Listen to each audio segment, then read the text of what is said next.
Easy. Okay. All right, well, it's 4:30 and sometimes we don't have enough time in here. Sometimes we have plenty of time. Felix is here and Felix is in charge of. Felix, which one are you in charge of? The Green Hills. The Green Hills. Green Hills one. And just, so during our chair meeting on Thursday, this was originally separate and above under just simply consent items because CUPs can often do that. And if they're very simple, they meet everything. It's just an up and down vote. It's up to the chair if they want to move that under administrative and have it presented. And I made the decision that just simply for consistency, because last time we discussed moving a treatment plant that was using ARPA funds under administrative since it's public funds. And just for consistency, this one's using ARPA funds as well. And we decided that for consistency, we'll put it under administrative so that there can be discussion about it. So, does anybody have any questions they want to ask? Felix, this is informal. Everybody ask anybody anything, but For sure. Felix is here, so we might as well start with Felix. Okay. Anybody?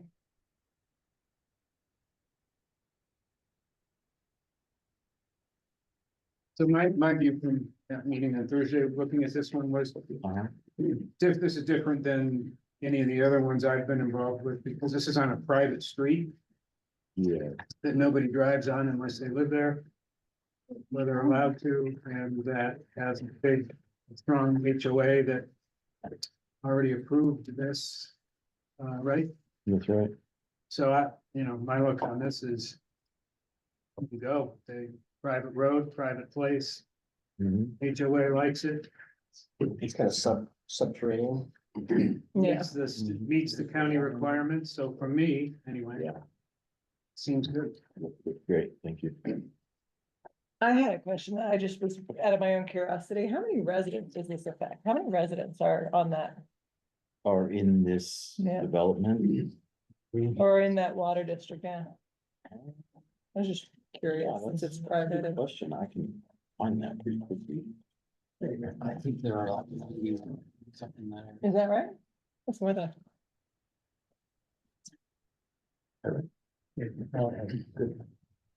And again, it's my own idle curiosity.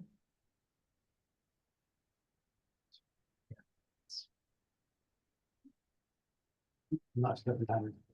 It- That's done, I've done the work with the baby, right, so I just abstain. Ask Cortland when he comes to the table. In my hand. Cortland, my firm has done a lot of work for Green Hills, do I need to avoid participating for any reason? On the CUP. CUP number 10.1. Your firm has done a lot of work for Green Hills. Green Hills. Well, that is ultimately an individual decision as to whether or not you have any kind of an interest that would disqualify you based on the rules, so. I don't necessarily like to be the one who makes the decision, yes or no. It's really an individual decision for you. Okay. If you feel that there is a potential or perceived conflict of interest and you wouldn't want there to be any kind of cloud over your decision, you might choose that, but it's up to you. Thanks.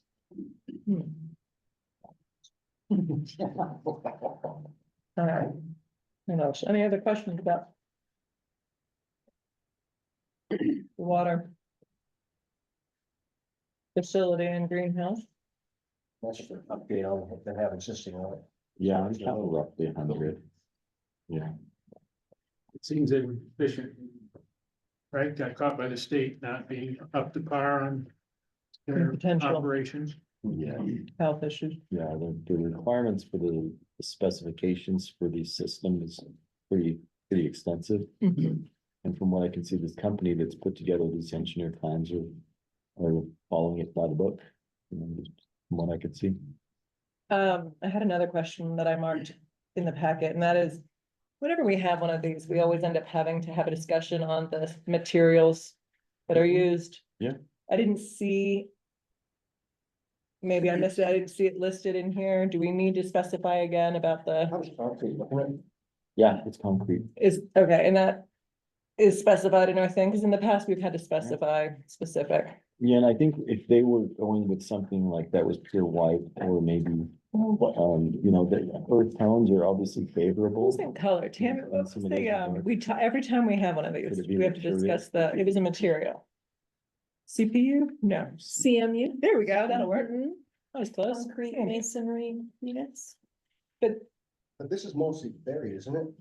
Yeah, it's like, 1/3 of it, or 1/4 of it, I think is buried. Yeah. But anyway, do we need to specify? In the past, we've had to kind of specify, even though none of us actually really cared. you know, it's probably not needed in this Or situation. sorry, we'll speak, but Yeah. a lot of us didn't care. Yeah, it's probably not necessary considering what it is and, the. You know, the HOA is ready to sign off on it. Typically, if there were some, architectural requirements. They would come from the HOA, they'd be enforced by the HOA. Thought it was in our ordinance. Mhm. Like it was just last month, wasn't it, when we discussed this with Sheep's Creek? Mhm. And again, They didn't specify it. they didn't, and the ordinance did, and while a number of us, there was a discussion on whether or not it's right that we decide, but it was just you do what the ordinance says, and the ordinance says, wasn't that right? Yeah. This- It was a textured. Yes, that was the whole discussion about textured versus something smooth, maybe. I recall think, so that. I just need to know, because I didn't see it in the thing, if we need to bring it up, It's a good question. or, And how do you address that when you don't wanna be the HOA yourself? yeah, this Right. was, what did we do last month?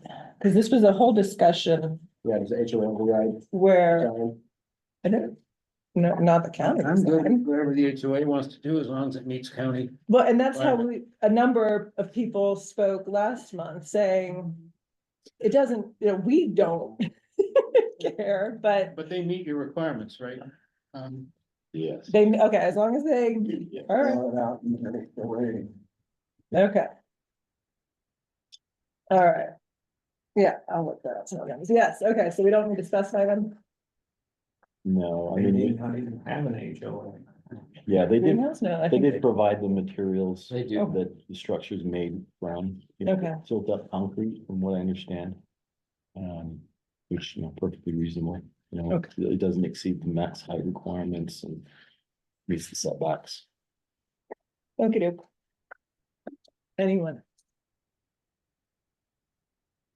Next up would be the conditional use. Hey, Tammy, did we get an addendum for that? There was an email sent out as an updated packet, Mhm. with a letter. So we received public comment on the agritourism CP. We don't typically include that in our packets sent out, especially when they come in so close to the meeting date, but we don't typically, so we simply forward those comments onto the planning commission. Issued by them. Okay. I'm good. This was just handed to us, but I'm guessing this is the applicants. Probably. Was that handed to you by the applicant? No, just now by Martin. Oh, Yeah, I okay, think it's gotcha. gonna probably be the applicant. This is different. I don't know if that is what was in the staff report, just so you know, because I It's haven't not. seen that. It's different. He must have caught wind that his neighbors are all up in arms over this. Now, I also forward the public comment to the applicant as well, so they're aware. Another. 2.2. Yeah. Okay. Yes, to the agritourism CUP. This one is. Yeah. Discussion, questions? You mean, Yes. the comment I noticed that I think I read all of it, we sent this out, Mhm. public comment, was that it doesn't meet the 6 acre requirement. So, does it? So let me explain how planning staff is interpreting this, and we've met with Portland. regarding this to make sure we were totally off base. Does the previous agritourism ordinance, is it written clearly? Is it written as well as it could have been? Probably not. I mean, you could say that about state code as well, but when we go through the previous agritourism ordinance, which is attached as an exhibit, there are general development standards. So the first thing we do when we get a conditional use permit application, especially for an agritourism ordinance, is we first look at the size of the parcel. What designation would they fit under? And then we look at whether or not it's a lot of record or if it's raw land. If it's raw land, they have to meet the minimum acreage requirement ×2. If it's a lot of record, they don't have to meet that. This one is a lot of record. It's a lot within a subdivision. It's 4.67 acres in a 3-acre zone. So planning staff feels that they meet the ordinance in that as a lot of record, they don't have to have twice the minimum acreage for the zone. That's how we read that. This would be under 108-21-3B, which I couldn't tell you what page that's on, but I think, just when I looked at this several times, and I think when you're trying to figure out something that's not clear, you have to start at the beginning of the section and read the whole section through to help determine what the person who wrote it was actually trying to achieve, and I can't understand why they would give a benefit to or lower the bar for somebody in a subdivision and raise the bar for somebody on raw farmland. That doesn't make sense to me based on how they started out with saying that you have to abide by the Farmland Assessment Act, which is a bar that doesn't exist in the new code. So they're creating a bar here, and they really want farmers to be doing this, not less than farmers, obviously, or they wouldn't have that in there. But then in the following on in section 2 of that same section, where the paragraph 2, that talks about the 2X or not, but it isn't clear at all. So in my read, they set a very high bar in the beginning of that section, and I can't see why they would lower it or somebody in a neighborhood rather than somebody on pure farmland. That doesn't make sense to me. It does say it lies in a zone that requires 3 acres as minimum lot.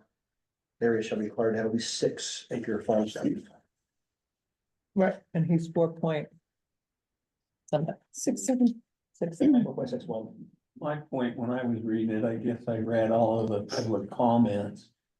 And they don't have the knowledge that you do, they just know that it's a 6-acre minimum. Mhm. So they're all saying no because of the age.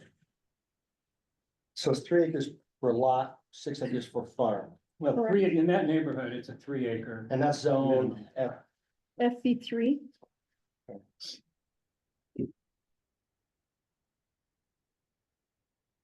So I'm just saying, but because it's not clear, I started from the beginning of section 108-21-3 and read all the way through, and to me, it just doesn't make sense that somebody would have a high bar for this with the Farmland Assessment Act that you have to be subject to, which I don't even think this applicant has proved that yet. But yet, if you're in a neighborhood, then the bar gets lowered way down versus on farmland, the bar gets raised way up. That just doesn't make sense to me. I can't see why somebody would intentionally do that. So Cortland, does this fall within the ambiguity thing that if you can't clearly, if it's ambiguous, you default to the applicant? Let me read that statute, which is something we've talked about. It says, and this is state law in the County Land Use and Development Act. If a land use application, if a land use regulation does not plainly restrict a land use application, the land use authority shall interpret and apply the land use regulation to favor the land use application. So an applicant's application gets favored if there is not a plain restriction in the land use regulation. And as I read 108-21-3B, the part where it talks about lot of record. I, to be honest, read it completely differently from how Tammy was reading it. And we met earlier today. I had thought it was only applying that 6 acre minimum.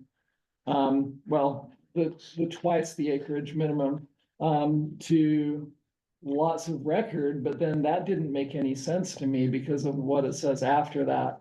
And so in talking with her and Rick earlier, I actually came around to believing that the way they were interpreting it, which is that requirement of having at least twice the minimum lot area probably is intended not just to apply to lots of record, but other parcels as well. But if that's the case, then it does go on to say parcels that are unable to meet this area requirement may pursue a legal lot of record status by demonstrating that the parcel qualifies as a lot of record through any other available means provided by the definition of a lot of record or by meeting the requirements of the Weber County subdivision ordinance. It seems to give an exception there. And as a result, I cannot read this as plainly restricting the application here to a 6 acre minimum. It seems like the way it's written, if we give the benefit of the doubt to the applicant, is that they can get in as a lot of record, or at least it's unclear at the very worst. And if it's unclear, then the state law would say we need to err in favor of the applicant because we can't clearly say, at least this is my opinion. I mean, that's how I read it. I cannot say it plainly restricts it. Seems to make sense. That's what we're getting, because it doesn't say, no, you gotta have 6 acres. Well, it can be read different ways. That's ambiguity, which the state law addresses. Yeah, and I think that last sentence in B2, 301 or 108-21-3B2 provides an exception if they are a lot of record. If they can qualify as a lot of record, they seem to be able to get it without meeting the area requirement. How do you define a lot of record then? That's defined in the county code with actually A through H. What's that? 8 different options. And one of them is a parcel of real property identified as a building lot on a subdivision plat that has been approved by Weber County and recorded in the office of the Weber County Recorder, which I'm told this is part of a plat that was recorded, and this is identified as a building lot on that plat. Is that right? That's correct. Okay, that's what I was told. So that would be one of the definitions of lot of record. So my question, because I agree, I came up. When I was reading about the parcel versus the lot of record, and I was thinking, okay, well, the state law says that it goes to, ambiguity goes to the property owner. The part that gives me the hiccup is in A, where it says under primary use, it says an agritourism operation shall demonstrate that the subject property has been qualified under the Farmland Assessment Act. Have they done that? So at the beginning of that, under primary use, it says agriculture is the preferred use in agriculture zones. This is a forest zone. No, I understand. He's Okay. not. He hasn't in demonstrated agriculture. that, and we haven't applied that because of the ambiguity in that paragraph that discusses agriculture in the ag zones. So the simple fact, so, right, when I read this old ordinance, my first thought was in this ordinance, it's not even in his zone. Except if you pull up the Forest Valley 3 zone, agritourism is a permitted with conditions use. It's a permitted use in that zone, but when you pull up the ordinance for agritourism, it is not.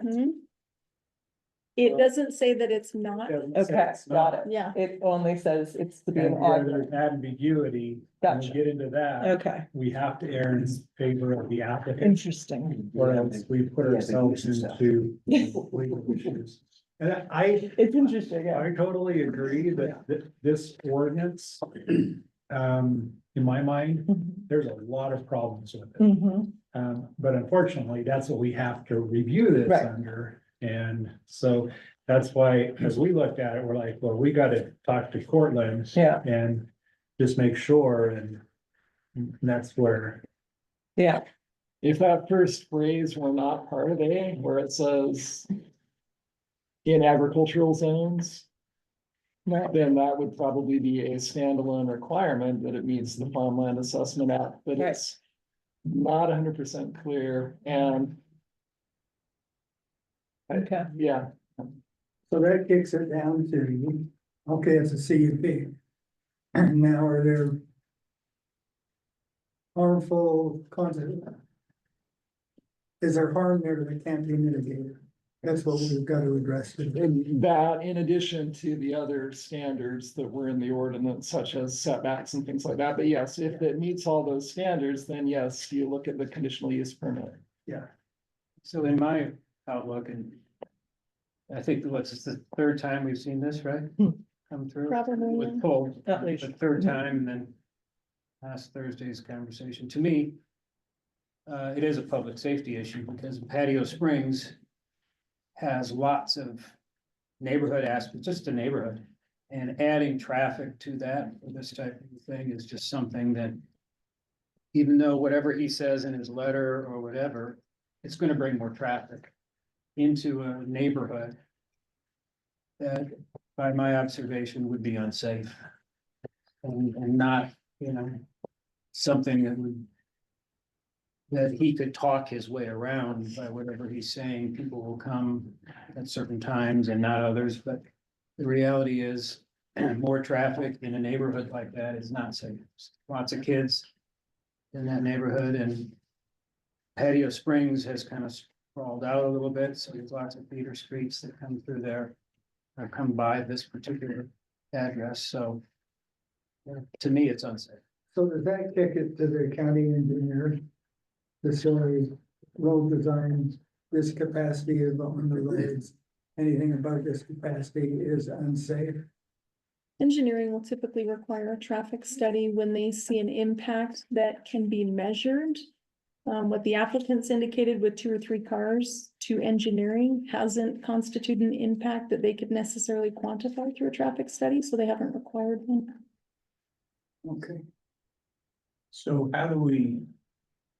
Hypothetically, let's just say this guy gets this. Or, he gets approved. Now, all the people that have whined about it and said, they don't know the why. Because, we found, even though it's a little ambiguous and we can't really explain it. How do we stay on the graces of the people that are saying, hey, it doesn't meet specs? You let him go with 440, whatever. How do we? Let them know this is why we made the decision to do it that way. Well, Tammy will definitely explain in her presentation as far as how the ordinance is interpreted. So it's on the record. And and she'll make that, Cortland will do any backup on that. And then as you review it, we just review it over the conditional use standards and the setbacks. The important thing is that you don't base your decision off of public clamor, that you base your decision off of the conditional use requirement standards and the setbacks that are required in the ordinance. That's the important. I understand that part, but I just want to make sure. You still might get lectured by your neighbors. Yeah. well, and you might, but so there's our discussion time, you're welcome to make any comments during, open discussion and all of that. But at the end, after a vote happens, there's always the ability to explain your vote.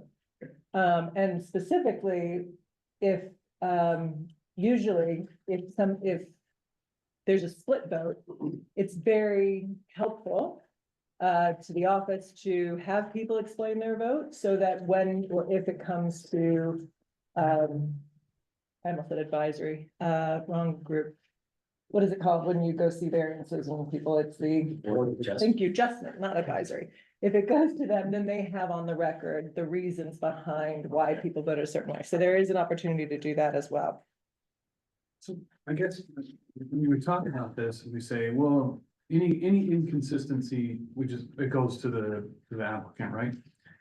Well, so how does that fit into this? So there's a ton of inconsistencies in this entire code. Basically says you can kind of do whatever you want. So does that mean that you could, under this scenario, he can do whatever he wants because there is inconsistencies everywhere? Can I, So how do you narrow that down, right? In one sense, it says excluding single family dwelling. Well, does that mean he needs to move off of the property that he's currently using? if Because you, It's yeah. not, it's a lot of record, but he can't do single family dwelling. But then it says it can if he gets agritourism. Well, we're giving him single agritourism. So like can he just do whatever he wants, no matter what, because it's basically open-ended at this point. I think it's only open-ended to an extent. There are development standards surrounding most of the uses. This applicant has explored every overnight use and does not meet the development standards for any one of them. So this isn't open-ended. He can't do whatever he wants. Does it allow him to apply for an agritourism CUP? Yes, it does. Could the county have done a better job at writing this or examining this to make it more clear? Yeah, we could have. We always can. But in this instance, he is very limited in what he can do. So what you're telling me now is that he is not able to do like short-term rentals in his home. No, if you read the staff report, Yeah. we recommend approval for everything except the glamping cabin because it does not meet the minimum setbacks. That doesn't call out short-term rentals. But the area doesn't have short-term rentals, right? Being farm retreat. So in the agritourism ordinance, you have a list of farm stay operations and they are permitted by size. Under his, he can't do an accessory dwelling unit because the structure doesn't meet the minimum standards for a single family dwelling and he can't use it as an STR. So that one's out. He can't use it. Wait, define, so Yeah, that's the. Sorry. help me Yes. out here. I didn't catch any of it where you can't use it as a STR, because I could see like he can do a 7-room farm retreat. He can't, Yeah. we've tried to outline that he can't do glamping. Mhm. And see, he can use it as a single family motorhome coach area. Where is it that we're specifically saying that you can't rent your house? He could rent his house out long on term. short-term? No, long term. He can't use it as a short, single family dwellings. He's not zoned for STRs. The only way he could get an STR is if it's approved and he can meet the development standards for one of these. But single family dwellings are not included in that and accessory dwelling units are not included in STRs. Okay, that is not, again, not very well written, to be honest, but he can have his single family dwelling. As far as I know, he's planning to remain there. But when we went through the uses of overnight lodging facilities, he does not meet the setbacks for any of the short-term rental options. Short-term rental being less than 28 days? Less than 30 I think days, it's yeah. 30. Is it 30? It's less than 30, so 29 days or Okay. less. Mhm. So why didn't we outline that in the staff report? It is. Why did we or didn't we? Huh? The glamping should be in there. But it doesn't. He requests it. Oh, short-term rentals? Because he requested specifically a Yeah. glamping use on there, so we addressed the glamping use. He didn't ask for a short-term rental. Yeah, Well, I stopped. Yeah. I mean, he couldn't have asked for blanket short-term rentals, it would He's have not to gonna fall put- under one of these, and he'd still have to meet the development standards for a caravan. Or for a farm bed and breakfast, which those have to be owner occupied. An AREC center, which are only meant to house staff and faculty if he's teaching classes on site, so. He doesn't meet the standards for any of them. you already told him that. Yes, I have. And so in the letter he just submitted, he's still talking, even though you told him, he's still talking about the maximum of 2 overnight guests, usually a couple staying in our glamping. So he knows he doesn't meet it, but he's still sending us this today, still wanting to do it. He also knows that his site plan shows that his glamping cabin is not in compliance with the ordinance. So I told him we would recommend denial for that portion of his application. When things come in like this, that, a change to his application, you either table it or you deny it because we haven't had time to review any of that. Yeah, staff has not seen this. This, But is this, Correct. I'm sorry, I haven't even read this yet. We haven't even. So, but is this asking for something different? I don't know. I no, don't but know what he's that's- talking about, I even figured, though he was told he can't, he doesn't meet code for the glamping cabinet, he's still talking about it in here as if it might happen. So when was this submitted? just now. This, that, we yeah, can I approve wasn't, I haven't seen that. I think the applicant just handed it to Marta to hand to the planning commission. So since we're not taking public comment on the other side that was submitted earlier, Well, that, you can take. Well, public no, we have comment. taken. well, I I mean, you've know. gotten it. We just don't include it as part of the packet that goes out So to this is you. not included as part of the packet. So this doesn't amend his application. No, This is No, just an argument in favor of. staff has not had a chance to review whatever that is that he's submitted. He has If it. if he stood up and said And these read. very words, Mhm. it wouldn't amend his application and staff wouldn't have to look at it Correct. because he just said it. So this is why I think I ought to get what I want. That's what I take it as. I'm assuming, I don't know, I haven't read it. Okay. Question. On your proposed, finding, the proposed use will not deteriorate the environment. Is there a standard by which you can judge the deterioration of the environment or create an unsightly improvement? Is there a standard by which one can objectively judge unsightly improvement? It's a little subjective in that we have to look at the conditional use standards. Is there sufficient screening? For example, his operation is not, you can't see it from the street. There's sufficient screening on his property to not be able to see it on the street. There's also sufficient screening from some of the neighbors, not all of them perhaps. That to us, where he's looking at where he has proposed a traffic impact of not more than a couple of vehicles on site at a time. He's already got landscaping in place. He's already looking to continue an existing use under a commercial operation. You know, staff doesn't see any detrimental effects in that way. I'm looking at staff recommendations based on the following findings. It sounds like this is a condition you're suggesting. Number 4. Number 4, Number 4 in the staff recommendation. that's a finding. We've looked at what they've proposed against the ordinance. Okay, so you're finding that it won't deteriorate or create unsightly. Correct, Okay.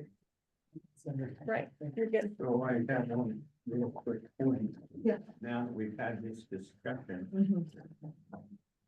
you would share how long we're going to go on. It's like, We have to go right now. no, I mean, not on with this, but in there, How long am I gonna go on? yeah, Until somebody makes a motion.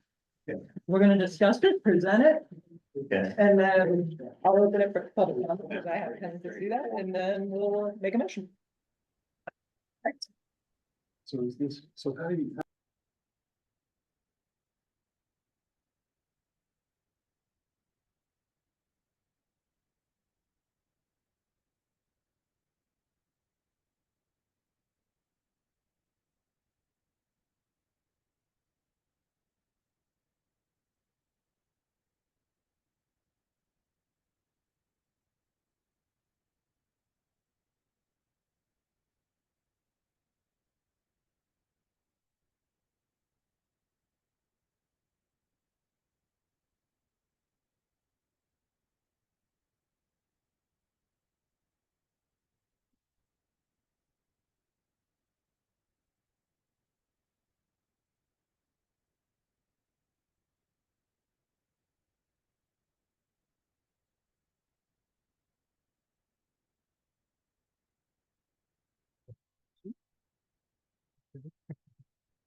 Right, for the record, we have everyone in attendance this evening.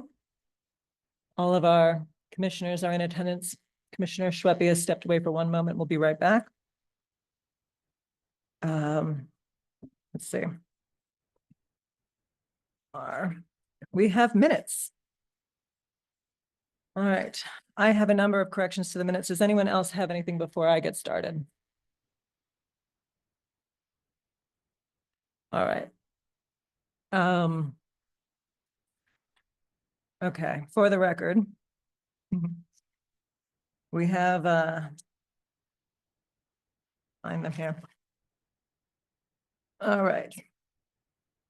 Couple of corrections here, under staff present. It lists Liam Kehoe as our legal counsel, but our Cortland Erickson was here and present for our meeting. Director Grover actually was absent that day. They have them listed here. Under roll call. So as we move down the page, I was physically present at the meeting. The minutes have me listed as present by Zoom. There's quite a number of different changes here. I can list them out on public record, or I could just hand them over. Do you have a preference? Okay, there's quite a few. Okay. Yes, exactly. Okay, there's quite a few. I'll hand them over to Marta. With these changes, I will go ahead and move that these minutes be approved. So. All right, next up, we have administrative items. And Director Grover, will you remind everyone present and online our rules about administrative items? Yeah, on administrative items, you're just looking at the ordinance, and if it meets the requirements of the ordinance, then you are subject to approve that. You can take public comment if you'd like, but it's not required. And actually Felix, I believe you're presenting this one. He is, and rather than be remiss, let me just make sure if anybody up here has any ex parte communication or conflicts of interest to disclose, that would be the time. So on CUP 2024-02, my law firm has worked a fair amount for Green Hills, and so I will be not participating in the vote today on that issue. All right. Felix. All right. Good evening, commissioners. I'll bring up a few slides I have prepared for tonight's presentation about this Green Hills Country Estates Public Utility Substation. And this property lies within the area zoned as Forest Valley 3. And the Forest Valley, or I'm sorry, the Forest 5. The Forest 5 lists uses under that zone code, where a public utility substation is listed as a conditional use permit. So these conditional use permits, they would come before the planning commission for review and approval, and give the commissioners a chance to look it over. And if they see any issues, they can add conditions of approval that might mitigate any effects that would result in this proposal. And what we have before you today is this image on the screen showing the general location. And so if some of you in the planning commission are well familiar with this development, Can we see if we can get our screens working? this development is called the Green Hills Country Estates, and it was recorded as a cluster subdivision. A cluster subdivision, in effect, what it is they're allowed to cluster their lots and in a manner that would preserve open space. So the open space that is part of this development is common area open space. In other words, it's HOA. It's for the use of those residents in the area. This site that's highlighted in red is considered common area where this public utilities lie. So there are some existing public utilities here, basically a wellhead and some other facilities for the Green Hills culinary system. jump in. So for the commissioners up on the dais, we have, if you're able to see off to the side, none of our screens are turned on or working at the moment. Oh, okay. So we're not seeing what you're discussing except for anyone that's able to see the sidewall. Are you two that are on that side able to see the sidewall? Yeah, we're okay. Okay. All right. If you'd like, I can wait or I can continue. Okay. Glance at the wall. Okay, thank you, Commissioner. Okay, so yes, so this area in red is considered common area for Green Hills. And it does house a lot of these culinary water facilities. And so what Green Hills is looking to do is actually build a more substantial structure to house these important expensive equipment for their culinary water treatment facility. And so that's why we're before you today. And we're looking for basically a positive recommendation from the Planning Commission. The proposal would be to construct a 2,000 square foot structure. It's basically square and it's 18 feet tall. It'll be partially submerged, I guess, underground into the hill of this lot. And let's see here, almost like a bunker style. And the front portion of this structure will have a man door and also a garage door, like a service door. So visitation to this site would be for the facilities maintenance, the maintenance crew to come in and also for your occasional delivery for chemicals, such as like, I believe, chlorine to treat that water.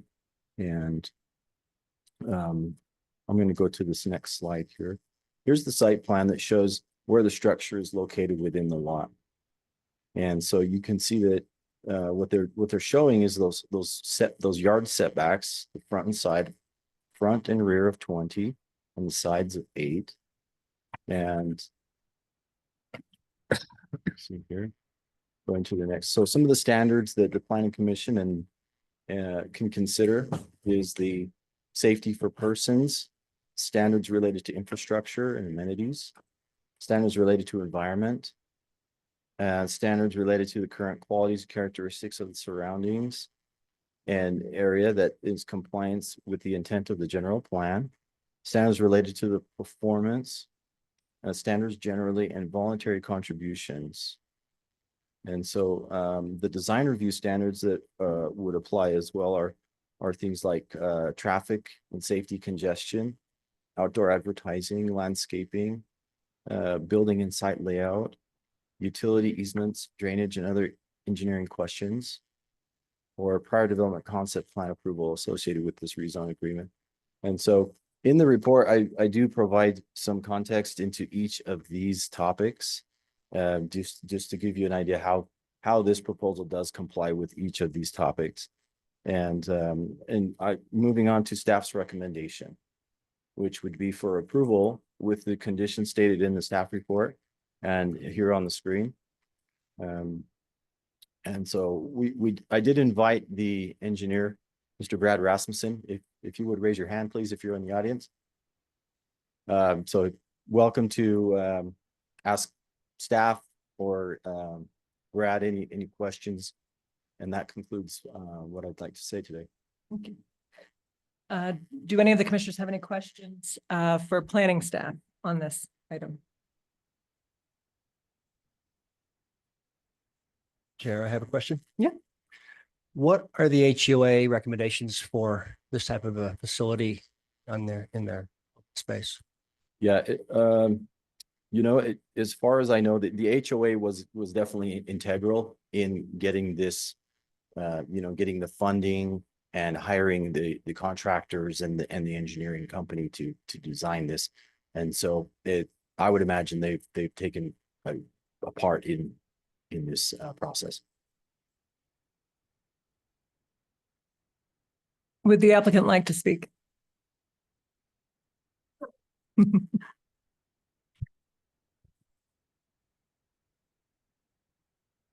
So just to jump in a little bit, this project's kind of interesting for me because I didn't design it. I'm just doing the construction part of it. So it was pre-designed and I got what kind of got that design and trying to get permission to get it built. Could you state your So name, please? just so we it's have it? Brad Rasmussen with Aqua Engineering. So essentially what they have up there is they have they have an existing well that's on that site.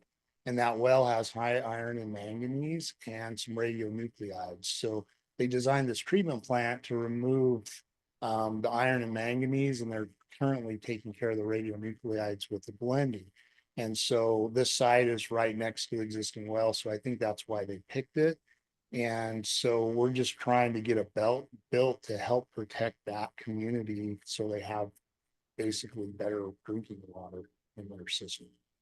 So that's what we're trying to do. They have an agreement with drinking water to get it done in a certain time.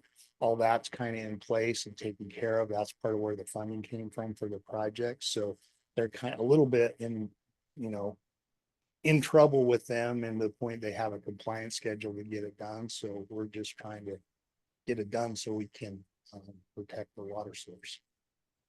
I had a question earlier and I wonder if you can answer that. And it is, I was wondering how many residences or individuals this was going to service. I don't know that. Okay. So I know that the district covers both phases of that development, and I'm not sure the exact count of connections they have. Anyone have any questions? On the structure here, I don't know if you're familiar with the drawings, I guess you are. Let's see. I'm a little bit, I've looked at. Okay, that'd be on the east end. What is that, look like there's a phantom line with the rectangle.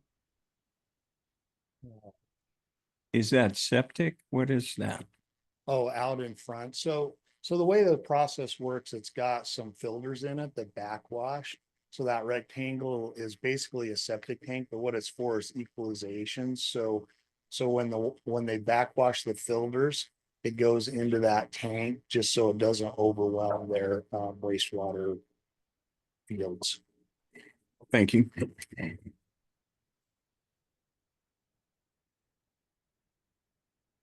Any other questions for the applicant?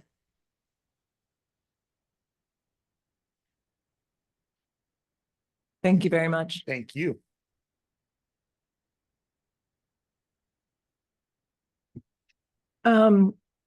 We don't have screens, so I can't see if there's anybody online.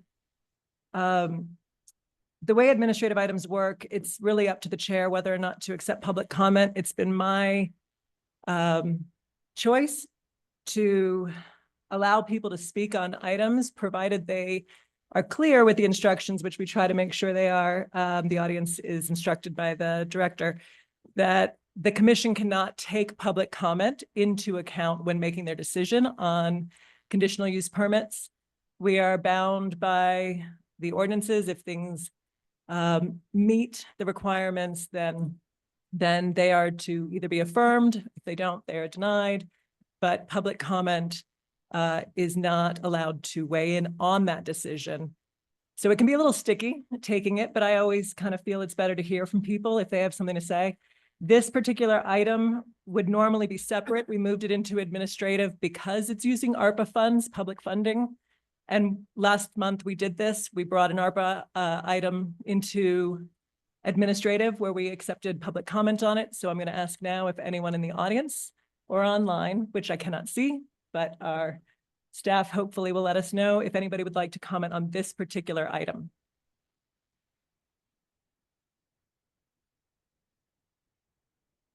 Again, this item is for a conditional use permit for the Green Hills Country Estates Culinary Water Treatment Plant, which will be a public utility substation.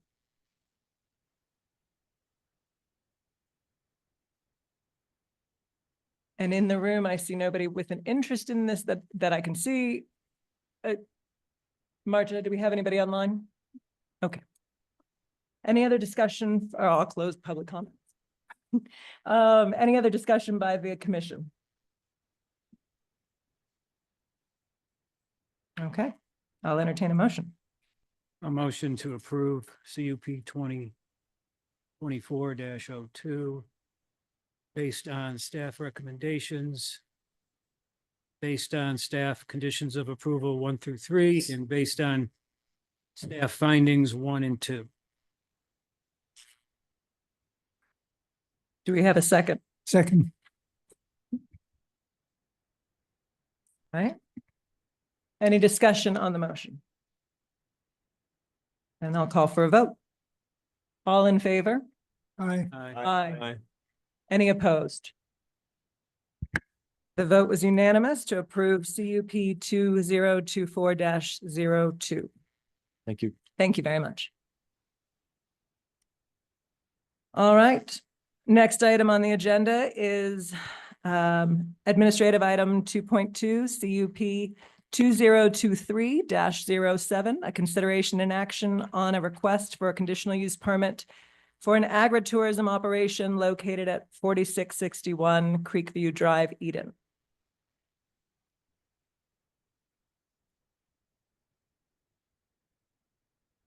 Sorry, bear with me here. I didn't know if Commissioner Grover, did you have any, or sorry, Director Grover, did you have any comments? Or anything No, on this is one? just the same as the last item. Okay. So commissioners, you have before you a request for approval of a conditional use permit for an agritourism operation. We have received some public comment, and so I will do my best to address that throughout this presentation. This request is located at 4661 Creekview Drive in the Forest Valley 3 zone. It consists of 4.61 acres. And again, the applicant is requesting approval of an agritourism operation. This is just a picture of the property. This would be an overview here. What I've got to the side, can everyone see this, by the way? Your screen's working now? Not yet. Okay. This is the subdivision plat that brought this lot into existence. This is the proposal that you will read about, that you have read about rather in your staff report. Applicant is proposing a UPIC operation, community supported agriculture, and a glamping cabin. We'll go through each of these uses and discuss how they meet the ordinance or how they don't meet the ordinance. What I've attached as an exhibit in your staff report is a copy of the previous agritourism ordinance under which this application is vested. We received an application early last year in 2023, and the agritourism ordinance wasn't updated until December. So this is vested under the previous ordinance, which is a bit different than the ordinance we have today. A couple of things to go through under development standards. We do have an acreage requirement. We also have, there are discussions about a greenbelt requirement, and I'll address these a little bit later in the presentation. If you go a little bit further down on this slide, we have farm stay uses in this particular designation, and the applicant is seeking a market garden designation under the previous agritourism ordinance, which is at least 3 acres and less than 5 acres. What I did for you here is I outlined all of the overnight uses that are permitted in this designation, none of which meet the ordinance.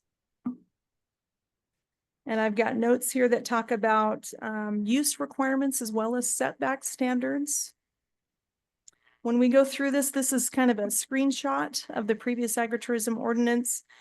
I wanted to go through and talk about how staff has looked at this, how we performed our analysis of this ordinance. And Cortland can probably speak to how we apply any ambiguity in our ordinance in favor of the applicant, which is what we've had to do here. In the first paragraph here, it talks about primary use and agriculture being a primary use, but it talks specifically in agricultural zones. This is located in a forest zone. Agriculture is not listed as a main use in this zone, though it is permitted.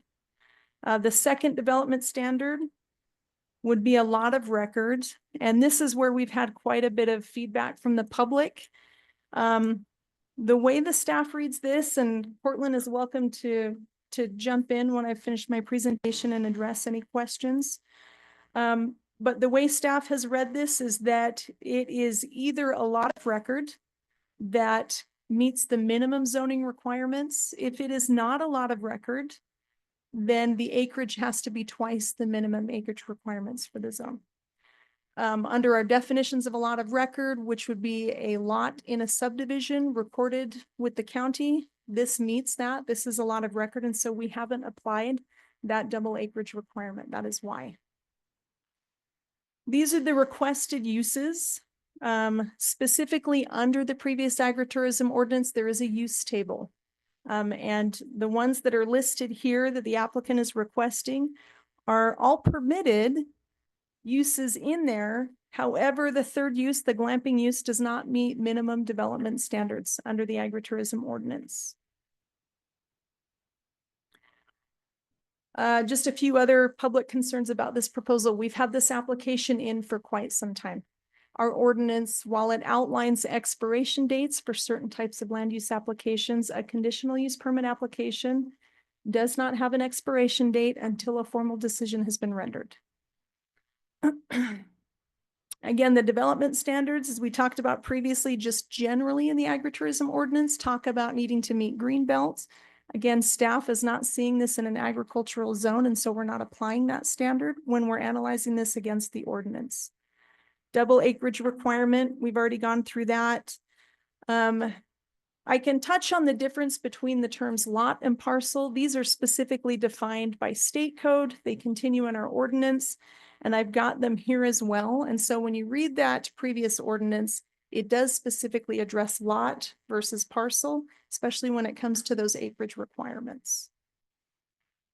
I wanted to go through this particular use here because staff is recommending approval for this application, except for the glamping component of it.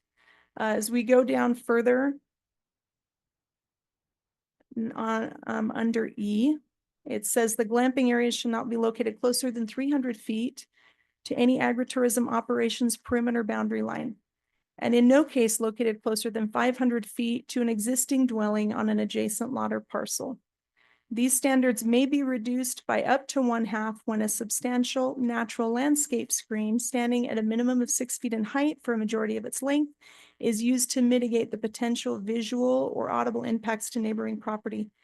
The site plan that staff has received from the applicant, the latest site plan shows it a little over 100 feet from the agritourism boundary, from the operation boundary, and about 228 feet from the home on the adjacent lot. When we look at conditional uses, we're looking at safety, we're looking at infrastructure, if there's any additional infrastructure needed. When the applicant was proposing overnight uses, we had required that he obtain a will serve letter from Wolf Creek Water and Sewer indicating at minimum that they had capacity to service an additional use on site. While that letter is included in the staff report, the only reason we would probably need to apply that is if the health department weighed in and stated that they needed to include public restrooms somewhere in this operation, and they haven't weighed in on that yet. We look at standards related to the environment. There is an existing agriculture use on there, however small or large it may be. There's no additional buildings being proposed. There's no additional roadways or driveways being proposed. Applicant has shown, according to county engineering, that he has sufficient parking on site for his proposed uses, which I believe he's discussed between 2 and 4 cars on site at most. Some of the design review components that we look at this would be traffic and how does traffic flow. We're looking at outdoor advertising. The applicant is not proposing any signage. He's got plenty of landscaping and meets the minimums for our design review standards. His building and site layout, again, nothing is being proposed to be changed or added to. Utility easements and drainage all run around the perimeters of his property, and there doesn't appear to be any interference with those. And there is no rezone request with prior approval that we need to apply here. These would be our recommendations based on the findings outlined in the report. Do you have any questions for me at this time? And I believe the applicant is here if you have questions for him.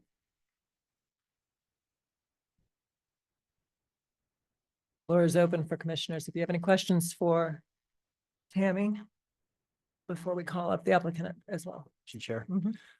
Mhm. You mentioned on the glamping, the setback doesn't meet the requirements of 120 from the closest, or from the perimeter, then 250 to the next building.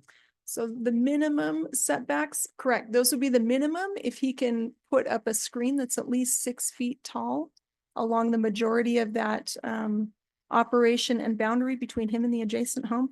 His setbacks that he's showing are a little over 100 feet from his boundary and less than 250 feet, about 228 feet from the home on the adjacent property. So even cutting those in half with the screening requirement, his site plan does not show compliance with those. So would that be the same for the motor coach caravan area, which has the same Let me- setback requirement? Yeah, I That's got you. in number 9. B. Yeah, let me pull this up here real quick. Again, this is in the ordinance that's attached, but let me go through a couple of these development standards. I'm gonna go back a slide here. Okay, these are all of the overnight requirements, and the reason why I've got them included on here is because at one point or another, the applicant has tried to include them in his application. And so do you want me to go through these and explain why each of them don't Sure. meet the ordinance? Yes.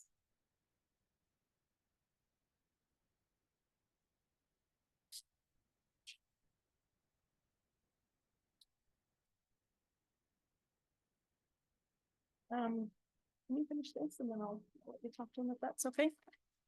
All right. But your question specifically, Commissioner Schweppe, was for the motor caravan, is that correct? Seems to not meet the setback requirements the same as the glamping. Correct. Let me go here. It's Tammy, I guess real quick, Yes. while we're looking at that, just so I understand, might clarify. So one thing I was a little confused on, I think, clarify, they're only asking in the condition for community garden, community support agriculture, new pick operation, and pick cap. Correct. It's conditional use permit. Mhm. So assuming that they were asking for something else, like a motor coach, that doesn't necessarily Right. apply because they're only asking for these items. So they only would get approval of these items. Is that correct? That is correct. And if they were to expand their use, they'd have to come back and amend their CUP under the current ordinance. Thanks, Commissioner Schuman, for the clarification. Does that answer your question? Yep. Question answered. Okay. Does anyone have any other questions for Tammy?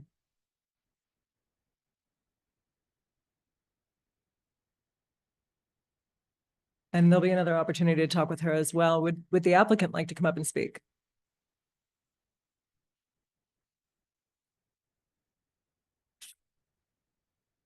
Jason Fuller, of the residents at the location requesting the application or the approval. I would really like to include and I don't like to use the term, and it's been used quite a bit with people down below that are against this short-term rental. It's, if you look at the agritourism, and what I'm really trying to do is a farm stay. And the reason why the people want to come and stay here is because of its unique beauty and what I've done with the area. I'm a retired school teacher, art teacher, and landscaping and art is what I do. And so I really want to address the glamping specifically because I feel we do very much fit in with the setbacks in there, even though it's saying that. You had mentioned the motor coach. There are about 5, and this is in your packet, where it lists the asterisks next to the applications that are applicable to agritourism. There are like, I think, 5 different things that include overnight stays. And I've taken just some here and I pulled them out and listed them as what they are with half of with screening in their setbacks.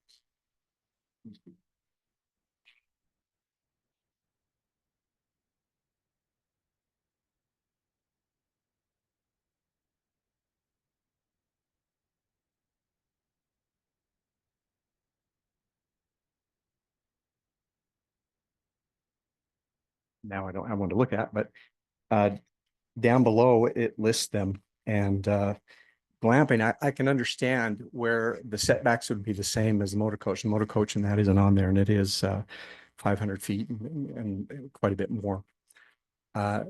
They probably link that with it because in the glamping, it does mention in their tents. I'm not looking to do any tents, and I probably wouldn't want that to be the case either, to have them that close.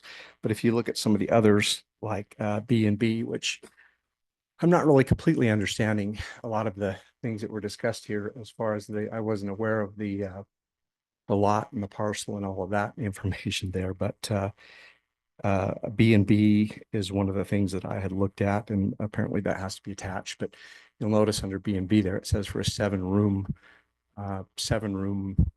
B&B, which would be quite large. If you look at the setbacks there that I've listed, they're quite a bit less than what they are for this beautiful glamping cabin that is in place. Especially when you look at taking half of that. There is also a note on there for an auxiliary dwelling unit, which I've looked at calling it an auxiliary dwelling unit. As far as I'm concerned, that's really what it is as well. And those setbacks are also quite a bit less, which I do meet with the glamping cabin. So I really don't, if you look at those setbacks, and then also on that last paragraph, it says that the commissioners can waive one or more of the issues that they see that might be a problem with this, and the setbacks being the only problem that I can see. I just don't quite understand why they're so significant on the glamping cabin itself. I think that could be easily overlooked. I did take some pictures. It's hard to tell on the overhead, and I don't know if these can be seen, or you can put them on a screen or whatever, but there have been quite a few people below me in the subdivision below me, which is hundreds and hundreds of feet below. So I've taken some pictures from the outside parameters of our property and how private it actually is. It's I don't know, some along it has from the 3 sides. This is from the south. I've labeled on each of the photographs where the pictures are taken from. I also have what a part of my farm is a tree farm. I grow deciduous as well as pine trees. I have a tree spade where I'm able to dig them out, and I've moved, we have hundreds of trees around our property. So the screening, which has been, and that's part of the landscape design, which I do as an artist. One of the things I really favor is beautifying the valley. If anything, the number of trees and the things that I'm doing with the property that we're on would do nothing but enhance. I know there are so many people below us that are worried about their property values and all these silly things, but if anything, the landscaping and the things that I've done around that area and am doing wouldn't do nothing but increase the value of their property. So I really don't see that as a problem. Anyway, does that make sense to you? I said I did print on there. Notice the different setbacks that it's calling for on the different allowable market garden overnight stay possibilities. So I'm not sure that. So I see your paper and you've listed the different setbacks. You didn't apply for those though, correct? You applied for a glamping. Well, here's another part of the story, which I feel is very important. A little bit of the history of my application that's gone back. A little over a year ago, I put in an application, and I had Steve, which was was one of the planners, and Felix, I wish he was here still, came up and walked the property and things. And I was told at that time, although I cannot find any written record of it, although when I did, anyway, I was told at that time that all I would really need as far as the county goes, it would be a will serve letter. And of course, some additional engineering plans for the small cabin that I have there. It took me about 6 or 7 months, but I was able to, even in the valley. If you're aware of trying to purchase water in the valley. Now, I didn't really need water in the valley. I had an attorney tell me that I was fine. That's a whole other story, but I went ahead and purchased more water. Anyway, we have a lot of water. We have a well and plenty of water, culinary as well. But I was able to obtain that water. And also I went ahead with the plans and engineered plans for the tiny house, I call it, or glamping cabin, and put me back about $20,000.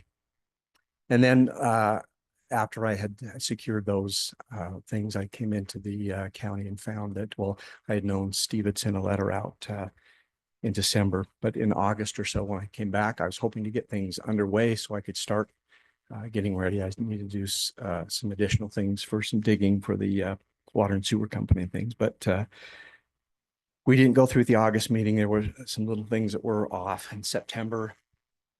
Again, recommendations from Tammy that I wait on some other things. I think there was a lot of confusion under the code that I was grandfathered in on, and we waited until September, and when September came, again, I was told that it looked like I couldn't have any overnight stays, which I didn't understand at all. And I brought someone in with me to meet with Tammy, a representative, to find out why. And when I got there, we didn't end up having to talk about that because it was the wrong code, and we were good to go. And so we set for October. October comes along. I went to set up the meeting, and again, were some things wrong. Looked like I wasn't going to be able to do have an overnight stay or something. And finally, I said, we need to address this. It's getting ridiculous. I don't know if it's intentional or what's happening here, but it is really getting ridiculous. So really, to me, the only thing that with the setbacks, and I think the setbacks can easily be, if you see the pictures, you can't even see what's going on in our gardens and yard, and it's quite beautiful. All the trees you see there, most of them, even in my neighbor's yard, we're very excited about that. I planted myself. I have about 70 trees still in the garden that I can put around the perimeters and do whatever I need to there, as well as building fences if necessary, although we don't like to do that.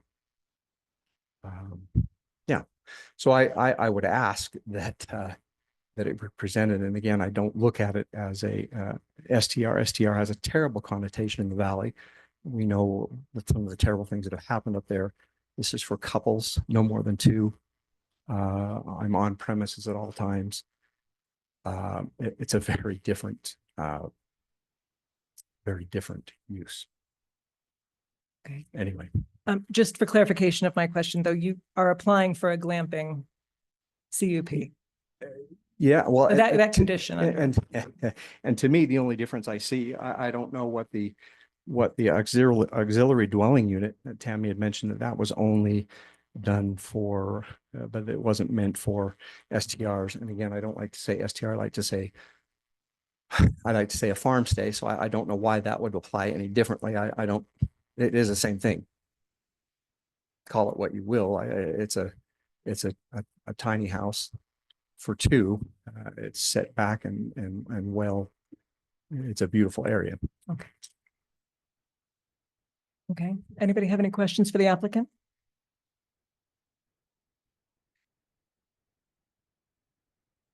So, Question, Chair. go ahead. Yeah. So you have an existing cabin. I do. About 6 years ago, while I was still teaching, I came across a shed in Salt Lake that was for free if I would come and get it. I had a good friend of mine. We went down there, and I did bring it home in pieces. We started putting it together. It was going to be I put it in front of my solar panels, which was to hide them, and it was going to be a shed. And then I thought, well, that'd be neat to have it a grandkids playhouse.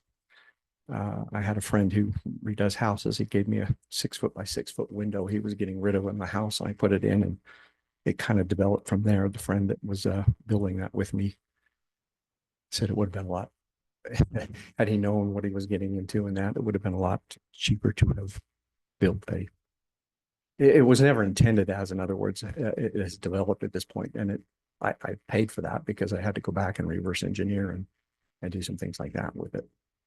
So, but yes, it has been there. Does that facility meet code as far as electrical, plumbing, and sewer? Yes, the only thing that the engineer plans have suggested that I do is go back and have some footings put under that, which I intended to do when it was earlier and get done this year, but it'll be another year or so. Thank you. I have a question about the agricultural part of this. The packet explains that you're already running a CSA. Yes, I've been for 3 years. And that the request, the way that I read the packet, the request for this CUP is that rather than making deliveries to the CSA, you would like to be able to have the customers come pick up their vegetables. If Yeah, right now, in past couple of years, I haven't minded delivering up in the valley. It does take up a lot of time and energy, but it has been kind of fun to meet the people and take them around as we grow. And I have done some markets up in the valley. We've had some that have been weekly and things we've done our own, but I can't see any other way. I've also invested in our basement to a walk-in cooler storage for we grow flowers as well. So I'd like to do more with that. But having people come to the farm and pick it up is commonly what is done with the CSA, and I have a gentleman here I've done that with for a few years who's in Ogden and does that, and his are pickup. So really a pickup time right now, it's anywhere from 7 to 10 customers per week. And I would like to get it to 15 to 20. And like I said, that's they put the orders in, we get the orders ready, and then they're there for a minute or two to pick up, which would be just at the house itself. So that my question where I was going with this was, so it's an already operational business. You have existing customers. You're hoping to switch the delivery system for your customers to come pick up. Understandable. So and how many customers do you currently have? Well, I sent a text out. It's a little different. A CSA, in many cases, they sign up for a CSA and they pay preseason for the number of weeks. I don't do that in the valley just because there are so many people who are gone different times. And so I send a text out, which is quite a bit of work of what's available. And then the different customers contact me. So on a weekly basis, I'll send out maybe right now 35 texts and have between 7 and it really depends. So weekly, your customer base fluctuates. Very much. Okay. But obviously any business in the valley we would hope is successful. So you were hoping to grow. We would hope you would grow. With the amount of acreage of farming that you're doing, do you have an estimate of a maximum capacity of customers you could serve and maintain the level of service that you're doing? Like in terms of the size of the box, whatever it is that you want to offer. Quite a bit more. We currently have a 30 by 100 foot greenhouse with another 15 by 60 or 14 by 60 in the spring. And I have another one that's not put together, but the greenhouse helps extend the season and we can plant a little bit earlier as we do more and more with flowers, which I really enjoy doing. We have a little over an acre that's in deer fence, which is kind of a necessity. So, but we do have a lot of space in there as we raise the trees. I'm spading out another, I need about 60, 70 more trees spaded out to make also some more room that we could do more in. So, and the trees, we currently lease some property on the power lines to the southwest. I've even thought of doing more trees in that area because I can spade them out. So it's. So what I'm trying to understand is obviously any approval of a CUP we're hoping will be very successful, right? If you are able to succeed in your business venture, when you look at your business venture and you do cost analysis and things, I'm looking for a projection of customers just so that we can get an idea of traffic. This is a very densely populated neighborhood, lots of children. I'm looking to see if you're as successful as we can make you. What does that mean? Well, I think I put on there up to 20. I would, and I would probably cap that. If we grow as I'd like to with the flowers, there wouldn't be nearly as much. It wouldn't be like a CSA delivery. I would probably be delivering those, although that I have been including flowers in some of my CSA customers, but I don't think I would want to be over 20 customers. Okay. 20 to 25, which really in that amount of time, it's a short window. We usually harvest on Friday and Saturday mornings, and the deliveries or pickups would be on Saturday from probably.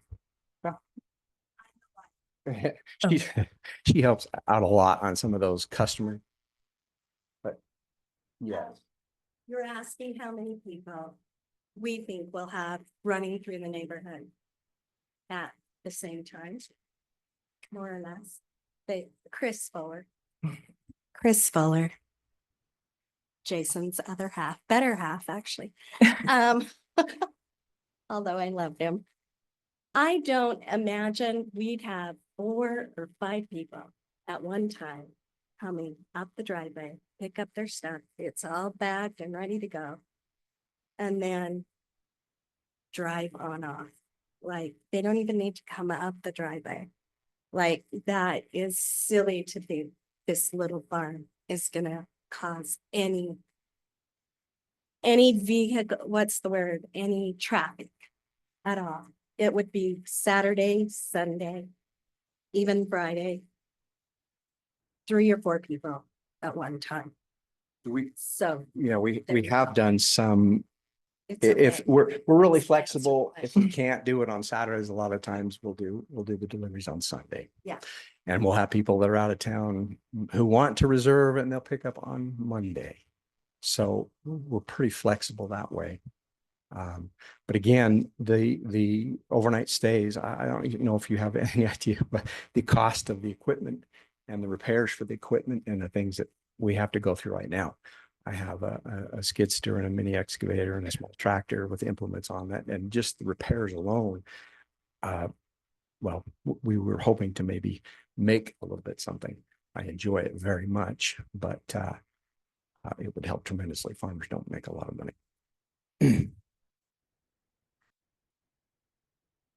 Yeah, if you look at the definition of agritourism, it is basically the overnight stays, the farm stays are to help with that income. It really is a tremendous boost. Does anyone have any further questions? Yes, Mr. Fuller, Yes. this handout you gave us, Yes. I'm speaking, Jeff Burton. Yeah. Okay. You gave us some examples of a B&B farm retreat having smaller setback requirements. Same for accessory dwelling units and an AREC Research Education Center, smaller setbacks. So are you suggesting that the setbacks for what you'd like to do are larger, but these other uses allow smaller setbacks and maybe And they're even bigger have, buildings. They're a bigger footprint, okay, which to me, I don't know, just common sense and looking at that, it doesn't make a lot of sense. And again, if you look at the landscaping, the number of trees, the things that we've done to isolate, and that wasn't really done intentionally, because the trees, and then a lot of them, as you can see, are quite large, were put in, but the trees I have still to move are between 7 and 10 feet. There's some good sized pine trees in that I can still put in and move around. So okay, so you're suggesting that if you were a B&B farm retreat with 7 guest rooms, you'd have smaller setback requirements than you do for 2 overnight stays in a, well, 2 people, 1 car, okay, a couple, and the B&B farm retreat, I'm not still completely certain that I understand that. I've had people tell me, well, B&B has to be attached to your house or something like that, but I really don't care what it's called.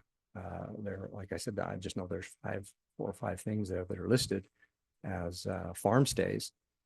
That and I do understand that the motor coach and tents, because it lists glamping cabin along with tents as the same thing, and I could see maybe not wanting tents at that close, but maybe that's why the setbacks are so great for the glamping cabin. Sure. okay. So I can visualize this better.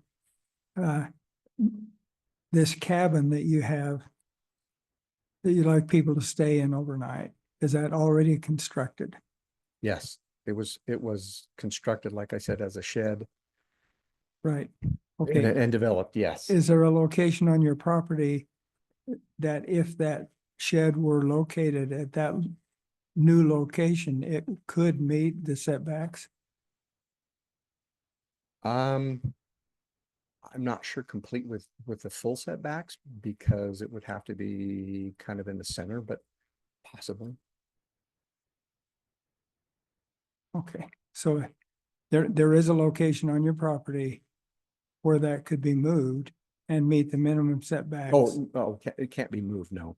I mean, It could be located, a a separate one? structure could be located that would meet the minimum setbacks Sure, if I had if properly screened. 60 or 70,000, $100,000 to Well, put into it, Yeah, yes. I understand. That's, I said, it's been a 5 or 6 year project that just kind of went along and before, I think it's been 2 years ago when the county was still, when STR was such a terrible thing and things were going through different things.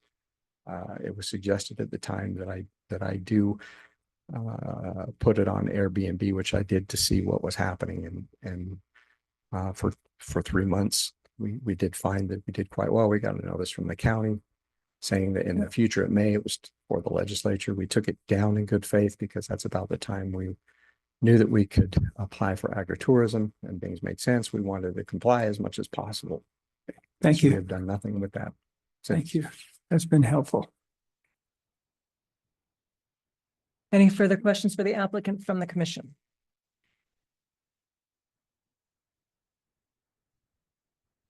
Thank you very much. Thank you. Actually, at this moment, I'd like to go ahead and open up a public comment section as I did previously. Again, I want to remind anyone that plans to come forward and to discuss that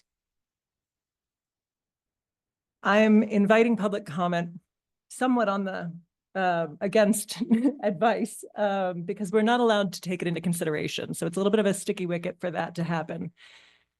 But I'd prefer to err on the side of hearing from people. So understand that I'm inviting people to speak. I'd like to hear and give people an opportunity to speak. But when it comes to the actual decision, the decision must be strictly on the ordinance itself. So if anyone is in the audience currently, and if anybody online, Marcia will let me know. So please come forward, state your name and your address into the microphone for the record. Thank you. My name is Carolyn Robertson, and I'm at 3448 Fuller Drive, and I just represent the south part. That's the property adjacent to the UPNL corridor that's owned by the power company. So I'm just at the bottom of that white line that you can barely see on the screen. And I just wanted to address, Tammy was very helpful to explain the difference between the lot of record and why they do qualify with the 4.6 acres. And we appreciate the CSA ability for him. Some of the things in the past, he has, for the application that Jason has put in, included our Eden Hill subdivision as the entrance point. And many of the things that occur on the property comes through that section with their equipment and stuff. And it crosses over the power company line. According to the power company, they have no record of any property release from them, from Jason. So that we're not sure where that lies. And they can't act if they don't have any permits on them. So when we call, that's the feedback we get from them. And just a couple of things, the hundreds of trees around the property. There was a tree farm between our property and their 100-foot building, and those trees have mostly been moved. So there's probably 5 or 6 of them. On the side with the glamping unit, there's, and you can always plant that screen for sure. So it's not a pretty site. It's a lot of equipment that we look at. And then the other thing, it has been measured. We did a measurement, and if the glamping cabin were to be moved, it would only be 4 foot wide. That was the measurement that came up as my neighbors looking at the. So those were just some things to address to respond to what has been stated. So thank you very much. Thank you very much. Is anyone else present in the room that would like to speak on this particular issue? Marta, is there anybody online? No. Okay, I'll close the public comment time period. Back to the commissioners. Does anyone have any further questions for Tammy on this issue? Or would like Yeah, simply to Tammy. discuss? Tammy, Yes. if this were under the current agritourism ordinance, what would be the result? That's a good question. I haven't reviewed this against the current ordinance because it doesn't apply. I suspect that the acreage requirement likely doesn't meet the minimums, but we didn't even compare against the current. I want to make sure that I'm clear in staff's responsibility with these conditional uses. Our job is simply to go through and look at the request and see whether or not it meets the ordinance, where it does and where it doesn't, and make a recommendation based on that. As far as the discretion and latitude of the planning commission regarding things like setbacks or safety standards, that may be something for legal to address. But I want to make it clear just to make sure that the applicant is aware that our job in planning and our job with the county is not to say no. It's generally to say, we might not be able to do it this way. Let's see if we can find another way. So. Okay, second question for Cortland. Mr. Fuller suggested that the planning commission has some latitude in changing the setbacks. Is that correct? That would only be correct if the ordinance allowed it. If the ordinance is written with setbacks that are not flexible, then the planning commission does not have the discretion to waive those or adjust those.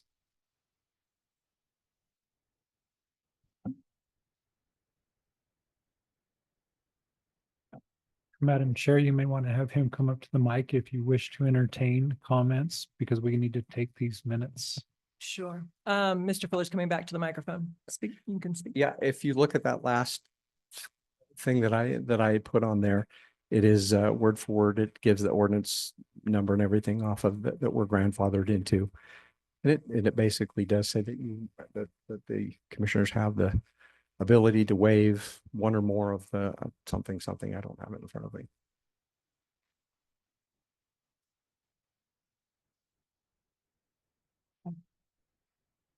If they can mitigate or see that it's not a problem.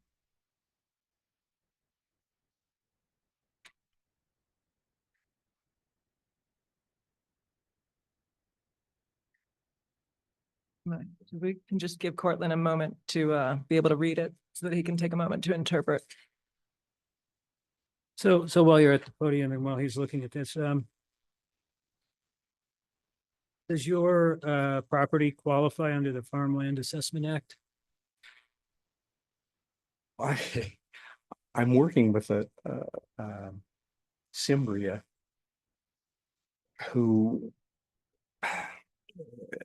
who's dealt with the legislature. I'm not exactly sure what that is. I know she has agritourism on her farm, which is 2 acres. It has something to do with production. I know I did talk to someone here about having an acre in production, which would be in the deer fence, and anything outside the deer fence. We do grow flowers and things as well. So I'm not, that gets into a lot of things that I am not completely clear on, although we are looking at next year, and I talked to Cimbri about this. We don't qualify under Greenbelt, but I think under that, something to do with farmland assessment or something in that nature, we're looking at some, hopefully being able to reduce our taxes as well because of the something to do with the farm and the acreage that we produce on. Because I know there are some people in the valley who are not currently utilizing their green belt status, who are not producing anything or doing anything with it. So yeah.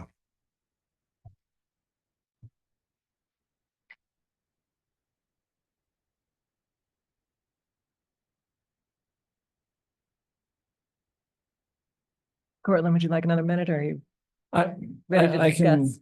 I can speak to this. So it is listed in section 108.21.6 that the uses listed below, which include these various types of farm stay, B&B, and so forth, they're subject to additional standards beyond any provided within other codes. And it does say one or more of these additional standards or limitations may be waived by the Planning Commission upon finding that either one of two things is true. Either a proposed use poses no detrimental effects to neighboring properties due to unique circumstances. So if you make a finding that there would be no detrimental effects to neighboring properties due to unique circumstances, you could waive standards.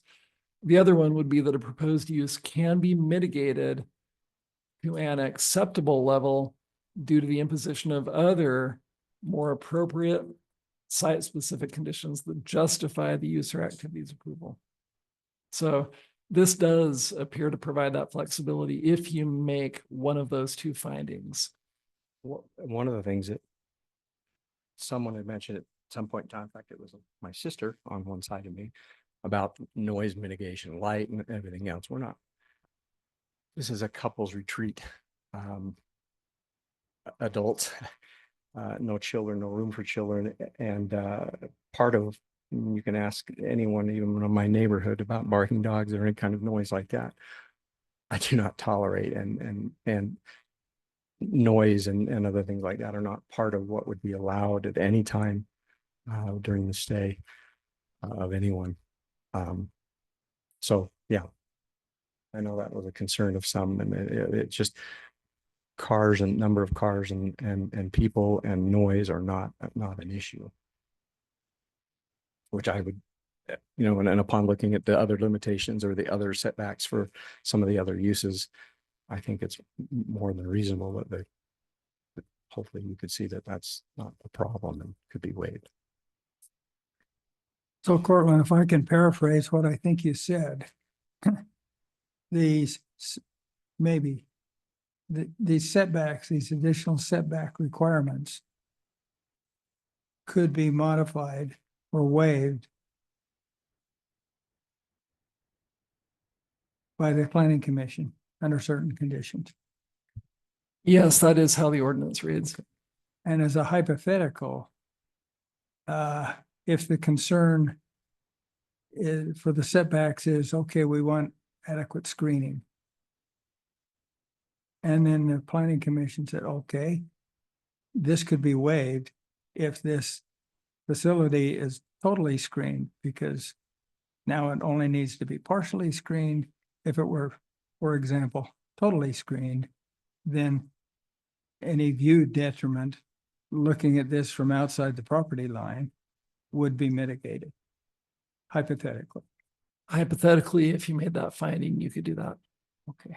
You do look at the one picture, the really only neighbor. I didn't do pictures from four sides because the other side, the hill drops off and there's no view at all of the property, but the one side you can see, it is a family member, and I have already planted 6, 8, 10 trees there. I have a number, and I do not mind planting them on their property. In fact, I did plant quite a few of them on their property. I have 15 or 20 trees that could go in there, and they, for the most part, have said earlier in the past 10 years or so that I'm more than welcome to plant as many trees as I would like to there. So they would be welcome to take any more of those trees, which I really wouldn't mind doing at all.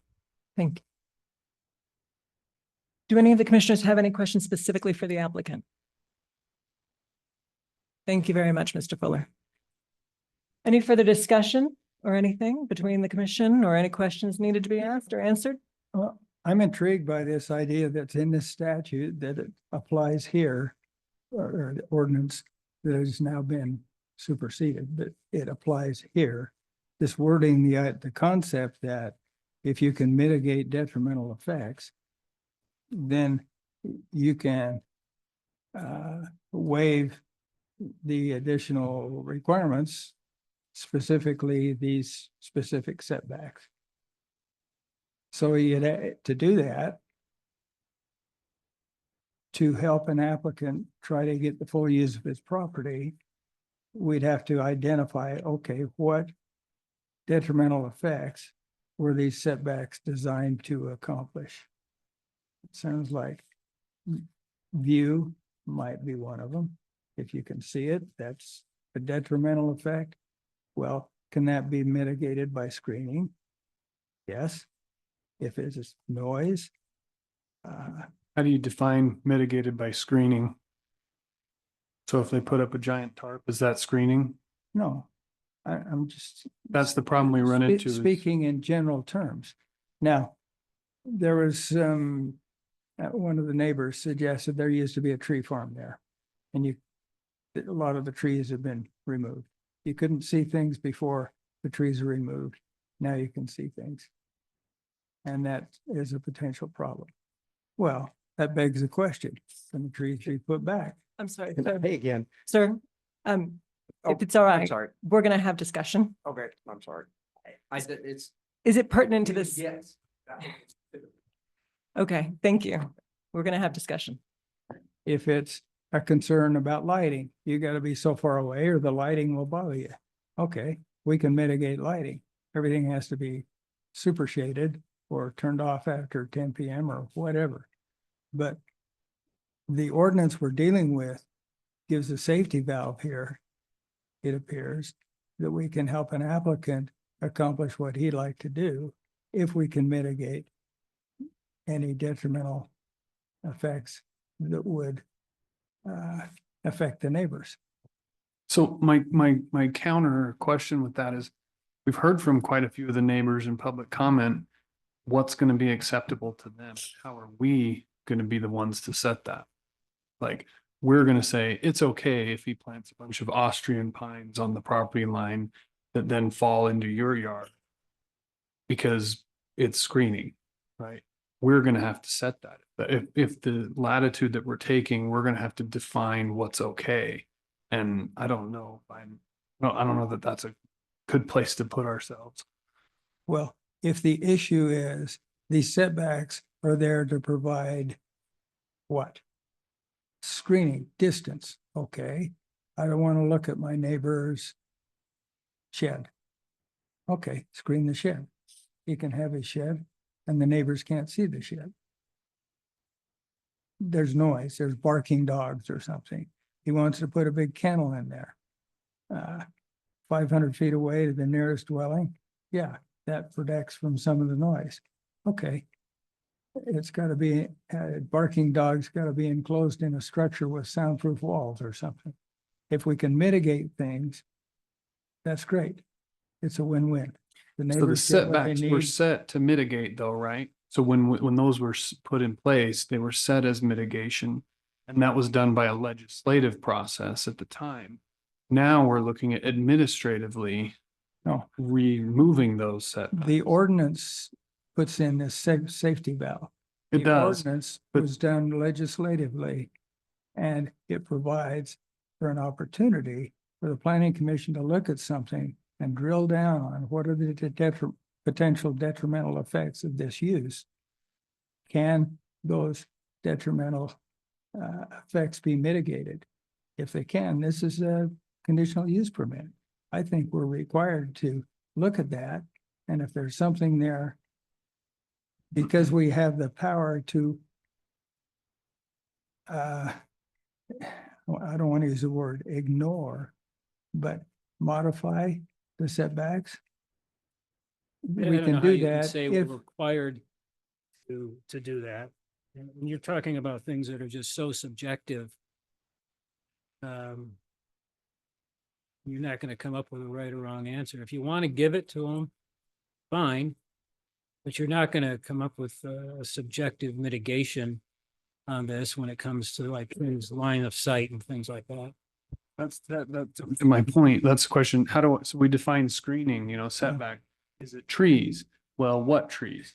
Because, for example, if they plant a bunch of maples or Austrian things that fall into your yard, is that really solving the problem? well, I think there's a pretty big property. It's 4.5 acres. It's not necessarily going to fall into your yard. If it wasn't a problem, we wouldn't have had any comment, though. That's my counter to that. We've had public comment, and so to say like, well, we can mitigate it. I don't know. How do I set that? There's clearly people who say that there is a problem. I didn't write this ordinance, I didn't either. but those that wrote the ordinance said, okay, here are the setbacks and here are the minimum, you can reduce it by 50%.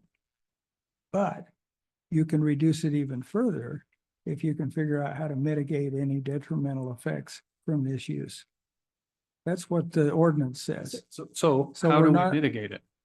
How? Well, That's the first we question. have to identify what the potential detrimental effects are.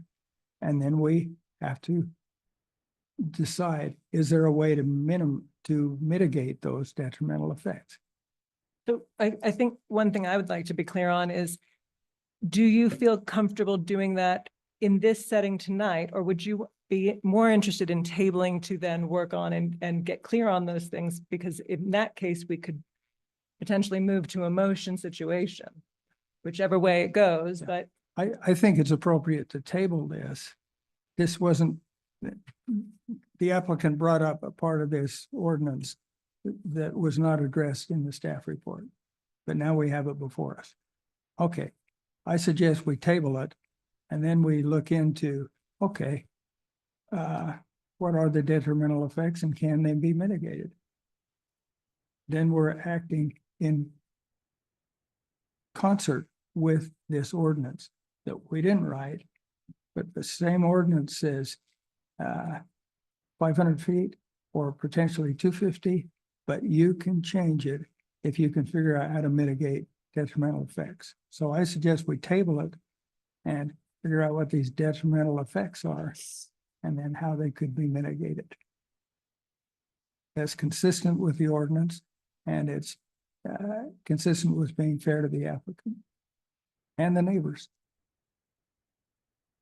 I would agree with Commissioner Burton on the tabling part of it. I would like to ask Director Grover a question about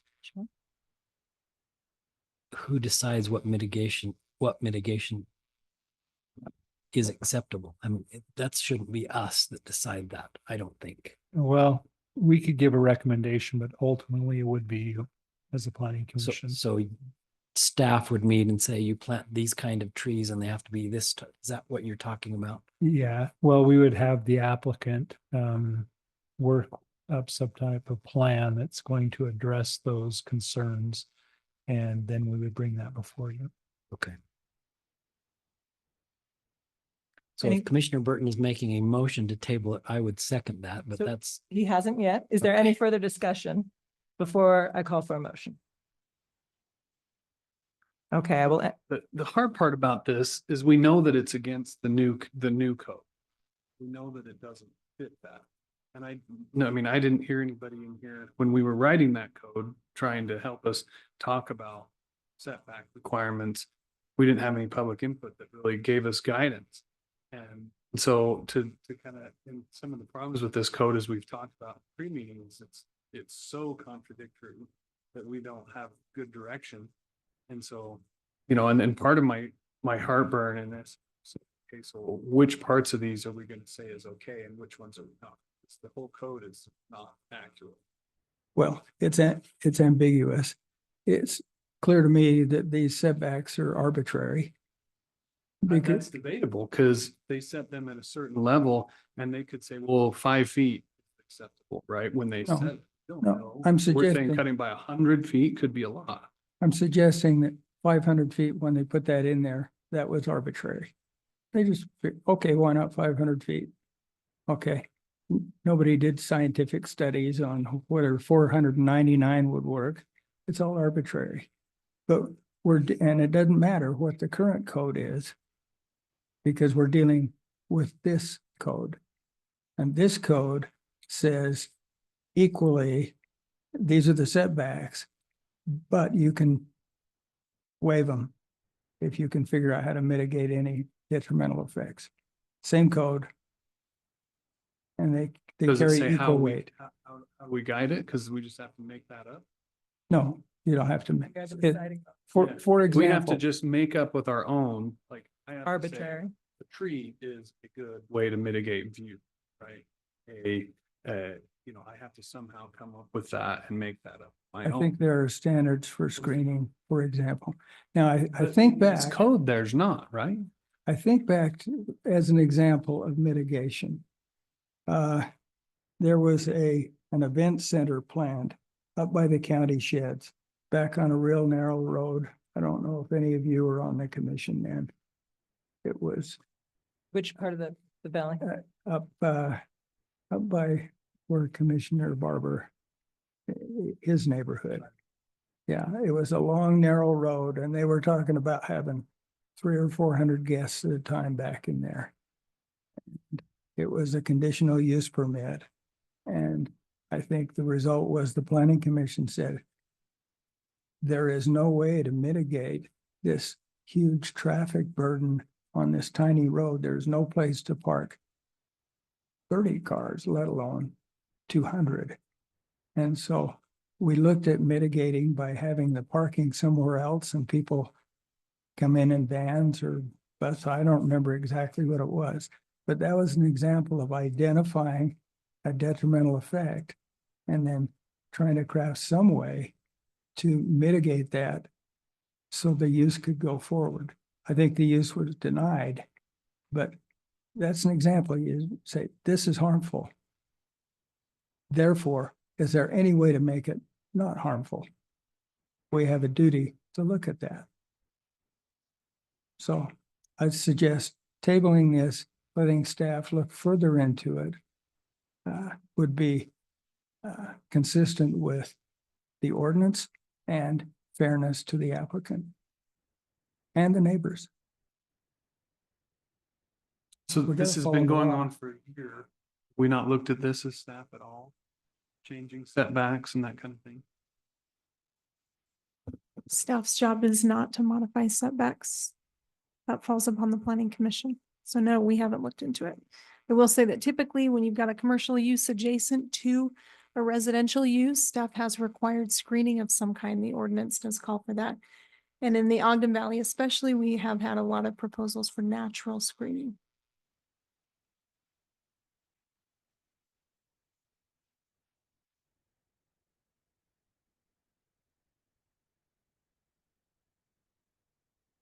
I'll entertain a motion. I'd like to make a Sorry, nope. motion. Oh, sorry, yes, okay, motion. I'd like to make a motion to deny CUP 2023-07 based on two matters.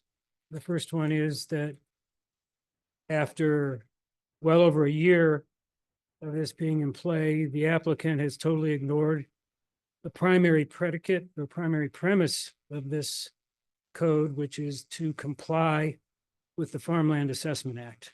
That hasn't been done in any way, shape, or matter. The second is based on public safety. The fact that this location is inside of a fairly dense subdivision. And I've seen and heard, I can't tell you how many different numbers of cars that'll come and go, and I see multiple uses listed in this CUP in addition to just picking up produce. And I believe it would be a public safety issue and a detriment to public safety to allow this to happen in that neighborhood. So the motion is to deny based on the primary premise of the code being totally ignored and on a public safety matter. We have a motion to deny and a second. Any discussion? I think staff explained to us that the Farmland Assessment Act doesn't apply because this is in forest zone instead of agriculture. Is that what you told us? The ordinance isn't clear on how to apply this in a forest zone. Okay, and because it's not clear, same as ambiguous, and state law says we have to view this in the light most favorable to the applicant. Correct. Unless it specifically says you have to be in Greenbelt. Then we can't require someone to specifically be in Greenbelt. Is that correct, Cortland? The state code says if a land use regulation does not plainly restrict a land use application, the land use authority shall interpret and apply the land use regulation to favor the land use application. So it depends on if there is a plain restriction in the land use regulation. And if there isn't, then you are to interpret it in favor of the land use application. So in the case you're asking about, in the situation you're asking about with the Farmland Assessment Act, in speaking internally here, I'm of the opinion that there is some ambiguity there. And I believe Tammy has expressed that it does refer in that paragraph to agricultural zones, which could give rise to the inference that that requirement is talking about what has to be done in the agricultural zones. That might not be how it's interpreted, or it might be how it's interpreted by a court if it gets to that point. But Portland, if you read the code, the word, it says, therefore, all agritourism activities shall be complementary and clearly accessory to the primary agricultural use. And then it carries on to talk about the Farmland Assessment Act. So it does have that agricultural zone in. There's a semicolon that says, therefore, all agritourism. So to me, that's clear, all agritourism. and that is definitely a valid way to read this. I think Reading the English language with its punctuation, all means all. yeah, and I think the issue is there are a couple of potential ways to read this. And so it's up to the Planning Commission ultimately to determine how to interpret that. I have my interpretation of whether or not it's clear, but ultimately you decide. You don't have to agree with me that it's unclear. That's your decision. So my motion had two aspects: the non-compliance with the primary premise and also public safety. I think my motion stands on either one. So from a public safety standpoint, I've heard so many different numbers about how many cars will come and go, and nobody knows what the real number is. So from my point of view, it's a public safety mistake to allow this to happen in a subdivision like this. Okay, now we don't have our screens. And when you had the overview up on the wall, it's really hard to see. What is it that you're looking for, Commissioner? Where you showed this property and then the subdivision kind of to the north of it. Oh, okay. Let me go to the presentation here. I think that's what you were looking for.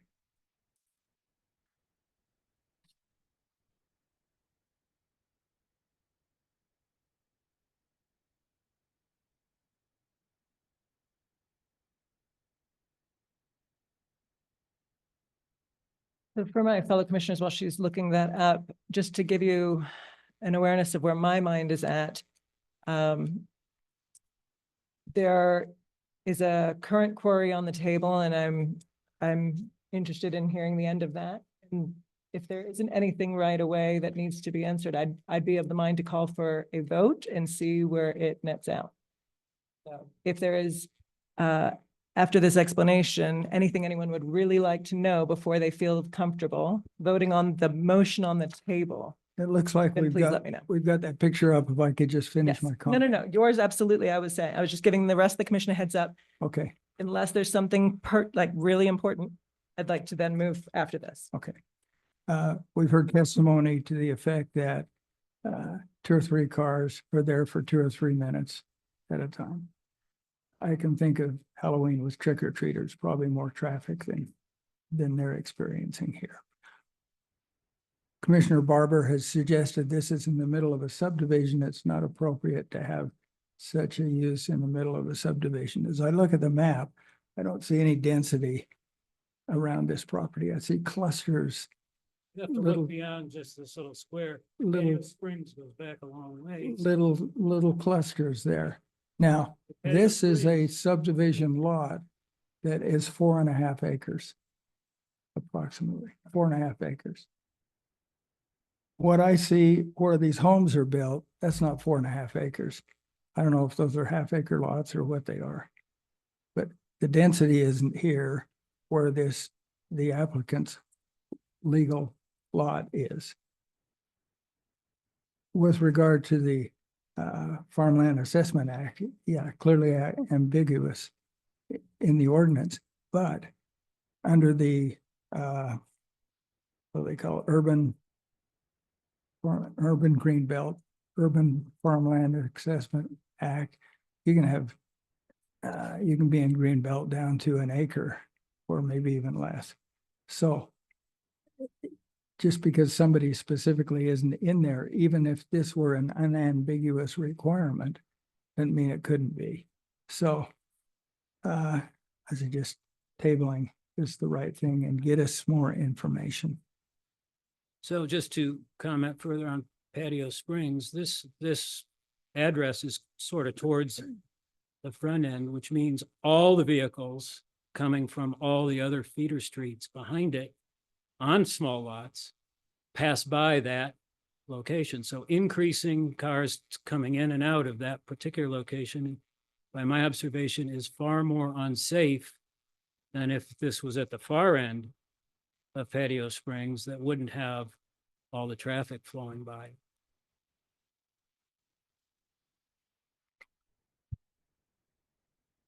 Okay. So we have a motion on the table with a second.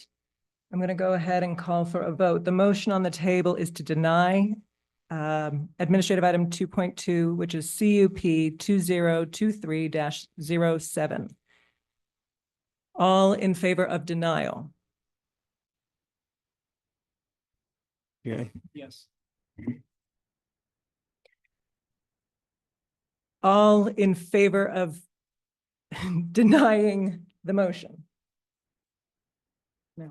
Aye. All opposed to the motion, aye. I'm opposed to the motion. Okay. So for the record, we have 2 in the affirmative and we have 5 in the negative. I'm forgetting how to say this, but negative to deny the motion. All right. So in that case, the motion fails and I will call for another motion.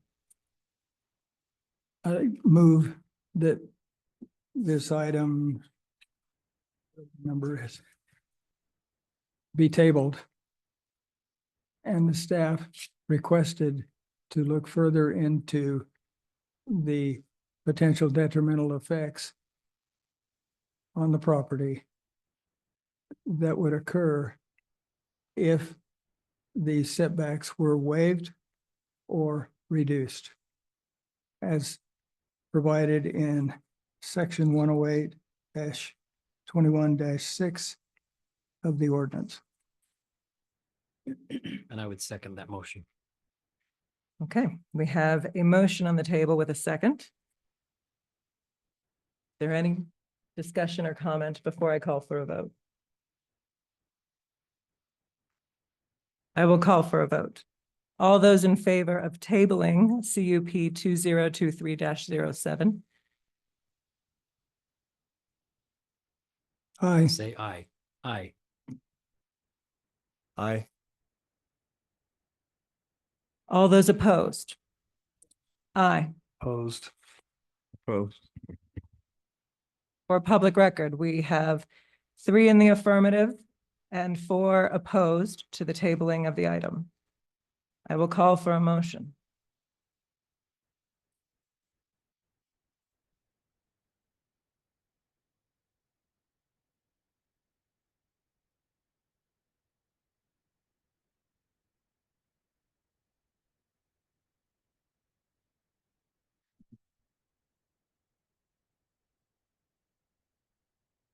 A motion to approve consideration action on request for a conditional use permit for an agritourism operation located at 4661 Creekview Drive in Eden, Utah, based upon findings in the staff report, including all of the review agency requirements and the conditions listed in the staff recommendation. As it's listed.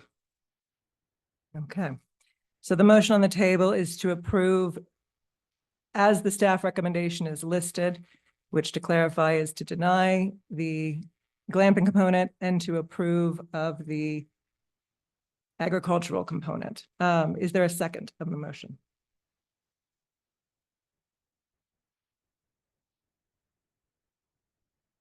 I'll second the motion. Commissioner Schweppe seconds. We have a motion and a second to approve CUP 2023-07 as it is written with the staff recommendation in the report. All those that wish to affirm. Aye. Aye. Aye. Aye. Aye. Okay, all those who wish to deny. I believe that was a unanimous decision to approve CUP 2023-07 as is in the staff report. Thank you all very much. And thank you, Tammy. I know this was a long process from the start. All right. This is the time for public comment for items not on the agenda. So anyone in the audience or online that would like to speak about items not currently on the agenda, this is your time to speak.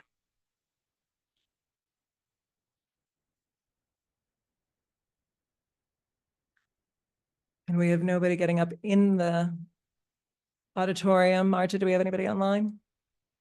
Okay. All right. Remarks from planning commissioners. I'm sorry. And this is where I'll take a moment. Did anyone wish to comment or explain their vote? That's my remiss for not having asked at that moment. Okay. Separate from that or inclusive of that, any remarks from the planning commissioners? I have a comment. In going back and re-listening to the June 25th meeting in order to make the corrections to the minutes, there was quite a bit of discussion in that meeting, June 25th, 2024, between the Planning Commission and Charlie Ewert, planning member Ewert, about the complications of the form-based zone and I'd say, I don't know if overwhelming is the right word, but we had both public comment that evening, as well as I believe in writing, as well as multiple commissioners stating the problems with it and the interest in limiting the form-based use, including people were discussing the need to pause it or stop it, going back to zones that were already written, R3s, CV2, all of this was discussed in detail. And at that time, a specific request was made for Charlie to convey those discussions to the county. And Charlie had said that he would do that and would come back to us with the outcome of that conversation. And so I'm asking during this time, what was the outcome of that conversation? You bet. Visited with the commissioners on that, and they requested to hold that till after the incorporation vote. So I could bring that up with them again. Okay. That was going to be a part B of that question, which is, now that the incorporation seems to have passed, has passed by a 2/3 vote, and the form base was a bit of a hot button issue during some of those discussions. I think it would be important for that question to be put to the county and see whether or not we can get some answers on that, as we do have that year-long transition between the county still taking applications and rezones and the incorporation coming online in 2026, I believe.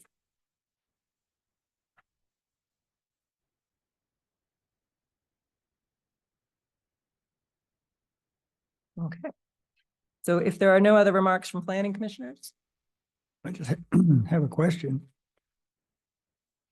Are there areas in the county currently under the jurisdiction of the Ogden Valley Planning Commission that are not included in the boundaries of the new Ogden Valley City.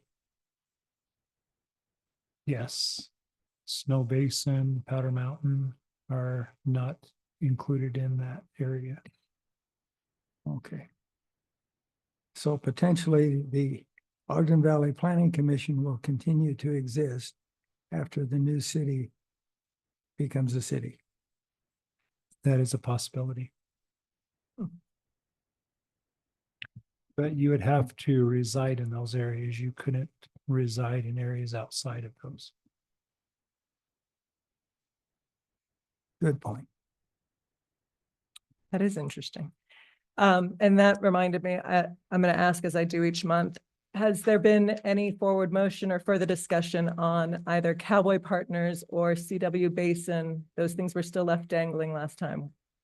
Yeah, those are items that are still out there. Don't have anything to report on those. All right. Next on the agenda is the Planning Director report. I have asked legal after the incorporation just to give us something in writing as far as the process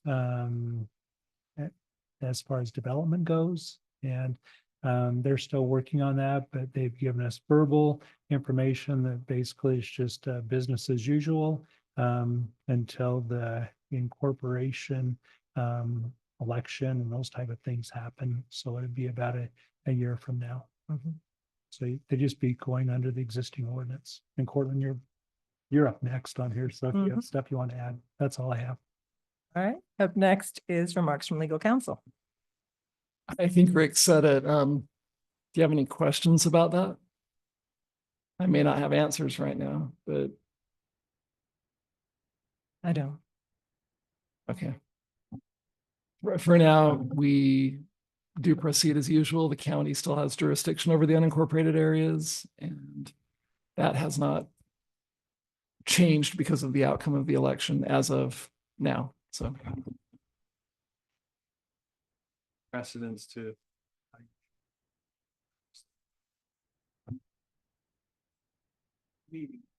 Obviously, vote was to incorporate.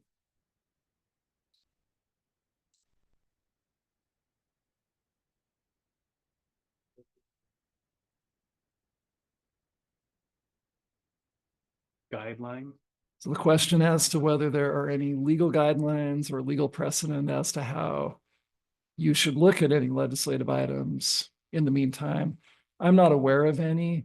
Those being legislative decisions, it really is up to the discretion of the legislative body and you as a recommending body to determine what to recommend and for the county commission to determine what decisions to make on those items. And it would surprise me if there were any real court decisions saying one way or another.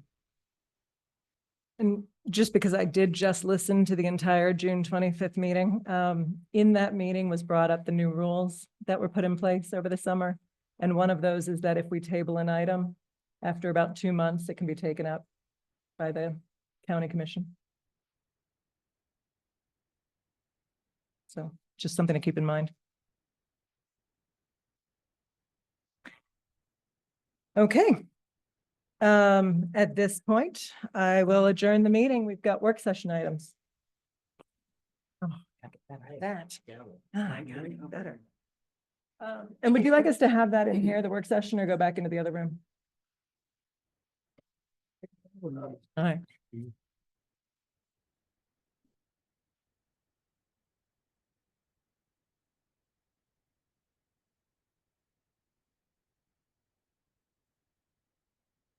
Oh, sorry. I'm so sorry. Yeah,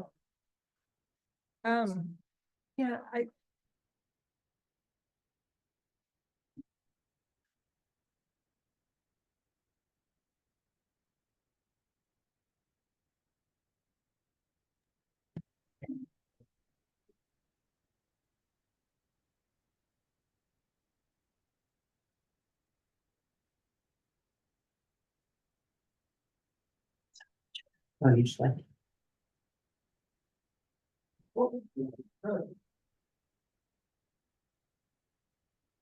Hey, Hey,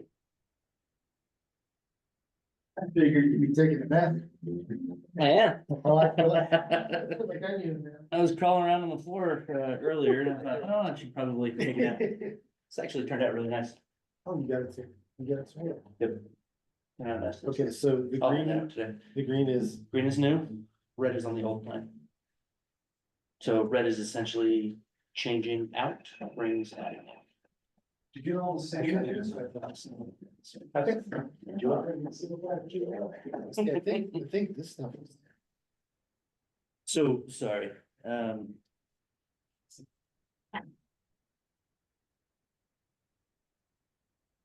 I should actually, the black line, there have been no changes. So black line is basically where the green and the red. And the other lines. So you're right. I'm not sure what the, I'll have to take a look. Maybe the green was actually out of the green.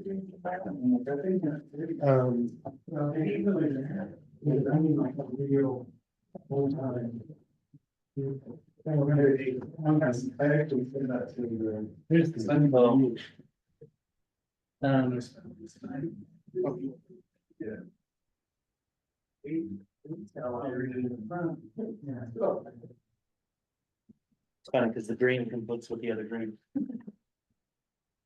Oh, Charlie. Hello.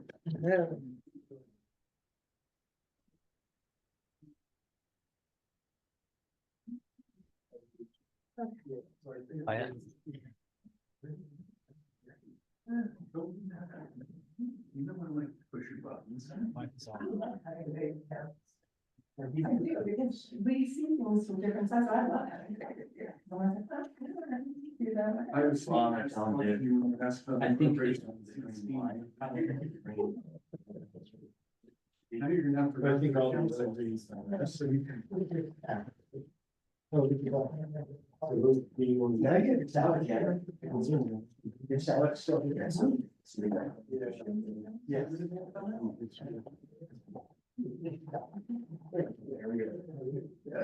Okay, I'll make sure that they know the black means staying the same. The rules. All right. Yeah, no problem.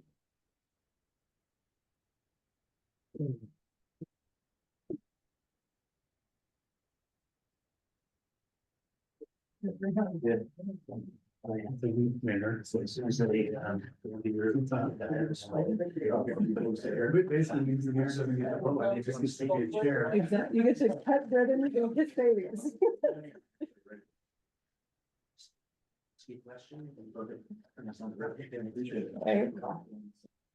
I'm optimistic, in the short term. Oh. Yeah, we better. Does Martha come in here for our work sessions? Yeah, She will? Okay, because I need to hear it. I was a little surprised to hear what Rick just said, What did you 'cause just say? that we don't have an answer. Well, Of what? on the question of whether or not form-based and stuff like that. would- Oh, yeah, did you have the conversation? Yeah, we had the conversation. And how'd it go? Yeah, that's not the study. We didn't have it in the context of they might become a city, but it's always been part of Well, the. at the time, we actually didn't discuss it. That was my part, the addendum to my question. At the time, it was just simply, we're having problems. Let's put it on pause and go to R3 and So CB2. yeah, so the answer to that question is, they're gonna continue to use the form base if they find I the. think because they put it in place to To take out the CB2. Yeah. It's like, when But, it all came out, I was like, so I was a little surprised to hear Rick say that.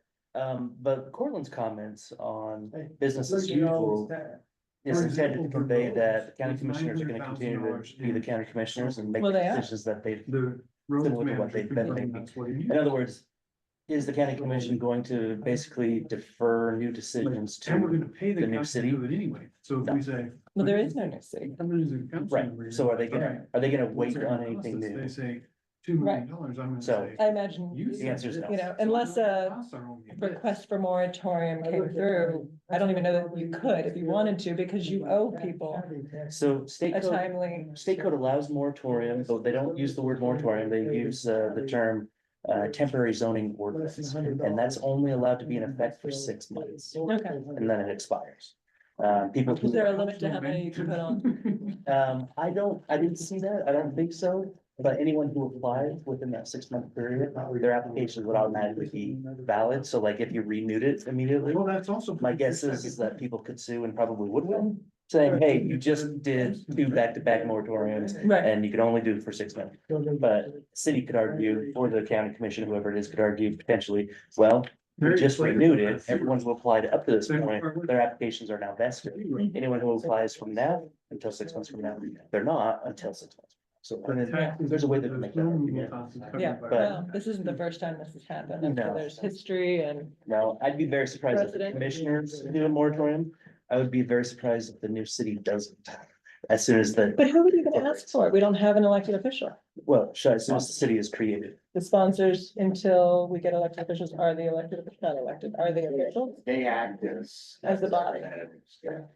I thought it was only to do the district. I didn't realize they could actually request certain things. Anyway, So that's my question. It would be like just a citizen. Yeah.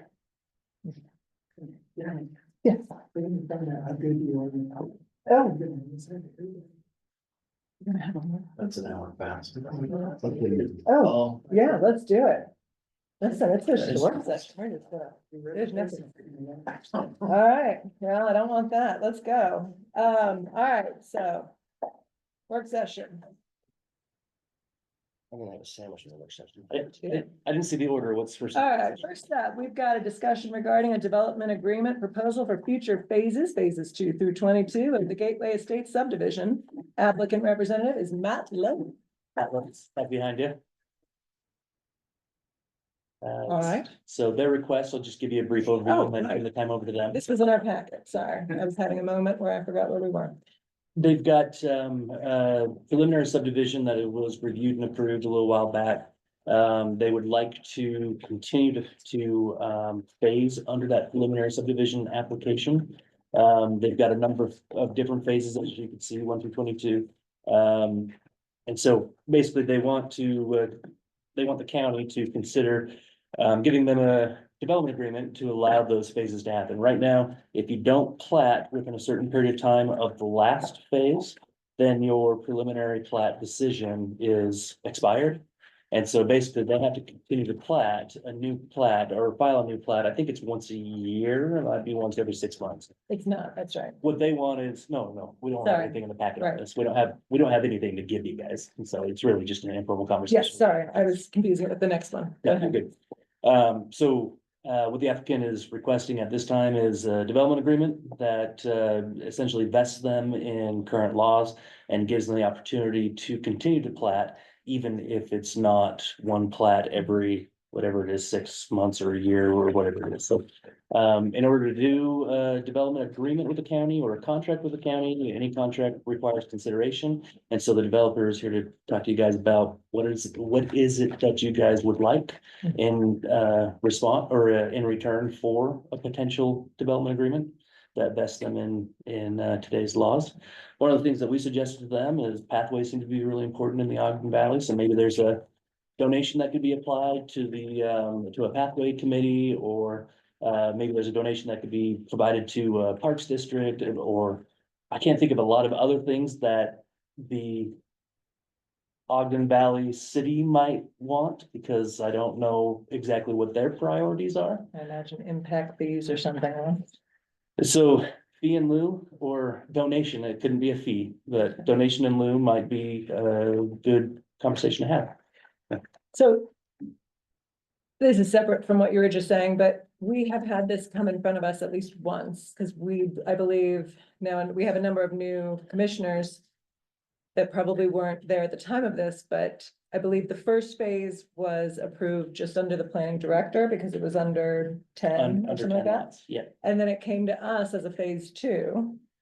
And so there is information that could have been provided, especially since we do have some new commissioners who are not familiar with this property or what we're discussing. And although we are discussing the potential of a development agreement, I would like to always err on information. Yeah, what I I'm mean, telling you is I haven't received any information from the applicant to provide you tonight. Okay. I think my request would be that planning, since we have had this come before us and we had things in a packet before, at least a summary or pictures of what this is for some commissioners who aren't familiar with it. Yeah, Where it's at.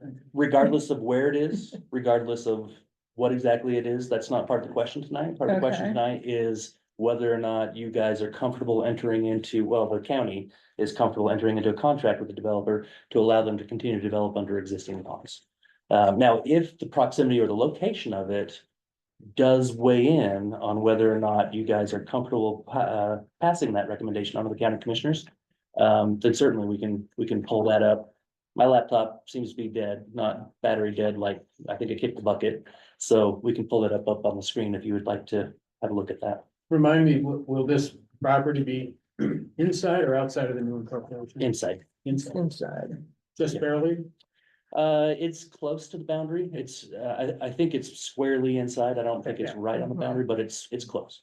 Highway 39 on the hillside before Evergreen. Right. Mhm. Okay, then do me a favor. Yes, maybe this is separate, but so are we just looking, right now it's two phases, right? So there was say a 10-unit phase, phase one, and then a 22-unit phase. So we're looking at 32 units right now. Yeah. Now, I don't have all the details on how many phases there were. None of that was, I wasn't involved in most of the processing of that. Okay, I just know that they would like to have the opportunity to discuss a development agreement with you guys.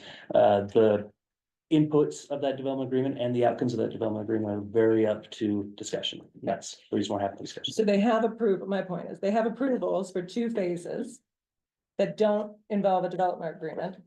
They're asking for a developer agreement. Yeah. Why?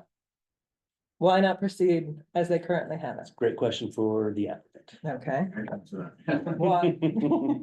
I mean, honestly, just to gauge, I mean, there's a lot of uncertainty right now with the new city being formed, and so I got my approval through the county prior to the new city being formed, so I met with staff and just let them know my concerns, saying, I'd really like to know that these rules that I have right now, even if it was very similar to what my current approval is, saying, what are my rules and how do I keep, I just don't like the ambiguity that, if I have to face that, I talked to my land use attorney, I said, he said, hey, I would recommend you go get a development agreement so that this thing doesn't, then you can offer something to the county saying, hey, I'm just trying to memorialize what I got, maybe talk about phasing a little bit, give me a little bit more time. So I'm not always up against a gun on phasing. I can offer some goodness to the county, donation to some trails versus paying my land use attorney to fight vesting with a new to be formed city. And I'm not saying it's gonna go there, but that's gonna be my only option if they came in and say, well, we don't really care what Old Weaver County said.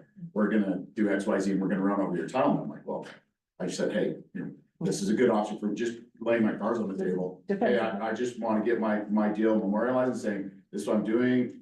And if you guys are fine entertaining that, then it would be beneficial, that I could offer something beneficial to the county now. Now, if not, I mean, I'm relatively comfortable. I talked to my land use attorney. He feels like I'm in a pretty good spot. But he recommended just saying, hey, this is an opportunity for the county to get something out of you and hopefully get a win-win. And you're not gonna pay me as much defending your position if it comes to that, so. So what would you like to offer? I was talking about doing a donation of trails. I'm a big fan of trails. I'm an avid outdoorsman, so I thought that would be a win because I think the valley needs more trails. And I think connectivity trails and the funding mechanism for that, or maybe even help donate to the new paving fund or something. It's worth talking about that. I'm open to it. Just saying, hey. Donation at what level? We kind of talked about that. I threw out between $50,000 to $75,000. Pretty sizable donation, really just kind of memorialize what I already have. Charlie, is there a standard? No, not right now. Western Weaver, when it comes to parks and open space, they won't rezone. And this is, even though it's not a rezone, it will be a legislative decision because you're making new rules that apply to this property. Before they make a legislative decision, they want to see a developer commit to around 7,500 per front door. This number is, the number that he's just mentioned is up there. I can't remember how many lots in total did you guys have? On the phase two, so the 10 are already platted, and then I have 22 lots that the plot, so you're saying 7,500 per, so that'd be like more like 165,000.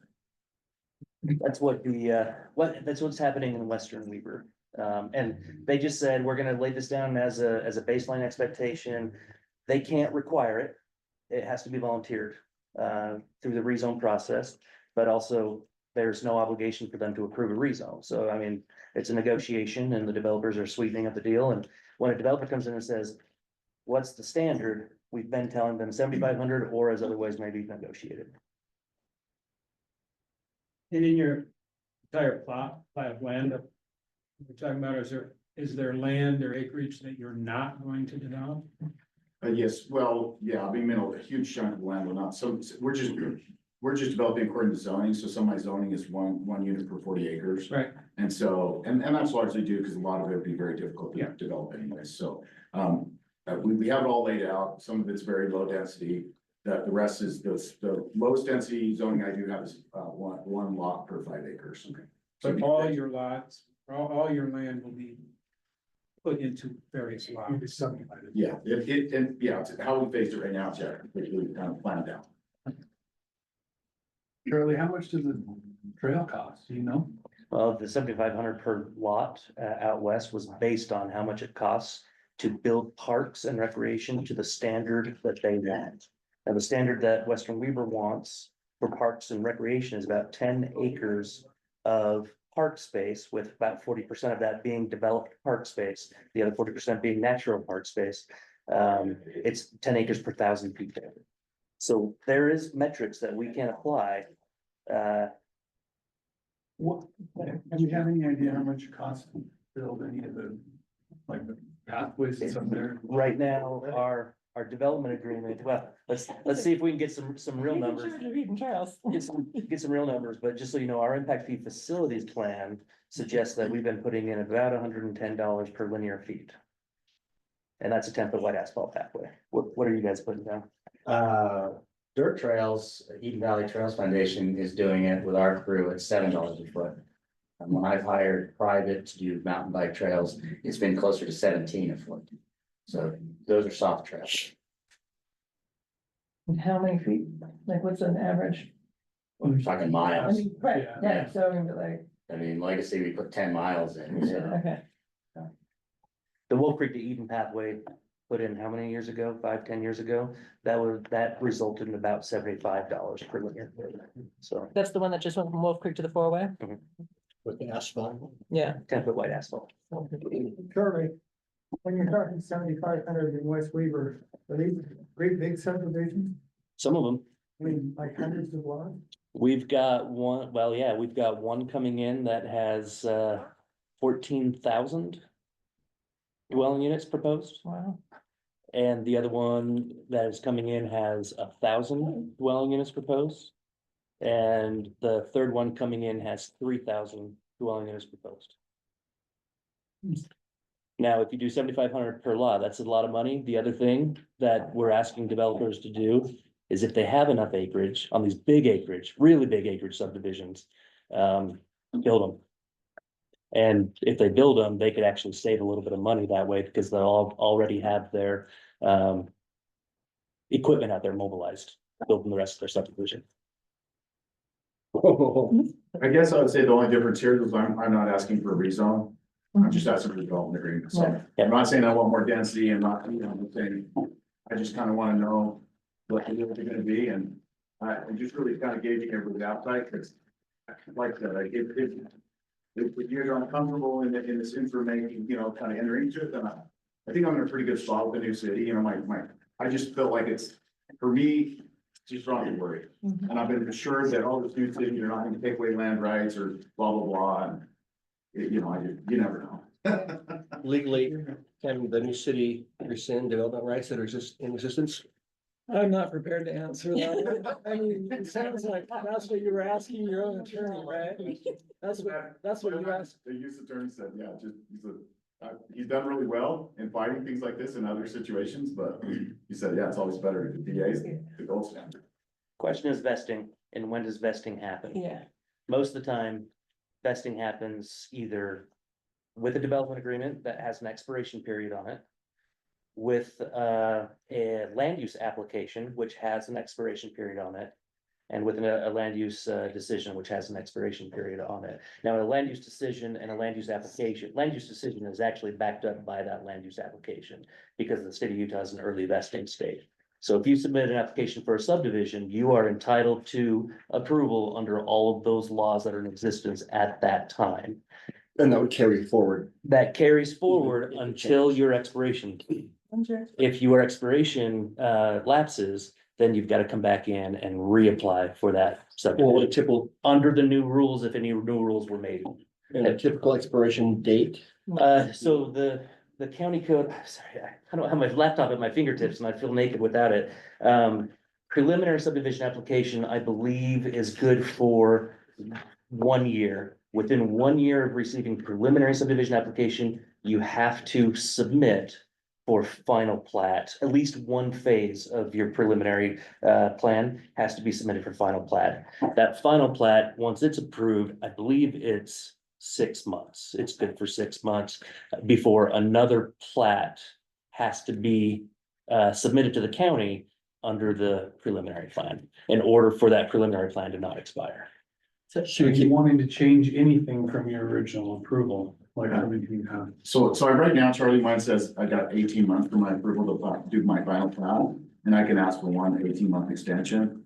And maybe it is 18 months and not 6 months. There's a 6 month in the code somewhere. Yeah, so. It's a year and 6 months. You're blessed.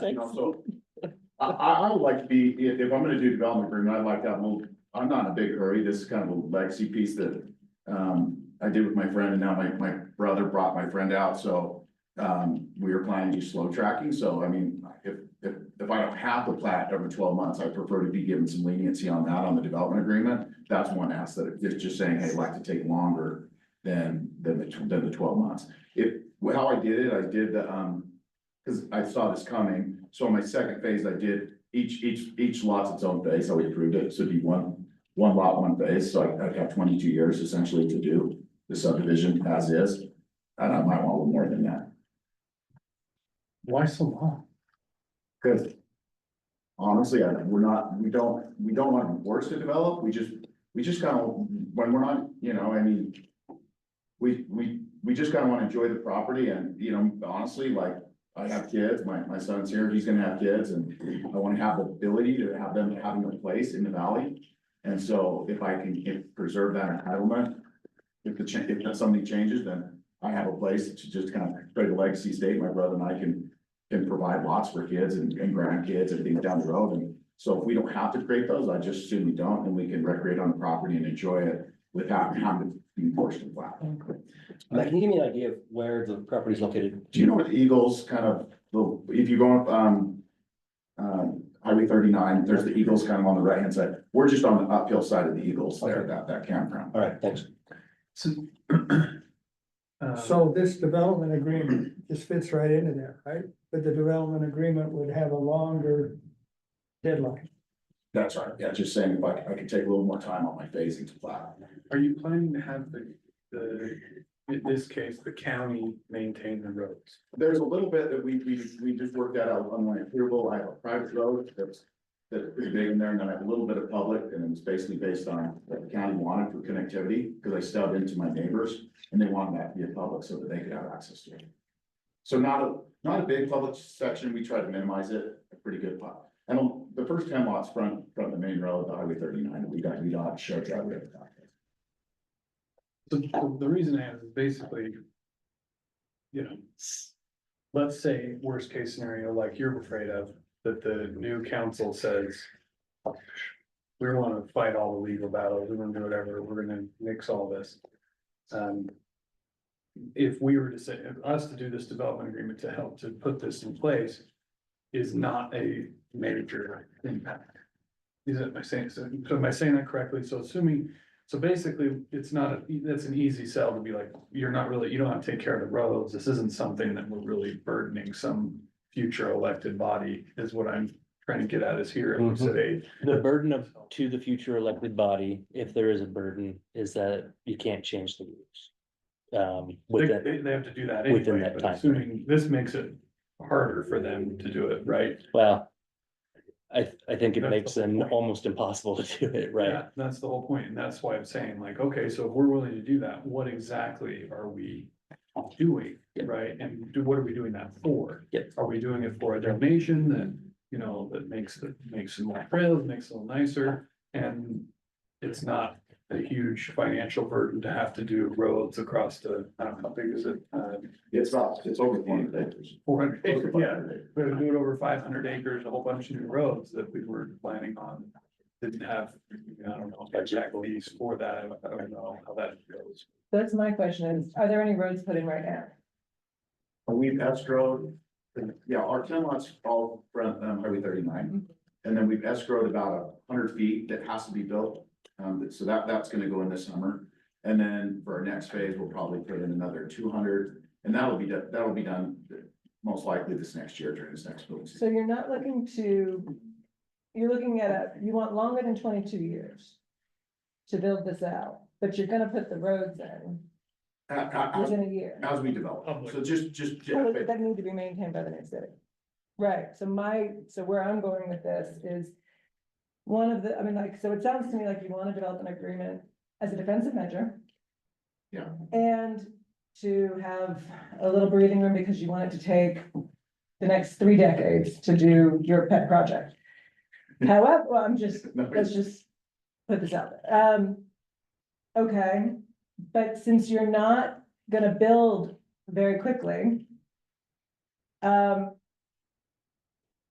would you be amenable to like, so then plow your own road until a certain number of homes are built? Yeah, that's no problem. I don't recall, is your whole development, individual wells and septic? That's right. Yeah, I mean, if roads is a big deal, I mean, I don't have a problem. I think I'm looking at some other things we're saying, if you know, looking out for the new city saying, hey, yeah, we could put it in that the HOA takes care of all roads, you know, right now, we don't have, and we haven't formally formed an HOA for the first 10 lots, but if that was something that needed to be written into the development agreement, that would be fine. So I'm sorry, I'm trying to get a picture of this.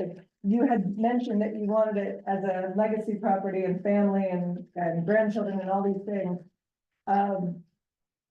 Are you selling these first phase lots? Yeah, we're selling stuff on the road. Okay. Yeah, some of those. We are selling those to kind of recoup some of our costs and whatnot. But the plan is as we get to the canyon, that's kind of legacy property and recreational property. We go up there recreating quite frequently. Okay, and we currently have platted 32 lots. How many development rights do you have? Total approved is 32. We platted 5. We're platting another one, 6. And then we have another smaller couple that are gonna be platted after that. And those are all the 10 lots on the road. How many development rights do you have for the property? Total of 32. 30. So, but Total for the 400, because you said. about 475 acres, and so and then the only thing we're talking about getting a development agreement is the 22 lots that are above the road. The Phase 2. Yeah, phase 2. That's the only one. Yeah, we're on the 10 lots around the road, it's not, yeah, we're not looking to get a development agreement on that. Got it. Is it the first phase, the roads, lots on the road? Yeah, I kind of, when we labeled it phase 1A, B, C, and D, I believe. Okay. A and B have already been platted, and C and D are yet to be platted. My opinion is if he is amenable to doing that, making that adjustment in the development agreement, that there are no requirements like the HOA take on all of the roads and whatnot. And then there's a donation of what did you say, $65,000-$70,000. Then I think we're not really, from my perspective, looking at this saying, well, I don't wanna tie up any more than they already are unless it's very minimal. So I'm comfortable. I'd be able to defend that to my neighbors saying, look, sounds like a great place he's developing. He donated to the trails and it's not a burden on the city. Okay. So How do we designate donations where it goes, how is it applied? The contract, Written a contract? we'll do it through the contract, so, I'll let him kind of work on how he wants to, propose how it gets retained and all that, and then work from there. to be clear though, no, I don't want to change any rules other than the timing for him to allow. Right. So the county doesn't currently allow private streets unless there is absolutely no public interest in those, so we'd have to change those rules. Okay. Right. Okay. I just wanted to make sure. What else you got? Maybe those two. Changed all these other things. Right. No. I Okay. wanna keep like the rules that were set the same, other than you gotta take care of all the maintenance and that, cause I could see that as a sticking point of, hey, we got this new city to approve this big 500 acres of roads. And Yeah. we know that was never part of the plan. We don't really know. We didn't see this. Mhm. I don't think that, I would love to not be that burden. If you're willing to do that, that makes a lot of sense to me. So Perfect. Okay, so that's my point. No changes aside from like. Yeah. And timing, that doesn't, sounds like a reasonable thing. okay. Charlie, how many, in theory, how many homes could be built up there? On that, say, 475 acres with that, 22 on this, on the development group piece. I think they're maximizing. or maximum? Okay. So.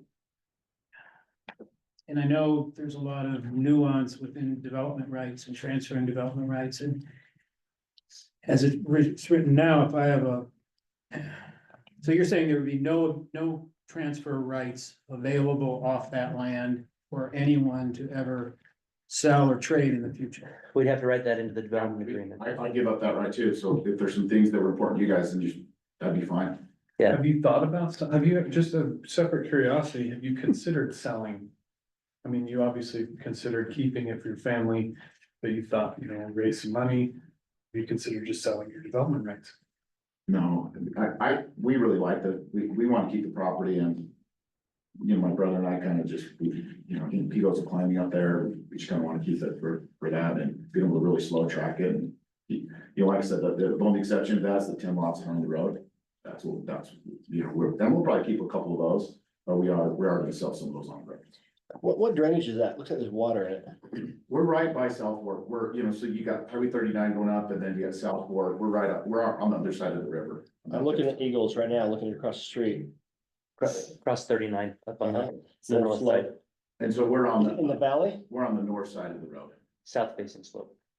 but is there a valley that goes? Yeah, we have a really cool canyon that goes up there. So that's what we hike up there. Uh-huh. It's a really, we have actually two canyons. So one's really accessible, then we have another canyon that's a little further east. And then we have part of the canyon that's on the McKay property. And then we have some of the Green Hill Estates HOA property comes pretty close, might even touch us. And then our property butts up to a 4,000 or 5,000 acre ranch. They used to be called the Kingfisher Ranch. That has a really cool off-grid house up there. The guy who bought that, I think he just wants to keep this a big preserve. And so it's kind of a cool location with a lot of private stuff. So I really like this idea that Commissioner Barber brings up, that, and great to hear that you're amenable to it, that, any of the development rights that you have the property right to on that property, are yours to keep, but if it comes to, we're only gonna use this, and I'd like to be able to sell or transfer them off, that actually be retired, that any rights that you're not developing on that property be retired. Because that goes a long way for the new city, right? The general plan says to look to see for ways for retiring development rights. And if you're open to that possibility, I think that goes nicely, like in a nice momentum. I'm not quite saying that I won't rezone it, and try, vacate my plan, try to get better zoning. I mean, that this is the total density that can be assigned here according to this plan, it can't exceed it, so not to exceed the 22 lots, whatever you guys want on that stuff, I want to keep with the current rules and I'm fine saying I can't exceed the current rules if the zoning became more favorable or whatnot down the road, I'm saying I'm locking in and you guys are locking me in. That's cool. And so.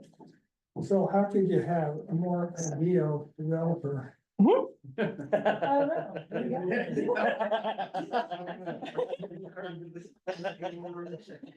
But wait, there's more. I mean, everybody's saying we now. gotta remain rural.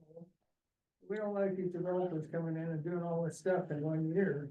It freaks us out. He wants to eat. I like it. Do we motion? What do we do with? This is a work session, we do not. I want to take your guys out, I talked to Charlie and I was like, I don't want to really go through the brain down and just, I want to see if there's some willingness and if everybody's like, yeah, the new city's formed, they're gonna make all the new rules, we don't want to touch it. Then I want to be respectful of that and didn't want to waste anybody's time. Is this a venture with Pete? Is this a venture with Pete? Yeah, Pete, Pete bought out my old partner. You did mention Columbia. My only concern that way is just that if you would be willing to do the HOA takes care of the basically private, the whole thing. And we do have that public road because they wanted the stub. And so do you guys want a mechanism where we pay for that? Because, I mean, I'm fine doing that. I mean, so there's a public road that goes through there that they wanted a public stub to the McKays. And they would donate that to county? And so it's gonna be Or the dedicated to city. county or the city, but if there needs to be I guess you could write that in the development agreement too, that we would agree to pay the cost of keeping that up as part of the development agreement. I guess you could put that in there. That's what I would say, until you're welcome, I think not indefinitely, just you're welcome to revisit it with the next group. Yeah. That's, cause it sounds like it's small, but, and even if there's even anybody that lives on it, well, you have to, right? I don't know. Yeah, it'd be down the road. So, yeah, we'd be fine putting that in there too. That'd be another thing saying that we would agree to pay that either the county or the new to be formed city, the cost associated with maintaining that until we reach another agreement.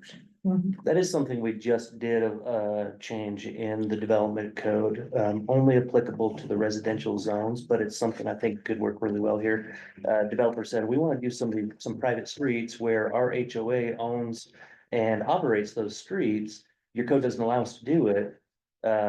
Will you allow us to, basically? And we said, if they are open, perpetually open for public use, then yeah. I mean, there's no reason to make them public and under public operation and maintenance if an HOA is willing to operate and maintain them. If I were in your shoes and we could discuss this in the back end, I'd probably want some kind of a sunset on that. You know, if the city is willing to take it on at some point in the future. And we can write the agreement that way so that it gives the new city council the option to take on certain responsibilities that they may want to take on. That's what I'm saying. Okay. At this point, like, if you'll take care of it, even if it's the cost, you're willing to pay any costs, or take care of it yourself. And the terms basically stay the same, and then make some trail donation. Okay. I think that. Great way to do it. Yeah. You guys want to see a financial donation or do you want to see it go to any specific trail? I don't think we should say which entity it should go to, because doesn't that put us in some sort of? Not necessarily, you can ask, Favorability or I mean, I don't know liability? that you guys should mandate who Right. it goes to, but, you know, if. It if should be there's- in the valley, but you know. Oh, yeah. there's Say two if there trail is a group, foundations. right, so, yeah. We should say you must donate to this particular nonprofit. Well, I'm a fan of the big dirt, use trails, Doesn't but there have to be That's what I was thinking. relationship between the donation and the property? Not with the donation, it would be if it's an exaction. But not with the Same thing, donation. right? Different Arose stuff. by another name. So not in Or this trail. case, the applicant is entitled to exactly what the ordinance says he's entitled to right now. The applicant right now is asking for different rules to apply to him. So if he was only developing under the laws of today, then yes, there has to be an essential nexus, is what the courts have called that. And so it has to be related to the project. If the applicant, again, that is under today's rules, if he wants to develop under today's rules, where he's asking for different rules, there's negotiation My thought, or room for nobody's negotiation. asking. It's gonna give him. That that's why we're I here. thought we were- That's why we're here. I think he should be able to choose as long as, where it's donated, as long as wherever it is donated is creating more trails. The group or the geographic location? Mm. Both? Where the money goes, yeah. Well, hang on. Both. Let him pick, as long as it creates more trails. I can choose it right into the development agreement, so you know who I'm gonna donate to. Well, is that Great. what you saying, like you could Okay. just put it out his backyard? As long as it's public and open, yeah, I don't care. Okay. So Charlie, would the next step be that you draft something on paper? If you want Based on these conversations that we had. That sounds like a great place. Let's have a bike and over there. Yep. So the intention here is to, whether it's your next meeting or the meeting after that, have a public hearing. We have to have a public hearing for it. To consider this change of rule. or rules. At that point, we'll have a full development agreement that you guys can look over, read over, make sure it actually says what you guys are hoping it says. And then can we bring that to a work session first? Yes, if you guys, do you have a time constraint? I mean, as long as no more terms put in place or something. Okay, so we can come back to a work session in December with some kind of a template or a draft. I mean, we have a work session coming up in, do we have one in December, like We in canceled, like a week? we canceled the December 3rd work Okay. session. So what is the change of road? The private road thing? No, well, that would be, Time extensions? that'd be one of, Probably. yeah, private road thing would be one of them, but it's the time extension, I think, is the one that he's specifically asking for. That should give you more time to plan. What's the negative aspect of that?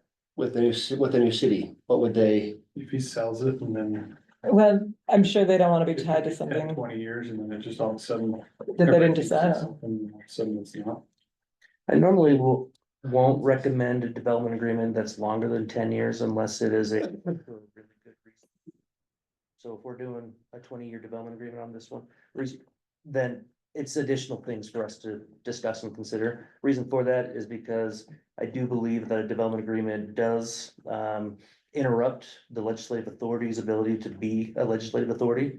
And under Utah State Constitution, you can't actually do that. And so you have to create these expiration periods for these development agreements to expire so the new legislative authority can make new decisions that they. Could we want. put in that you can have the extension, but if the property changes hands, the development agreement is not void or is not gonna roll with it? That's something you're okay with, holding on to the property for 20 years?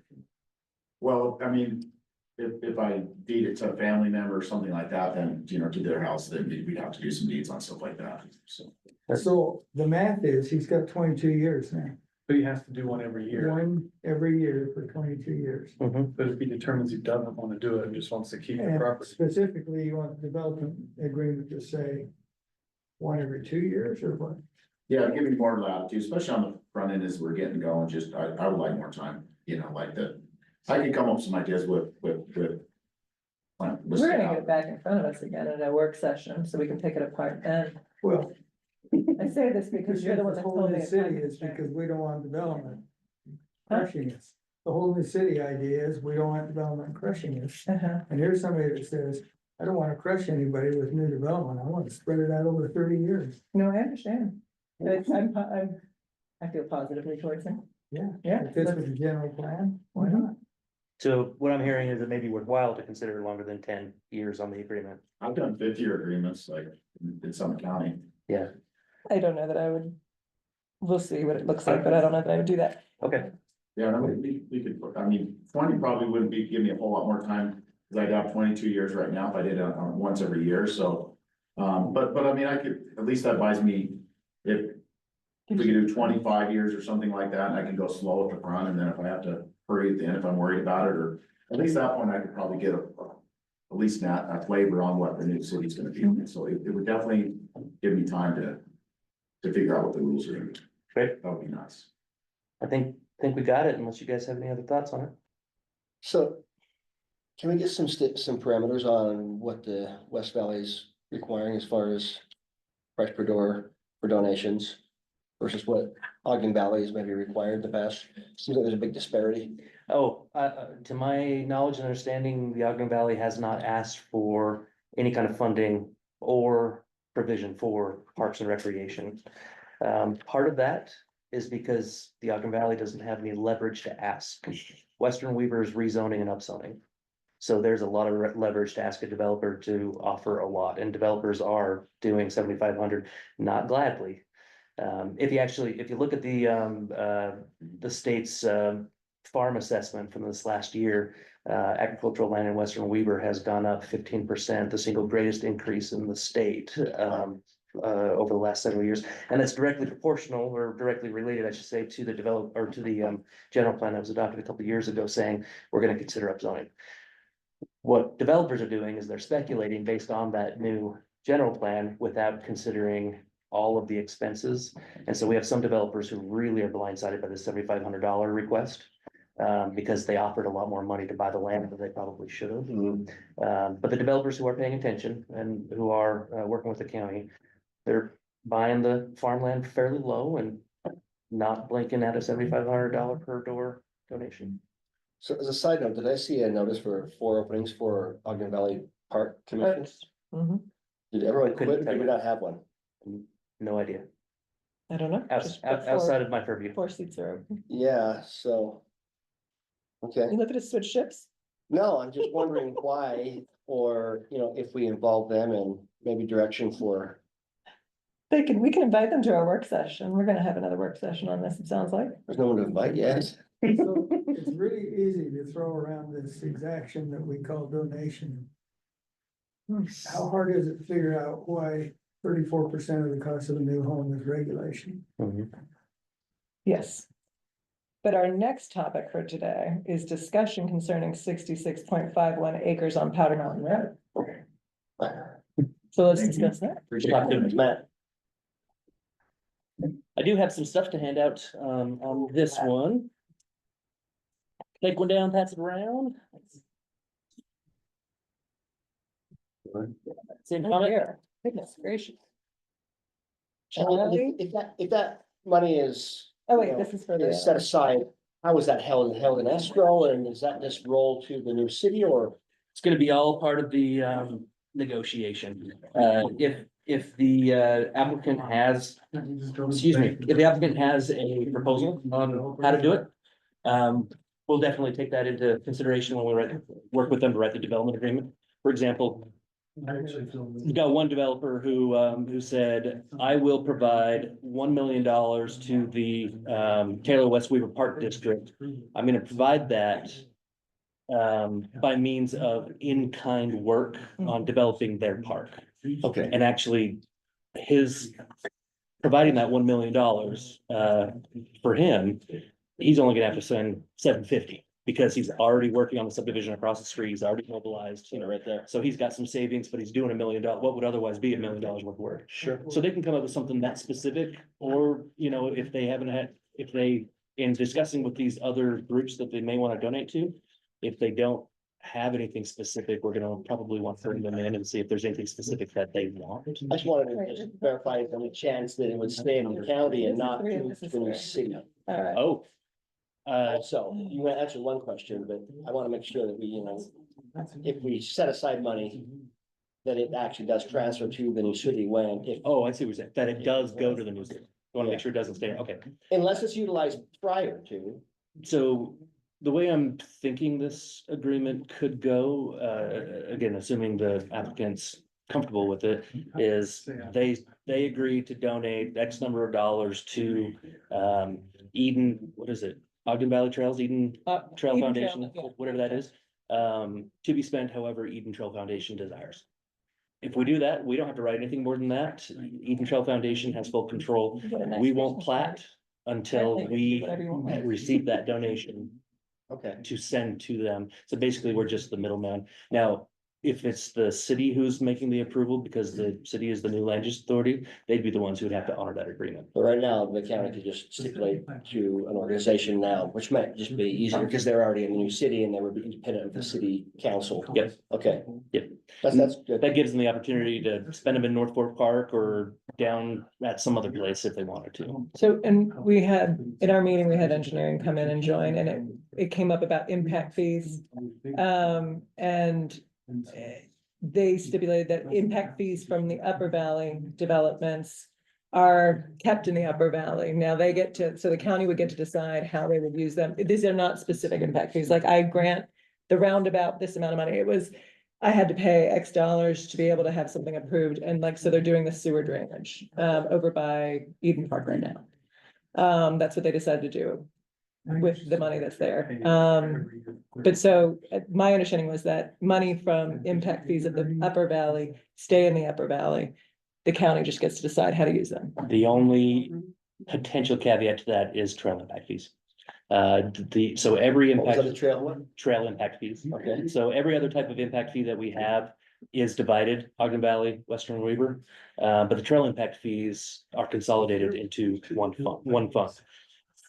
I am a little surprised that Western Weaver folks have not complained more about not receiving their trail impact fees, because almost all of it, since we combined those accounts, have been spent in the Ogden I'm Valley. surprised you combined the accounts.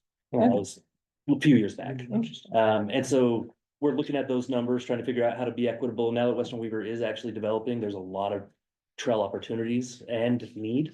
And so that may be diverted a little bit differently. We just want to go back and make sure we're being fair with how that money is spent. So, Okay, we have 66.51 acres on Powder Mountain Road. Is it Rim Trail? This is nothing at the moment. This is undeveloped land. Oh, wait, that's Bridget. This is in, yeah, that's all bridges, including what we're heading in here. This is at the end of our packet. so first things first, the You're skipping.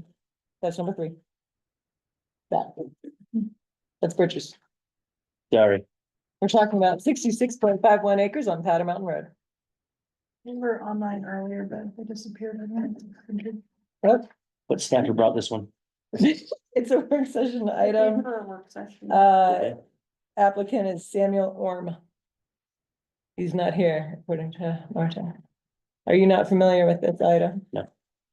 But Okay, I like read look it. at my face should probably communicate. Anybody else read this? They've got 66.51 acres on Powder Mountain Road. The majority of their land, almost 47 acres of which are at a 30% or more grade.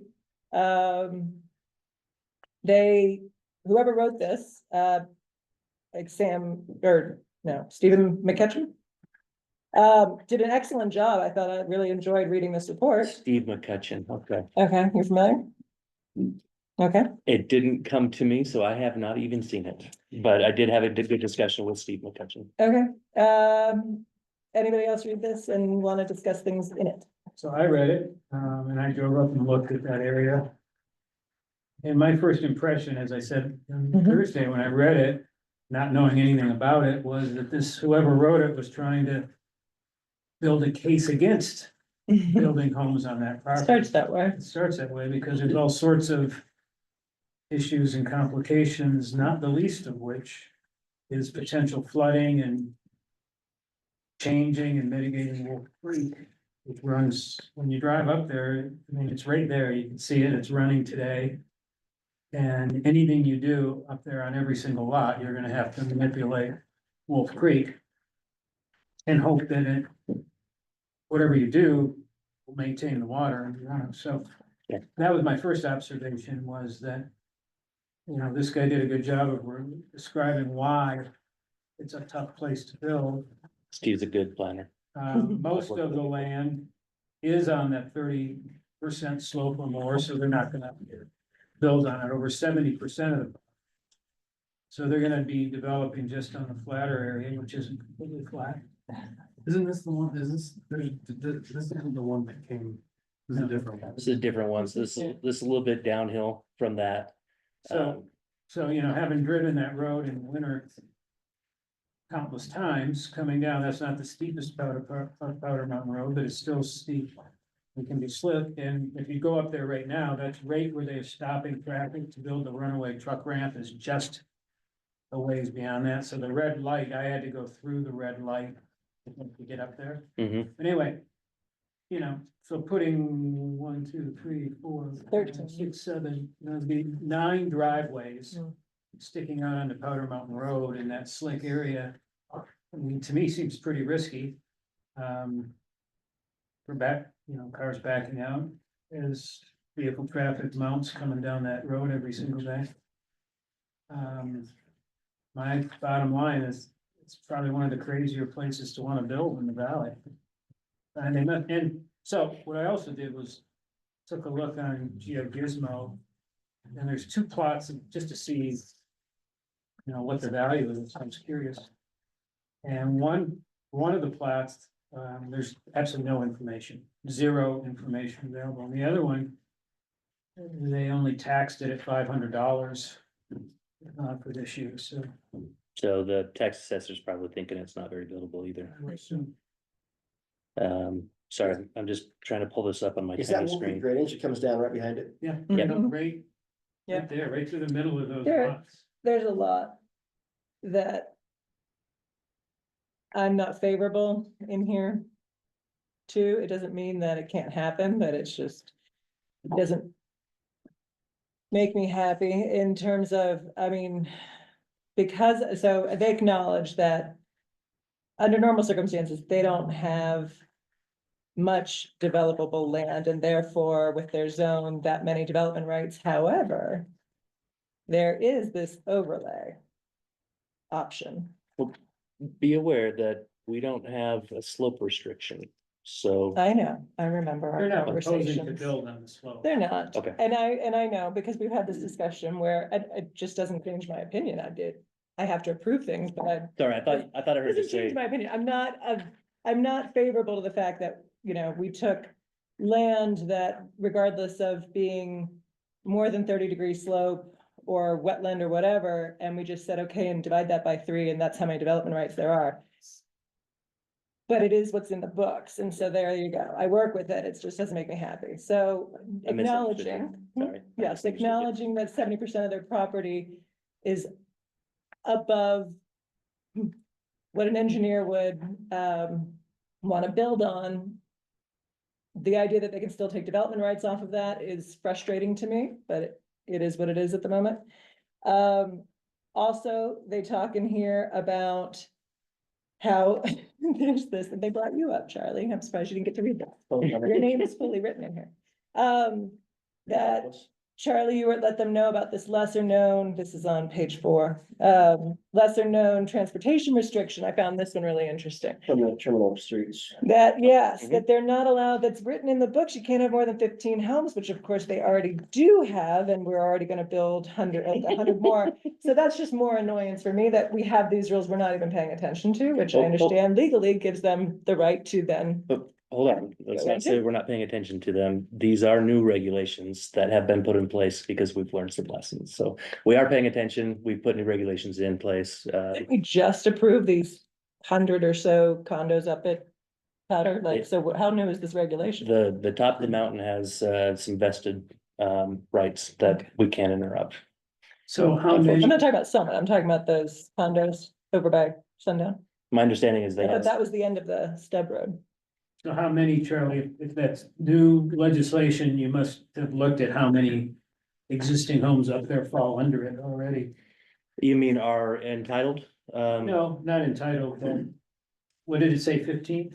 15 is what you're 15. supposed So to out of max the at, 15, how many have been utilized? More than 15, more than 15. Okay, so, much more than 15. so it just came to you right now as an application with staff.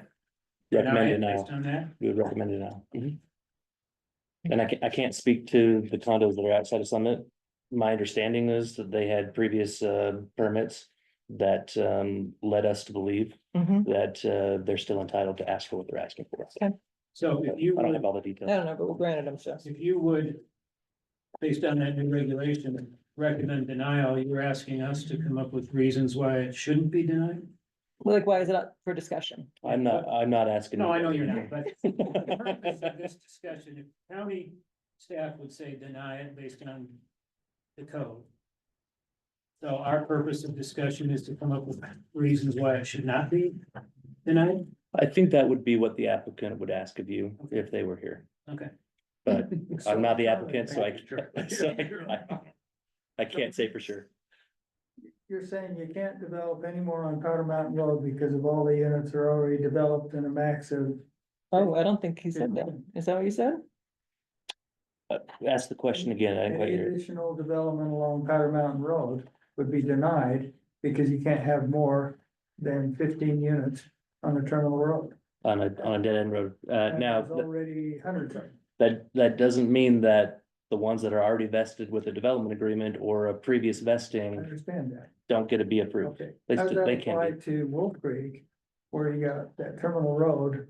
And how many hundred are in there? Same. Does that mean you're gonna recommend denial of any new homes in Wolf Creek? Not the ones that are vested, but any new development application on a dead end road, and that includes Wolf Creek, will receive a negative recommendation. What part of Wolf Creek are you discussing right now? The whole area? Elkhorn. Now, keep in mind that the, what's it called? Does that include Because we're sitting trappers? right Does that behind Kobe. include? Kobe will connect a street to that. To So, trappers. so it will That's not be a true, dead end road for long. There is entitlement in another agreement that says that there will be a road that makes that connection. If you read the county code says a permanently terminal dead end street cannot have more than 15. Now, some might say that maybe Snow Basin or Snow Basin, that Wolf Creek and Powder Mountain Road is not permanently terminal. Because there is some plans for that to extend either down to Cache County or over into the Sunridge development. Maybe that's how some of those are being approved. Over in the Wolf Creek development, we do have, so if it's not permanently terminal, there should be a plan in place of some sort. And the code says by general plan, by master plan, master street plan, or development agreement, or any other planning approved planning document. If there is a plan to connect the loop, then it won't be considered a permanently terminal. What about dead end street. Trappers? Trevor's Bridge. Aren't there That will hundreds of connect down homes to- in there? That will connect down to Kobe. It will, but Kobe only came online, what, a year and a half ago? Mhm. So before, I mean, Trappers has been there for a lot, this just Yeah. seems like an interesting rule since we have hundreds of homes on a dead end road right now. And there's a reason why the rule was created, and it was created with a lot of debate, a debate at the planning commission and debate at the county commission When was it created? when it was created. Mhm. When? Oh, I'd have to look it up. It was about 2 or 3 years ago. Ballpark, Do you okay. I'll remember, so- Cortland? Interesting. Sounds like a permanent employment plan for attorneys. Gotta keep Cortland employed. Hey, job security. Okay, is there anything we want to discuss further on this right now? The guy's not here and planning would recommend denial. Are either of the two on the screen? No, not those two. Okay. But So- for Charlie's rule, this looks a lot like the one that just got approved going up South Fork. The map of South Fork. On the hillside north. Mhm. Yep.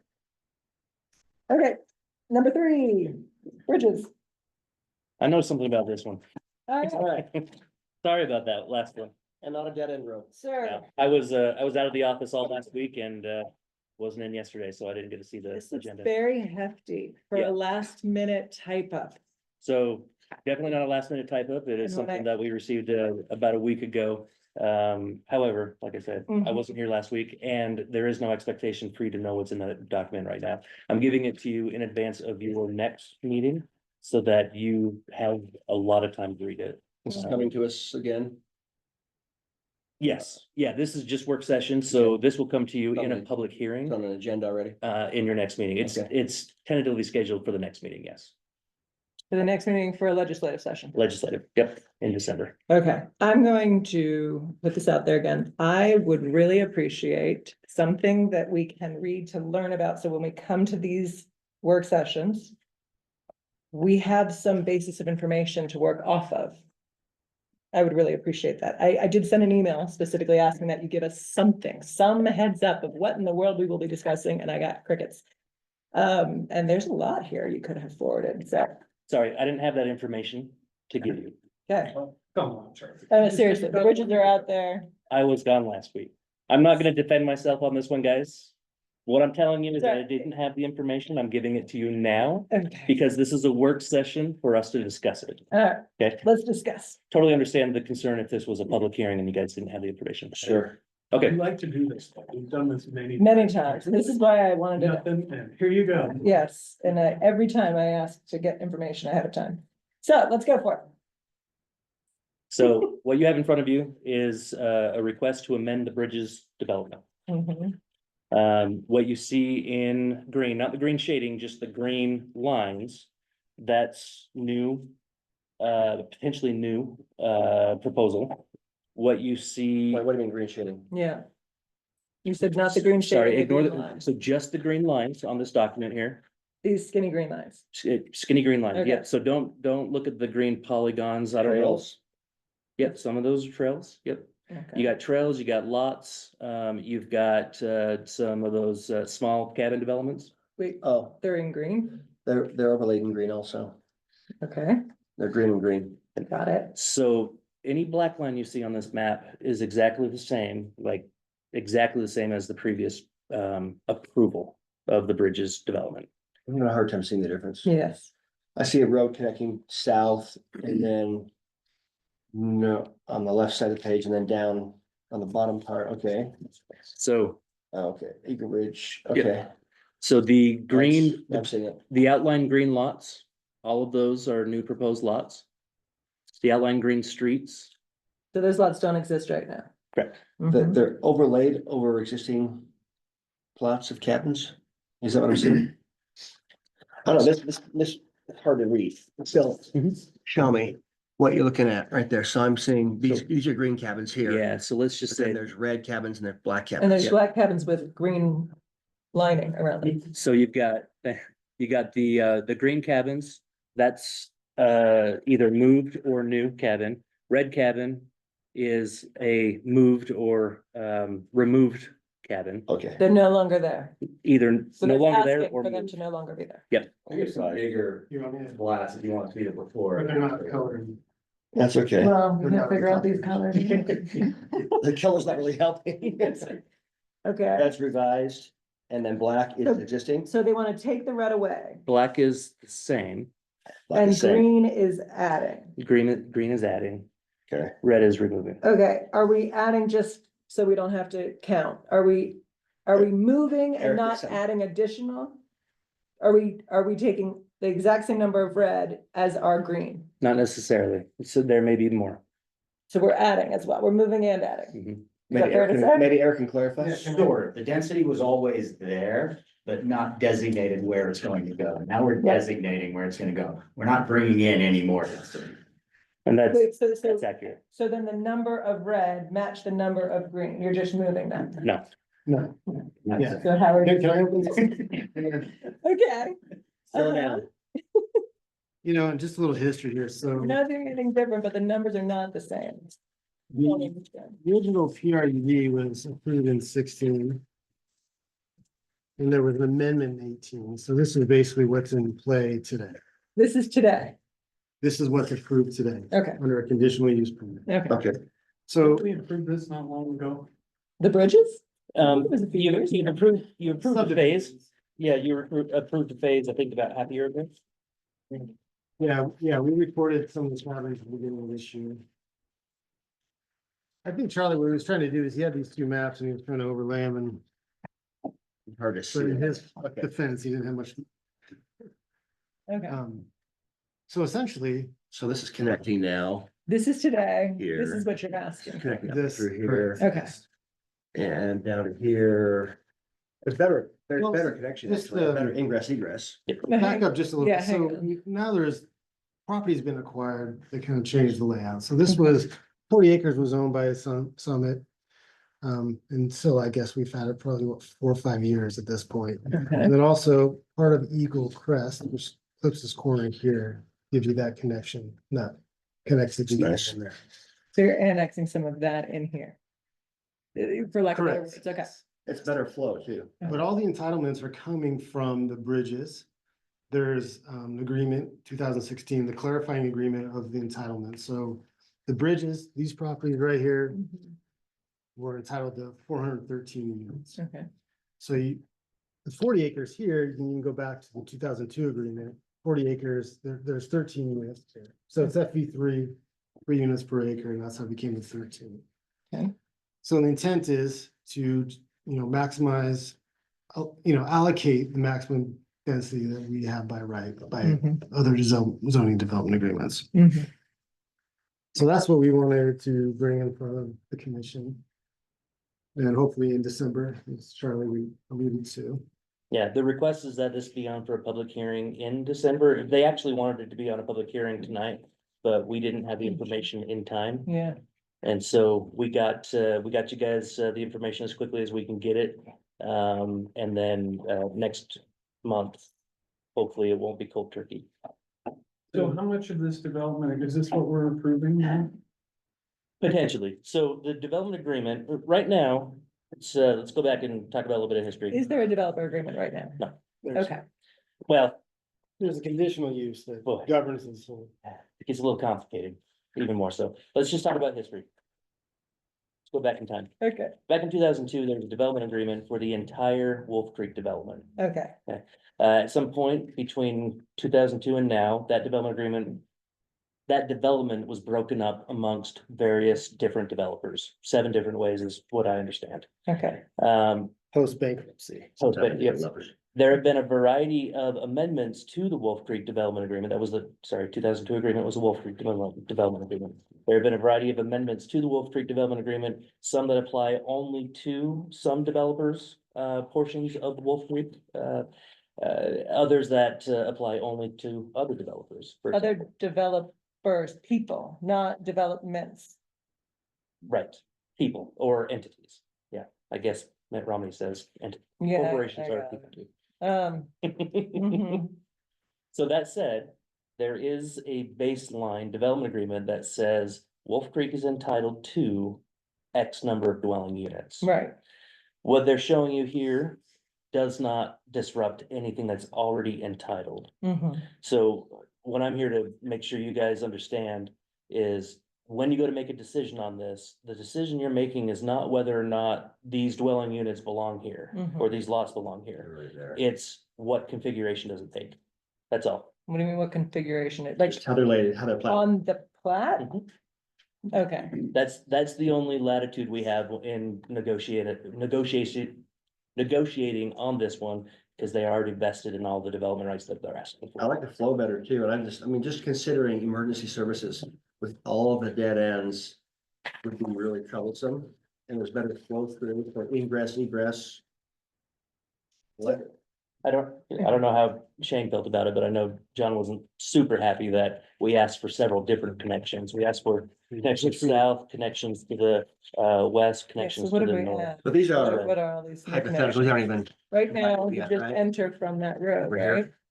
it's not a. This is a subdivision. Uh-huh. Yes, Oh, so that's, oh, I know, I know where that is, So okay. with the new layout, we have the connection here and then we'll tie So- into the. And this didn't Charlie- exist, so this is, Well, it didn't. it does now, but it didn't. Yeah, we didn't finish that It part. did. Well, it never came out. Okay, all right. And then there was another one coming in here. Okay, so And then you there's added exits emergency. for those new additions. Yeah. And then that exit is totally new without new addition. Oh, wait, yeah. Is that right? Cause I don't see any more houses around that. That's just a new Correct. road that just So basically, got made. this is like an emergency access, so we come out here. Like crash. Is that the road that It's- goes to the it's preserve? a over driving here? trail, Yeah, yeah, not but- not a road. So it would be paved, this is a paved pathway that goes through the project. Okay, And you have a dirt trail, sidewinder around the Where's- perimeter. where's the road that goes out to the preserve? Like the dirt road with a fence, like a gate? The preserve, The community that's way out near Liberty, I don't know if it's Liberty or well, even, there's stubs currently right here. and there was like a dirt road. and Yeah, it it just was tied a in closed here. gate. It was something that would cut, it followed the alignment of the road, which we, assumed it was gonna be there, Okay, or, excuse me, there. And we tied in there, okay, but it's, So some roads will go over the existing dirt trails. yeah, the sidewinder trails, yes. Those have to be And some, then where, wait, hold on, discuss that. well, let me show you this. There are some trails that have been built out there. Yeah, And I don't popular, I think. remember the length of the side. Do you know the system, how long it is? I don't know. When you connected it, it's like when you finished it, what is it, 7 months? I don't know. 7 months? What's that? Sidewinder? Sidewinder distance, Well, length. I mean, Oh, total well, then- trails within the project is over 8 miles, but I don't think, I just don't know. Okay, how long that but you need to is. adjust the side. Well, like, for example, here, you'll have emergency access that comes out here. Obviously, that gets into that trail. So there's a few, There's triple the amount of trails. Mhm. Okay. yeah, let's make that clear, 8 miles of trails. So originally there was going to be some sort of a, I don't know, John called it a community barn or something at the lake Wedding venue, that kind of thing. area. Is that still? Well, it is still planned in the middle here. It's just not shown in. It's it's kind of. The homestead. Oh, yeah, well, it's right here in the middle here, the homestead club is what it's called. Oh, up it's that there. red. Yeah, and it's right here. So originally we had, Oh. there were some ponds like here. Yeah, But that concept went away. The district is coming in and building that big reuse pond. So you're not doing lots of bridges for the bridges, you're doing one big pond? Well, it's, again, it's not even us, it's the district. Oh, no, It's been deeded over. I'm just asking what the new Will thing that is, so pond not be little ponds, but just one big usable? one. Will the pond be usable? They're gonna put a fence around it, so we donated the land to the district and The district being Wolf Creek Creek Water Sewer, got it. So it'll be a retention pond or it's gonna be a storage pond. storage? Yeah. They're gonna draw secondary water out of it, right? Yes, that's their plan. The golf course. They are, not this community.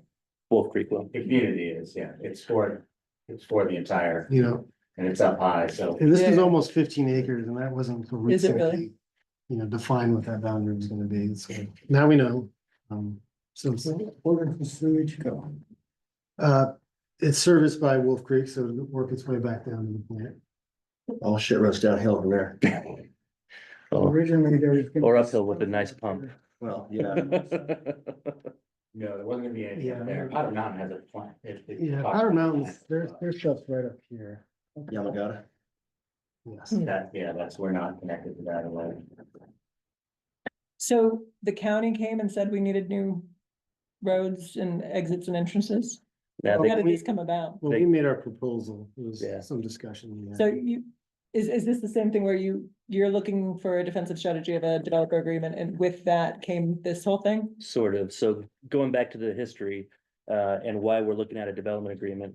The county used to have an ordinance that was called the Planned Residential Unit Development Code. And I think that was before your time, but some Planned Residential Development Code. Commissioner Burton might have been on it, right? Oh, yeah, PRUD. okay, there you go.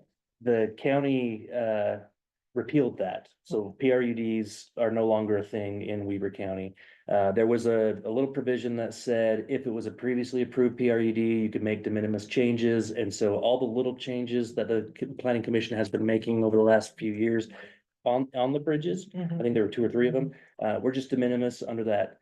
But the ordinance is very clear that if you're doing some big reconfiguration, the PRUD ordinance is gone, it's expired, it doesn't apply to you, you don't have it at your disposal. So Okay, what they do have at their disposal is a master plan development overlay zone.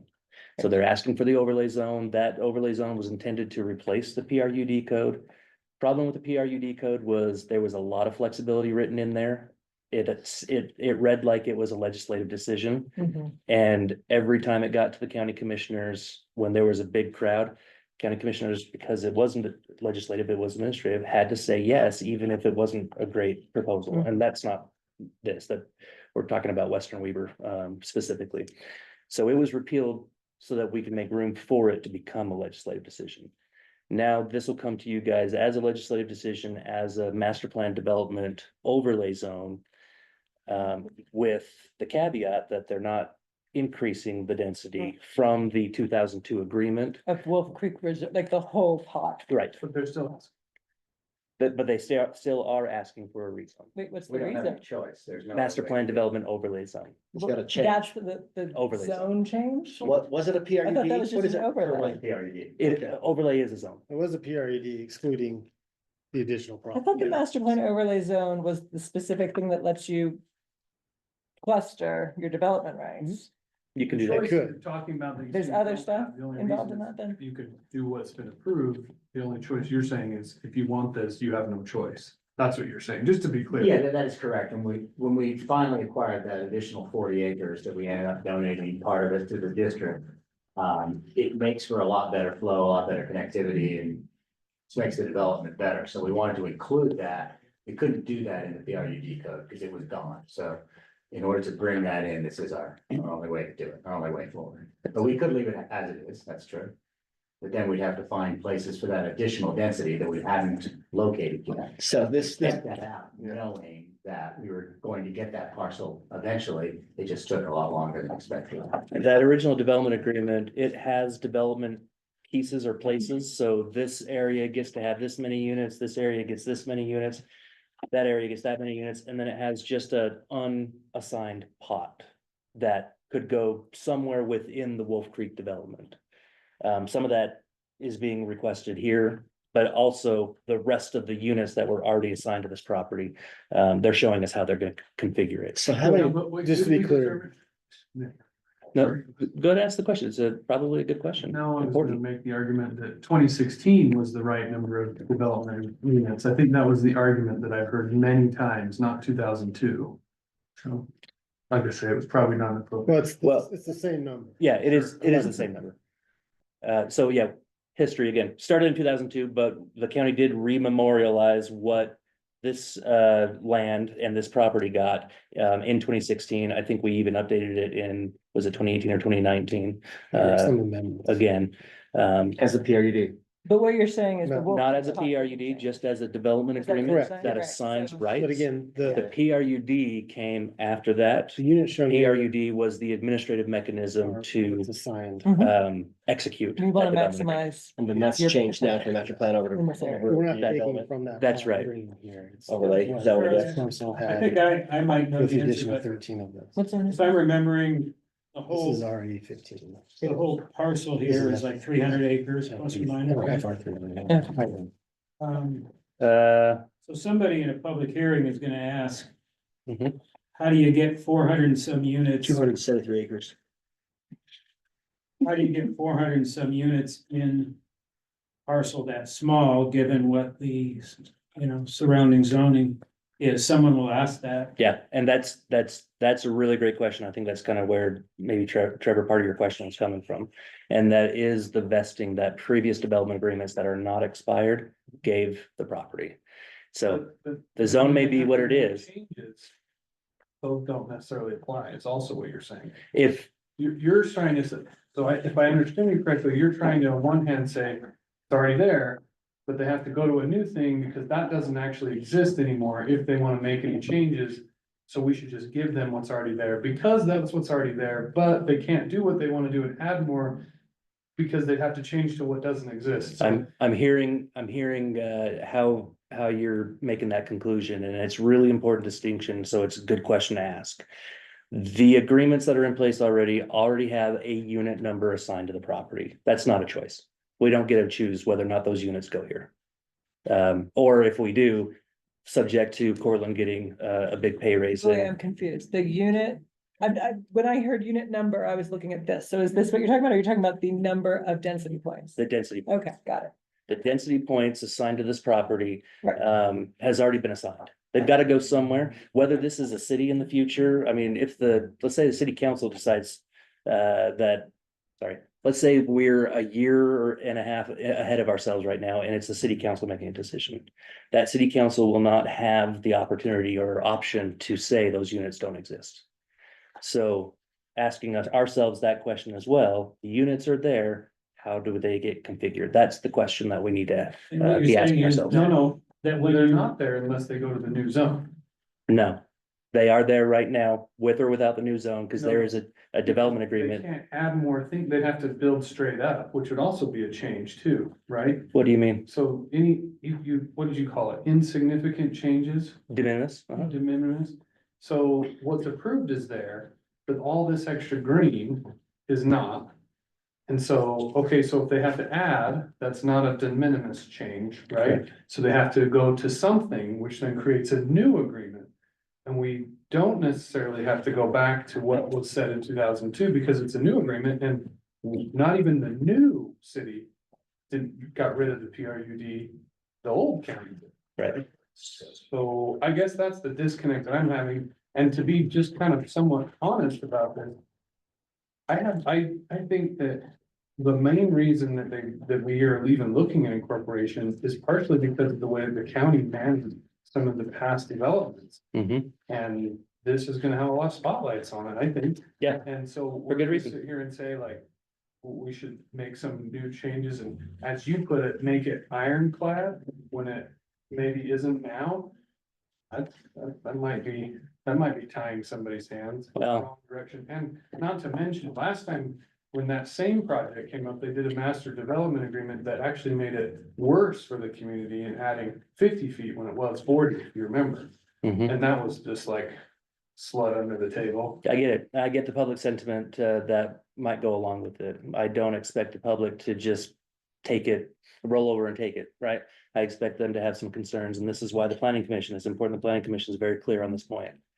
They have entitlements, that bundle of sticks that goes with property rights. They've got a certain bundle of sticks when it comes to number of units already in place. So let's say the county says, we're not gonna give you an MPD overlay zone.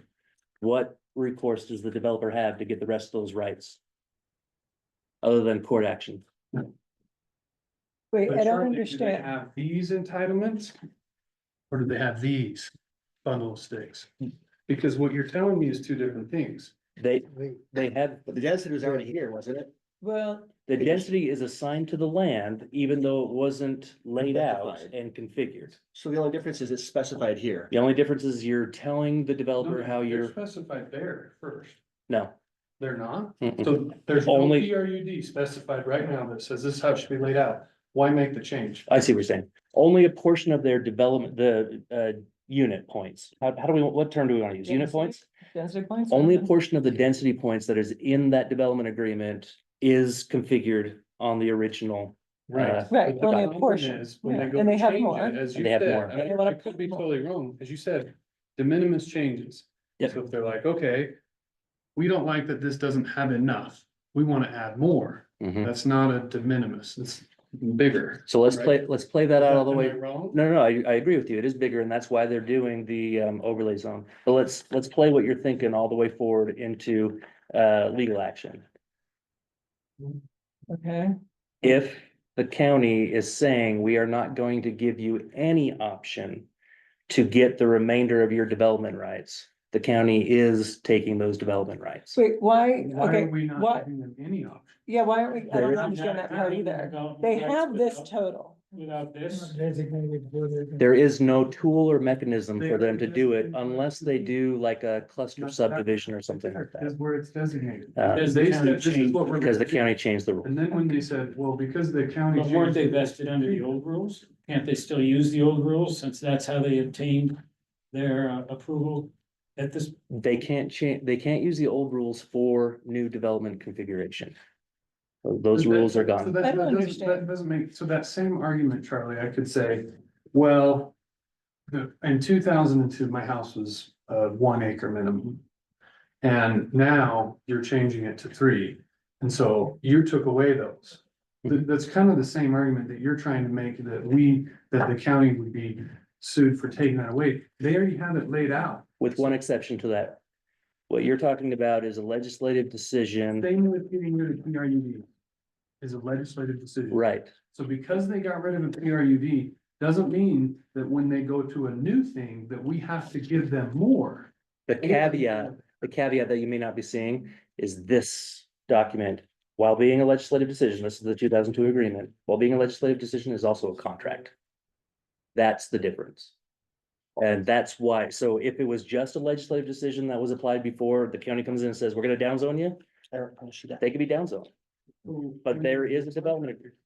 So they have 718 units, I think was the. I don't know, I'll have to look. I mean, you said you Look don't it up want to with build out 20 years, we're now 22 years.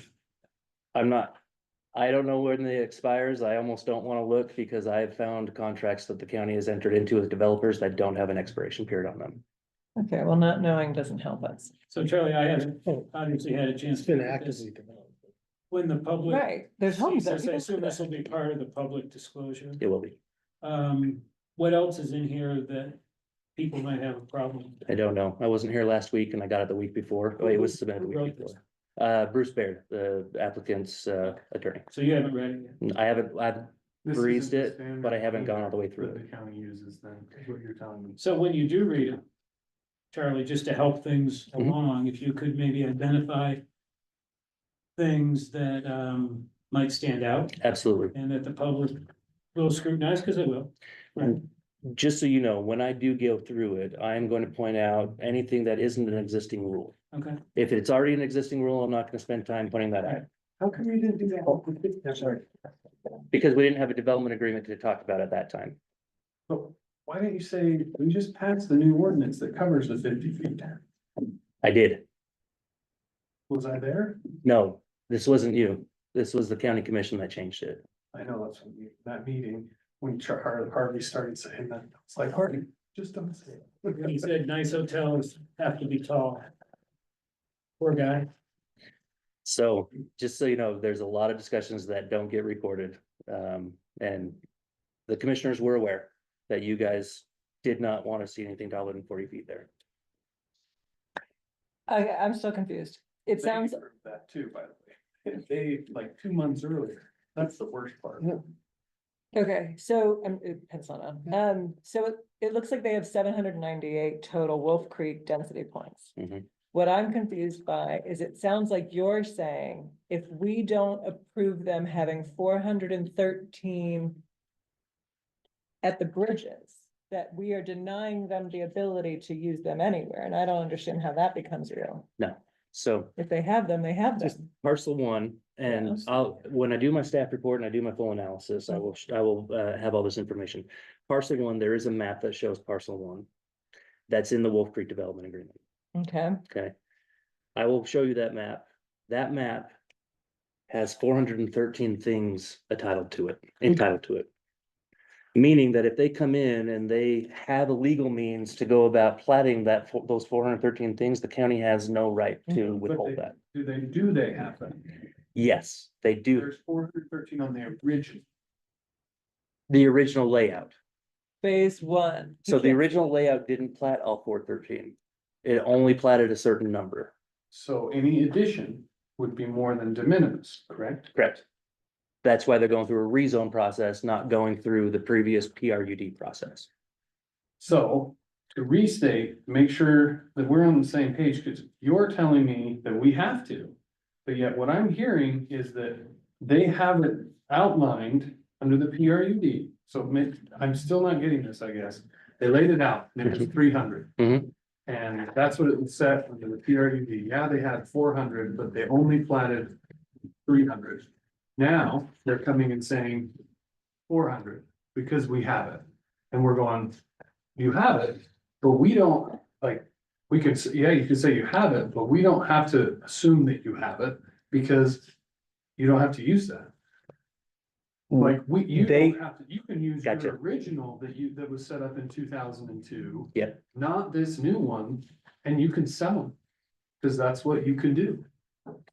Sure. The original in 2002 didn't have this level of detail, so you're still gonna, Even 16 or whenever this was done. still didn't have this level of detail. With that one that you said was approved in 18, I guess. Still didn't have this level of detail. It only had a level of detail for the number of units that they were committed to assigning at that time. It doesn't mean that they forego the remaining units that they're entitled to. It just means that those remaining units weren't decided on where they're gonna go at the time that was approved. Now we need to decide on where those remaining units So go. like this guy that just tried to do it, there was a lot of like back and forth. In this same scenario, they said, this is what we're gonna use. And just as if with anything else, we don't have to approve it. Like you're saying we do, the way you're telling us is like, we have to approve of this. Well, we don't have to because they already have it. We're not taking it away from them. What I'm saying is that the number of units that they have entitled to them is set. Whether it's configured this way is where your discretion comes in. So it's set on this plat.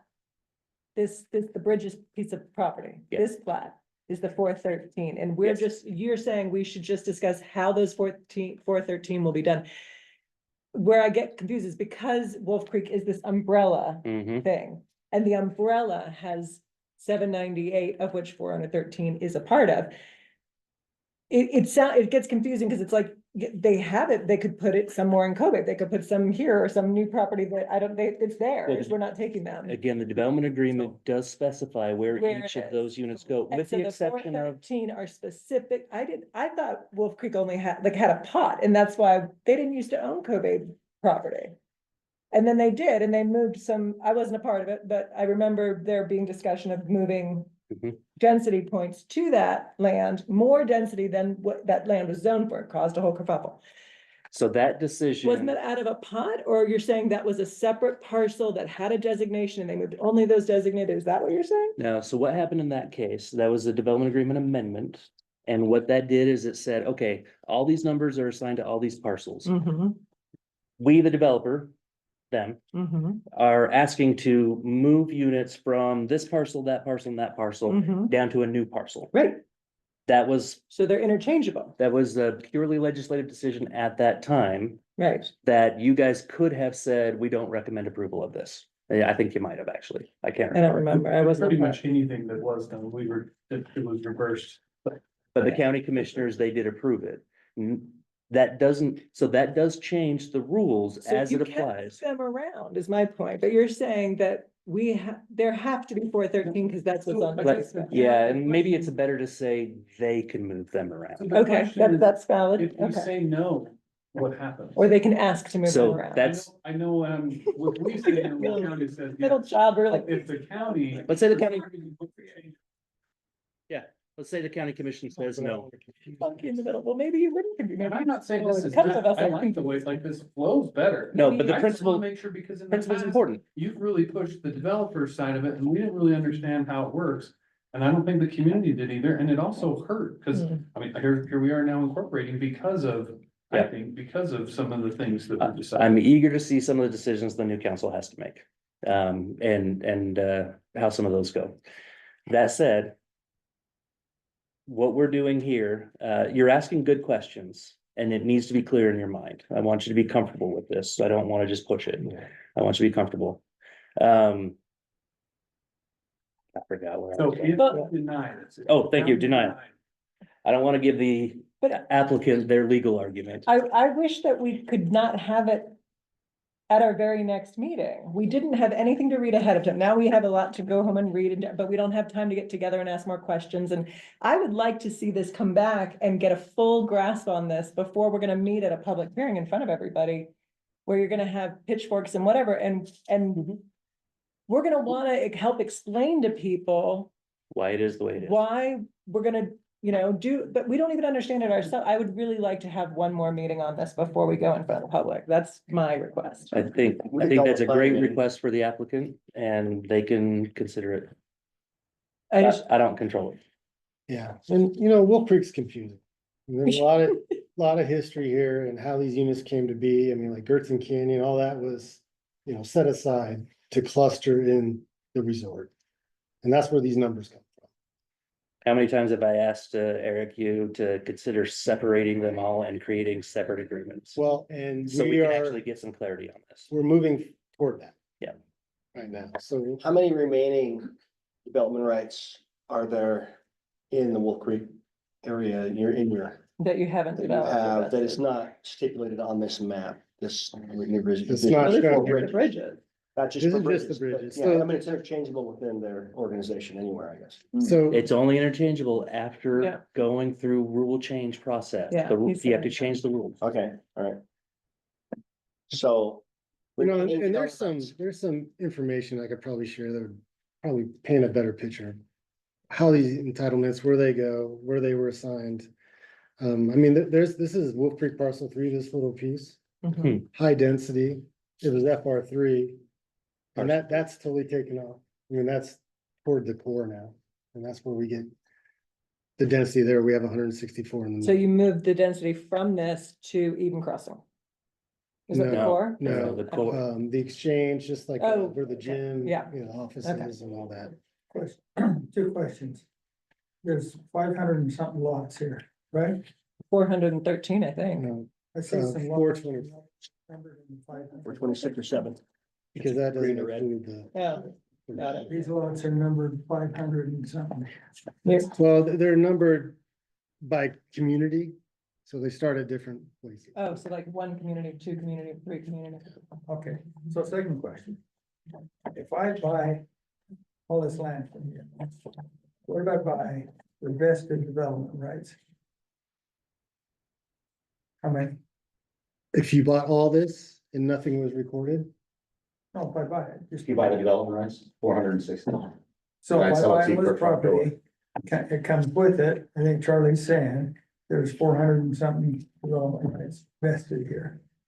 Okay, I think you said there's 700 overall. and That's the there's- whole Wolf Creek. pop. In Wolf Creek. yeah, so this, That's the all I whole wanna pop. buy is this right here, and I'm gonna get 400. 400 and some odd. And some of them aren't specified where they're supposed to be. But Correct. the property gets them. And if I go to the county and say, okay, I wanna put them here and here and here, no, we're not gonna let you put them anywhere. They just took my development rights. That's right, They gotta pay for it. potentially.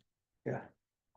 It sets up a good argument in their favor, I think. But isn't the argument also saying that, I'm sorry, you go ahead. Or, I think where you're going is, oh, they wanna change. Well, they put 300 down here. They gotta agree 350 is it, and the rest just disappear. That's not what I'm saying. As a part of making any change. Well, why would they disappear though? As a concession? Is that potentially what we just discussed with the other Kind of gentleman? what I'm getting from this discussion.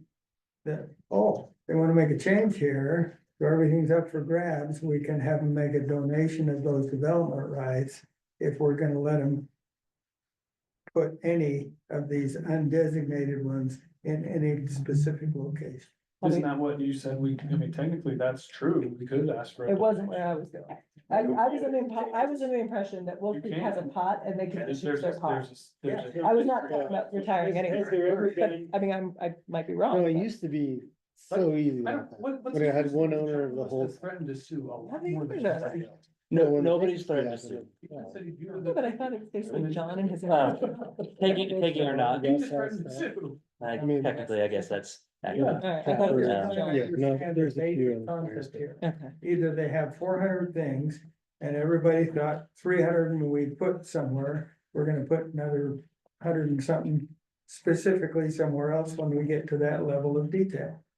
Yes. And that's where we are. So you have 400 oranges, you eat 300, and you have another 100 you can give away or you can keep.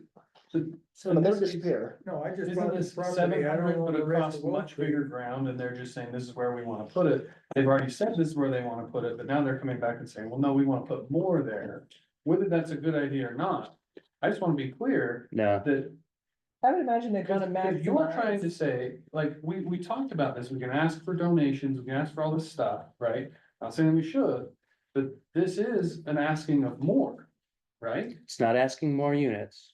Well. It's just asking how to Because They configure it. said that the whole area is 700 across this area. This area is, we want 400. This area, the agreement does specify that there are 413 units assigned to this property. The only difference, and I don't wanna make this more complicated than it needs to be, I wanna make sure you're comfortable with what we've been saying. But the only difference is there is a piece where the pond is, how many acres, 40? It's 40 acres in the FE3 zone that has, what is that, 18 or so units? 13 or so units. So frankly, this one can come in with a traditional subdivision and put 13 units on it. Those 13 isn't part of the 400 and some up. In Some the up. context of the bridges as a whole, has it ever been considered to do some aspect of income restricted, whatever you wanna call it these days? I know that that's a hot ticket with the Good question. with the county commissioners and it's, you know, the discussions in the valley and everybody would seem to rather have owner occupied income restricted housing than rental. Agreed. To settle people down so people don't get so worked up over this, has there ever been a discussion with John or anyone about?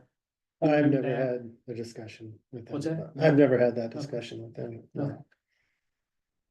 It's But there are ways that you could come out even with tax benefit.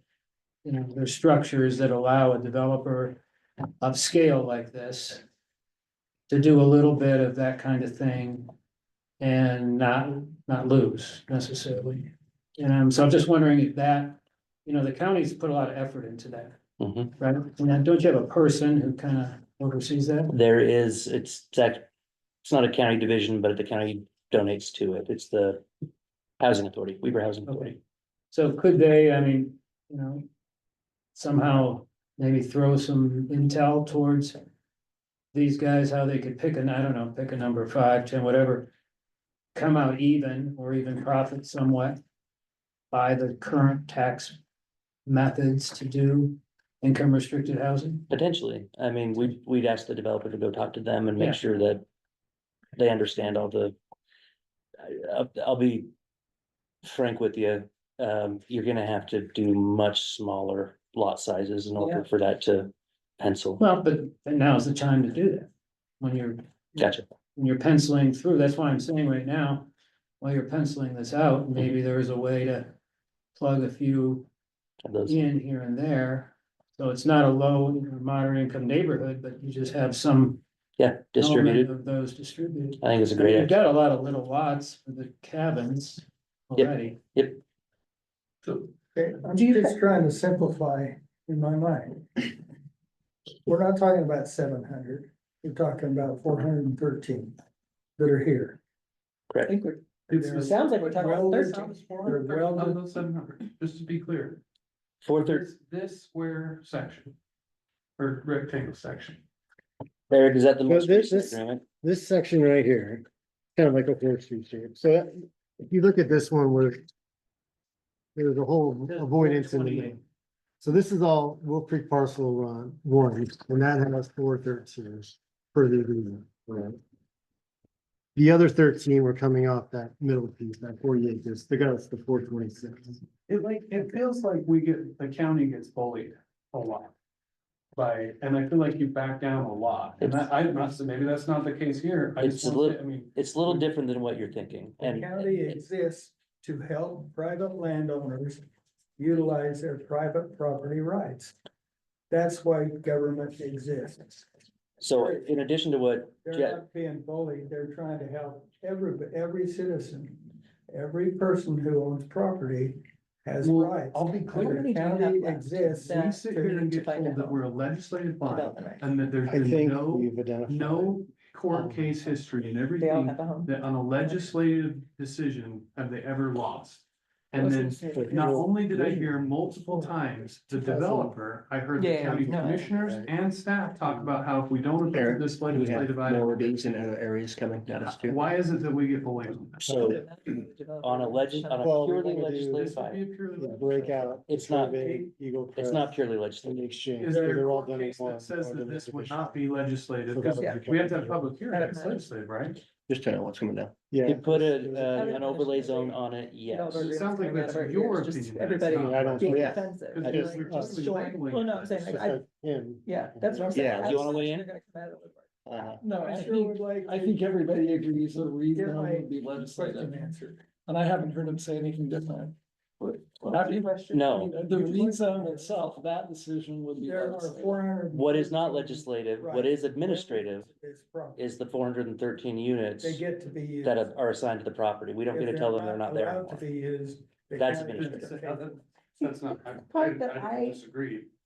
am No, that's, confused on. so When you say. the nuance is well, important, probably they- even if we're splitting hairs, the nuance is important in there. So the density's there, we have to allow it, it's just They're how right it's to allowed, ask for, or but how we it don't get looks, to or how it ask them works. necessarily to do. But it also Which is what Kelly's changes saying, it's drastically. really the developers' Like um, versus what was approved, like versus which is not. choice That's to move right. things around. Approve But to this, me, you have if they're them. not welded, So now you have to they go can back be and start moved. over. We're not It's kind of the saying. point. Yeah, so only a Don't portion of the this, you can't 413 were do approved that. though. They could- There's still a remainder amount that was not. But They like, took so if away I build rights one to the house on a 10-acre That's parcel, I still have the more development. clarification. rights. I'm not saying you can't do Okay. it. I'm just saying, like, Okay. what I'm afraid of So that's. if is we that can we're get that looking at right, this and let's get going, that. well, we can I'm bully the sorry, and county to do we're- what we want. Blue pen. But if a new commission gets approved, we're not gonna be able It to go start from the We've had zone some- one and prove our This case. is not- That's what I'm afraid of. You mean the new city council? And I I get- say bully because they have done it. I have proof that we, Especially multiple if times you it's get the a developers to massive pursue it. hot They don't button approve this criteria. legislative decision to make it this way. Well, that's against everything we've been told. And maybe I'm wrong. No, let me supplement what Jeff said, to a great degree when it comes to what court cases do exist or don't exist. The courts have been very clear with us that land use regulation in general, development agreement, laws, zoning, whatever it is, all land use regulation is in derogation of property rights. And because it is in derogation of property rights, it shall be aired in favor of the landowner. So we're not worried about being bullied. We're worried about making sure that we're making good decisions, and let me tell you why. Tooele City or county, one of the two, I may have already told you guys this story. They had a development agreement Actually, I think the county had a development agreement with the developer. It was annexed into the city and the new city said, we don't want to read it that way. We want to read it this way. The developer sued. And then the first time in state history, a judge didn't only award compensatory damages. A judge awarded punitive damages on a land use item. To the developer? To the developer. The jurisdiction, whether it was the city or the county of Tooele, had to file bankruptcy. They lost their bond rating. Wow. This part that we're talking about is incredibly important, not just to the county, but to that future city. They need to follow the rules, and these are the rules. I think there's a lot of questions, hold on one second, Sorry. that I want to emphasize with the amount of questions and not being sure about the rules and where we're overstepping or understepping, or what even we're being asked to do, because we haven't read it yet. I don't want it on next meeting. I don't, because this is gonna be a hot button issue for the community, and I would like our commission to be educated properly before we get up and make some sort of decision. I would really like, also, I mean, otherwise we're gonna be here, and we can be, but we're gonna be here till midnight, because if it is gonna be next month, I want to understand what I'm gonna be voting on. Yeah, I think that's fair. I'll talk to Rick, I'll talk to who will talk to the county commission. And we'll get some input from the developer to figure out. Hey, Charlie, if I can make a suggestion that it's probably a good idea to have some type of educational session, because we're bringing 5 more of these to you. I'm sure you are, I'm sure you're not the only developer. I bet a bunch of people are gonna come in. I'd like to understand. So. And is that because we're trying to ironclad everything? like I think so. Potentially. That's exactly think what's so. gonna happen. Now, don't, keep in mind, Ironclad is also in favor of that future city. We're not saying it's bad, that's just, Well, we're speculating, and I believe that's what it is. what do you mean? Say that, what do you mean? Less lawsuit, it's already in a full contract. Less risk. Yeah, If, I don't understand the risk. If it's such a slam dunk case, why are we even doing this then? Not everything is slam. Exactly. But as I just mentioned to you, there have been jurisdictions, and it's more than Tooele. Was that a legislative decision they reversed? Yes. So there is court cases where they've reversed legislation. No, there's misunderstanding of, I'm not sure if I understand what you're asking. What the new elected officials did is said, we're gonna read the agreement differently than what the intention of how it was written. So you're saying they refused to honor the agreement. The original intent. The agreement that was put in. Yeah, that's not what I'm saying. I'm saying if they reject your plan change to this new zone, you say no, doesn't mean they can't resubmit for a different rezone. Just the plan that they submitted, right? They don't have a tool right now to ask for a development like this under county law. They can ask for a traditional subdivision, which is just spreading the lots out. They can ask for a cluster subdivision if you guys want to try and use the cluster code. So those are the only 2 options I think they have under county code Are to you get guys those under a developments. timeframe? Or is it just the potential fear of a request for moratorium or something? Is there like a time that you're like trying to get in under? Can we put this in January instead of December? Or is that a problem? It is a problem for us because we have a funding issue that this is gonna run up against. So even besides my request, you're gonna say, yes, it needs to be on the next meeting. I don't know. We need to talk about it. Yeah.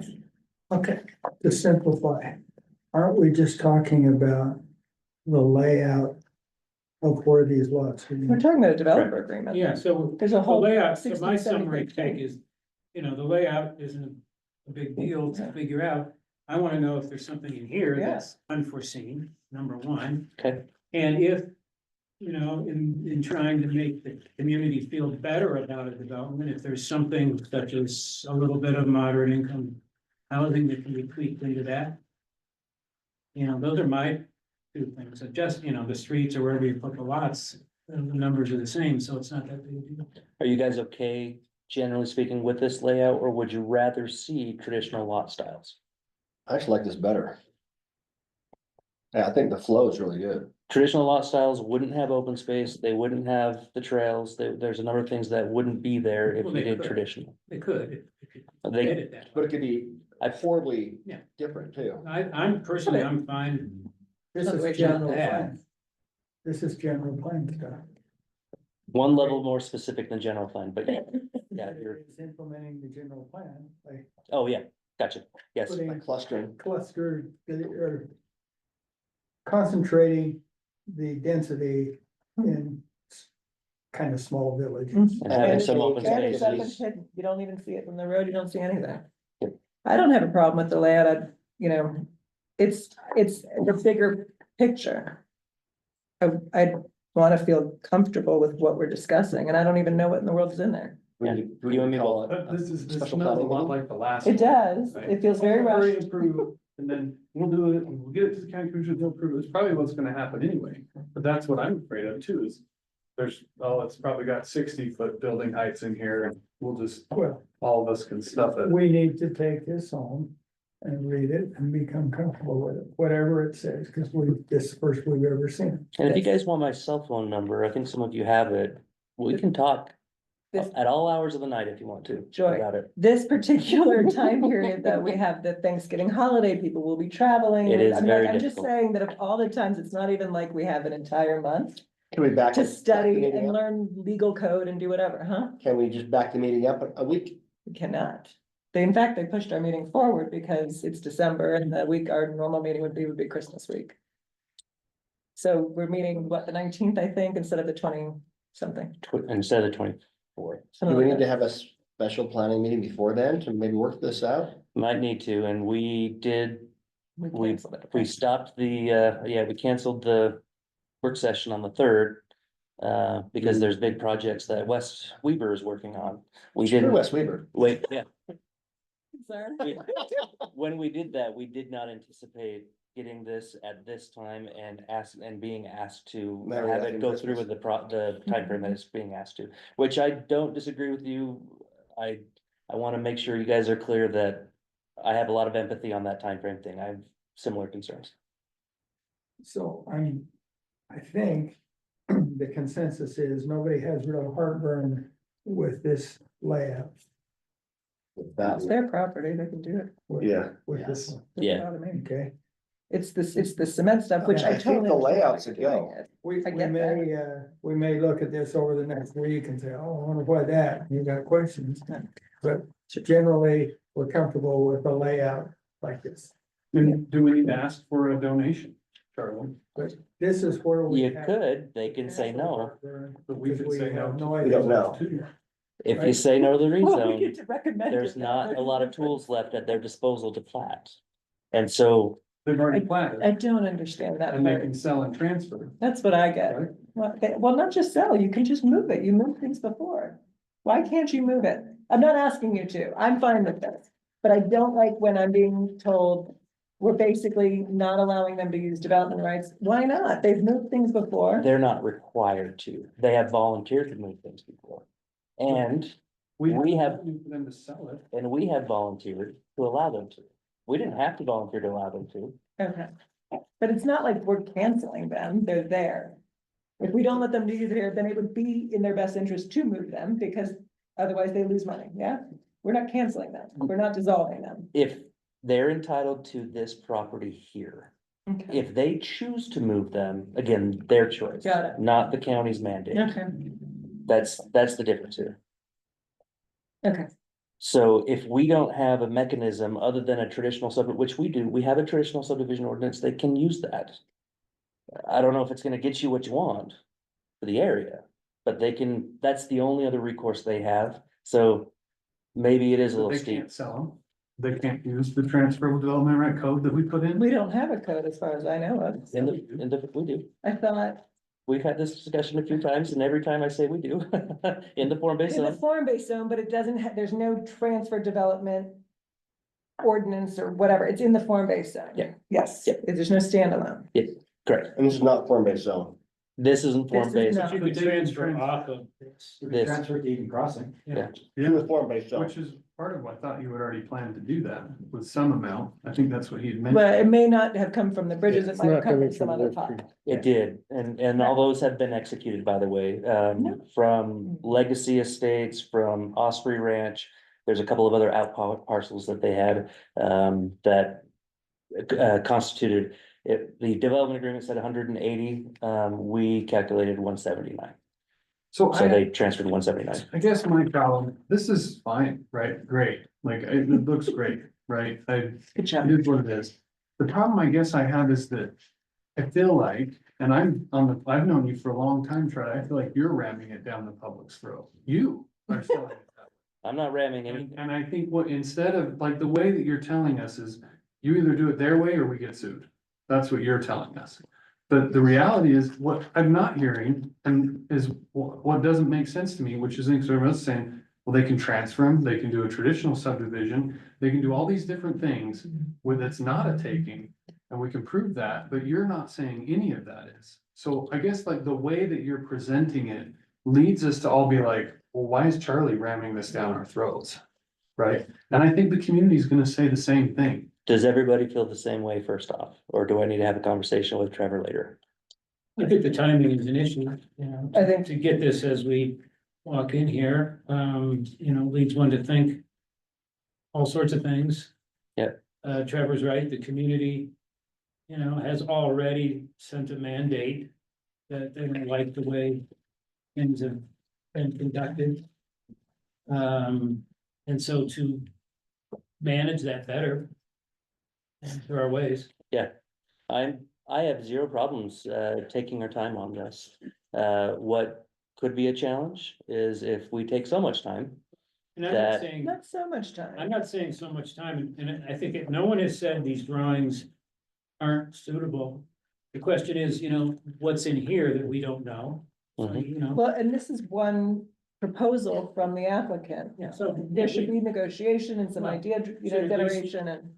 Yeah, I mean, who knows? It may be perfect, it may not be. And, I think that's where the difficulty lies, not in the numbers or the drawing or the layout or, It's I mean- perfect, that, I think that works, that, I understand that part of it.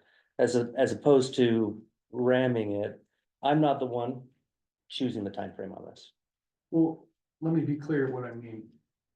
There's not many options you're giving us, and you're supposed to be the one that gives us the options. I've given you all the options today Kind of. in this discussion, every single one of them. Now, whether or not you want to take I've been the trying to options, fry them out, right? I've been saying like, we could transfer them, right? And you're like, well, yeah, you cannot mandate a transfer. but But it needs to be. They can volunteer. how is it a taking if they can transfer? Because They have options, in other words. Right now, their development agreement shows this property with 413 units. They get 413 here. You can't take that from them. But if they want to transfer it and you guys are okay with it, they could do that. Actually, you guys don't even have to be okay with it. They can come in, file for transfer of 413 units and we can execute that tomorrow.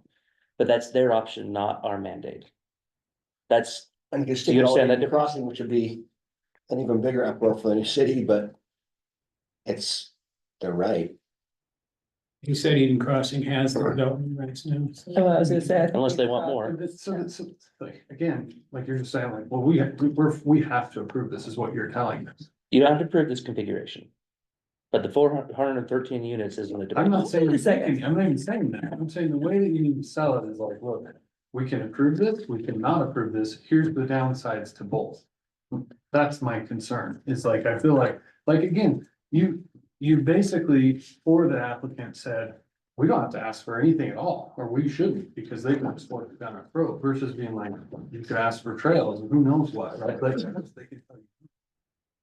So that's my concern with this and I think that's the public's concern is the way that it's coming across from the county personnel. Done. I get that. And then it happens to be the same developer that they didn't like before. I get that. say didn't like, no offense, like same situation, right? And that's, so the way that you need Oh, to shoot, approach that's- this, I think, is different from the way that we're hearing it tonight. Okay, I'll do my best. I'll do my best in the context of it is very easy for the public, especially this public, after an election that just happened, to want to take these rights away. And my job is not to protect the planning commission or the feelings of the public. My job is to protect my employer, as is Cortland's job. Okay, The public has no they ability can't take anything away. to take anything away, and I, One thing I heard tonight is if we don't approve this rezone, what happens? They don't have those, they I didn't can't, say that. I they said can't do what that. happens. I didn't say that they can't use them. I said what happens. Okay, fair. Okay, But I Like, think the again, public's gonna have the same question. Yeah, what happens if you say no? Right. What are the actual, like, what happens? Yep. What options do they have? Do you have a contingency? Or, Yeah, here he said it. Do I feel sue us?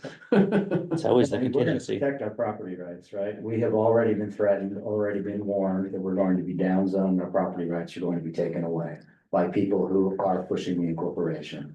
We've already had legal fight, so we are going to protect our property rights, period. so you gotta consider, the property owners' rights also. so we always have to consider the property owner's rights. That's always our consideration. Like, that's I the think job. what's happening is Charlie understands what happens and what doesn't so well, that he's having, and he sees the path.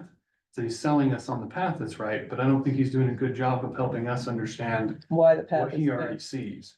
And I think that's what I'm trying to tell Charlie. That's Okay. fair. It's good feedback. Thank you. Hang on here. So the actual item that's potentially gonna be put on next month's agenda, whether I like it or not, discussion regarding a proposed development agreement. Okay, by means of master plan overlay, blah, blah, blah. And development concept plan amendment to the bridges development. So is this the concept plan amendment? Correct. Okay, so all we've been discussing for the last however many hours is this map that none of us really seem to have any real issue with. And we have still not one iota of idea of what's in. Like I mentioned when we started, I don't expect us to read this tonight or go through any of the concepts. I'm just giving it to you guys so you have it well in Okay. advance of the next meeting. Well, if the next meeting is when we vote on it, my other thing is, I distinctly remember having a massive discussion with you, Charlie, on public record about when we have to vote on things and it's a two-parter. Mhm. So it's like and there's rules about how you can't really separate the vote. You kind of have to vote on the whole thing. Mhm.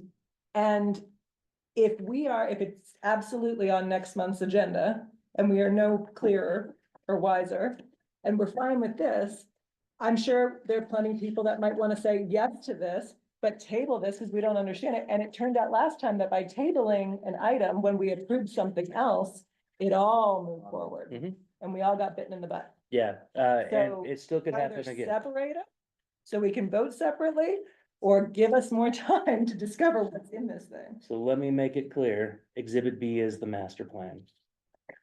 Looking at the development agreement is looking at the master plan. They're together. They're not I'm separate. sure They're that not two there's some different things. Stuff in here. There's probably more in here, sure. You Can gotta we read get a synopsis? Can you No, he hasn't read it yet. He was on break vacation. it down though and give us a synopsis Yeah, that'll be in your staff report. before? Which will be 5 like 2 days before days we vote on before that. our meeting.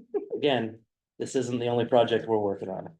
I'm I- sorry, it's frustrating. No, I understand But that, we but have a then it lot doesn't need happening. to be on our very next meeting. If we can't be properly educated on what you're asking us to vote on, then there has to be something else on the agenda, or we'll see you in January. Like, I don't know if you got, I get that you are working on a whole other part of the county. Got it.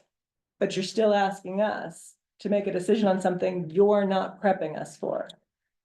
That's a problem. I don't have a choice on when this comes to you. So lobbying me to change when it comes to you, you're Who going to the decides? wrong, The applicant? with Rick and the county commission. The county commission decides what goes on our agenda. You guys work for the county commission. I understand that. I just want to make sure, like, who we have to talk to. Yeah, if the county commissioners don't want this in a public hearing in the next meeting, it may be possible for it to be pushed off. Yeah, but you're gonna want to talk to Rick and or county commissioners. I don't have the ability to say no. Okay. Any questions for me or? Any other questions at this moment? All right, How do we break this down, Eric, and get to the nitty gritty? It's a lot of, it's a legislative item. If we want to contact the applicant to ask questions for clarity, we're You allowed to. You can. would you guys be opposed to maybe having a little public forum where the planning commission can meet in your office, and you can maybe give us a synopsis of this and run us through it? Yeah, no problem. Yeah, and I was gonna suggest that. I think that'd be helpful. Okay, One takeaway that I got, can't have a quorum unless it's noticed as a public meeting. okay, And then if it's noticed as a public meeting, you have to allow anyone else to come with you okay, at the public. agreed. One thing I took away from the planning commission meeting, or planning meetings in Provo was how to mitigate bad crowds at meetings. And one suggestion that somebody had is they would have, prior to the meeting, they would have an hour before where the public was invited to just walk through like an area like this where the maps are out. The Great idea. petitioners here, they can explain things to general public, and so everyone has a better idea of what's going on. Yeah. And even like, Fantastic. and even public meetings before with the general community, just to prep them on what's going on. I think it's important that on that kind of issue, I agree with you. I don't know, the general public of the valley understands that Yeah, there's this not a is, lot of options that we as a planning commission can do. There's 413 units. Yeah. And Sounds there's a loud minority that would just say no more development, which isn't the well, and reality. this is already, that's already approved. I agree with you on something like a new proposal, like with Eden Crossing or whatever, when it was first coming out. And part of, I think, what scared people was they didn't see it, they didn't know what they were even talking about. They were somehow finding pictures, places, and thinking whatever. That already exists. Yeah. So to have a public forum like that, and plus, this is a contract situation. If people aren't reading the contract, it doesn't help to have a public forum about it. You know what I mean? I think I wholeheartedly agree. if they chose to come and see it, they can do that, whether we agree or not. They're proposing that we let them do this. Okay, This looks a lot nicer than that. I They're know gonna that, do something one way or another. I know that John often will tell, now I don't know whether you guys want to do this anymore, but at one point, John would often say, anyone's welcome to come to my office and come take a look at our maps. Like I mean, that used to be a thing. Yeah, I just don't think the general public takes them up on it. These are all. Well, they existing don't even, We're not doing anything new here. Yeah. no, I get it. Yeah. But I'm just saying, like, I do think that that's. 94 of these are Let recorded. me just ask you one question. Let's see if this is technical. Yeah. That's about outsourcing building inspections or actual construction work. And it says, this section says, the county shall accept the results of any outsourced decision under this section without any further review by the county. Is that typical? Don't have to require that. Yeah, well, they outsource a lot right You now. outsource a lot, I know, Yeah. but That's the county. Yes. that's the county. I'm just curious if that's typical So- language or not. I'm just. I'll have to dive in on that one. Up until last year, I would tell you, no, that's not a mandatory requirement. I'll have to check with Cortland on the new state code, because state code did change last year to require jurisdictions to allow outsourcing if they can't keep up with the. No, I understand that, and I know you do that. Can I But take one? Yeah. this that's is the good. county has no. Yeah, I gotta check on that. challenge. It's different. Yeah, I gotta check on that. All right, And that's better. that's also another good thing to point out is because this was drafted by the applicant's attorney, it's probably gonna be a little applicant heavy. I'm sure it is. And most of the time, Really not so- right, and that's why most of the time when we do development agreements, we use our template. And so we'll put a lot of scrutiny into what we're giving the developer as opposed to what they have a right to. Right, Do we, and is that another way of saying that we can just give them our boilerplate master development agreement? And tell them we don't wanna do this one? sure, Can you send us our boilerplate one? So that while I'm reading this one, I have another one to peruse. yeah, it's got a lot of Everything case is- examples that are not gonna be very applicable here, but I can send it over to you. And then they're, well. It comes in case examples. It's just not a boilerplate contract that then you adjust. That's how they. There's so much specific in these development agreements that, Aren't they specified in a negotiation? They start with a boilerplate. I mean, that's what a boilerplate is. It's just a standard. So the ones that we have put together have certain this isn't even that options specific based other than off the of location. what could be happening. That's And very generic. in order This is for just me the to make sure that our boilerplate. staffers Yeah, are doing it all consistently, I want to make sure they see the context in which those rules could be applied. Okay. So that's why it has that. Everything is boilerplate. I can go in and delete all that. It's just, you're not gonna get the context. I got You We tell had some- us so that We we're should not thank the doing people that who work. Yeah.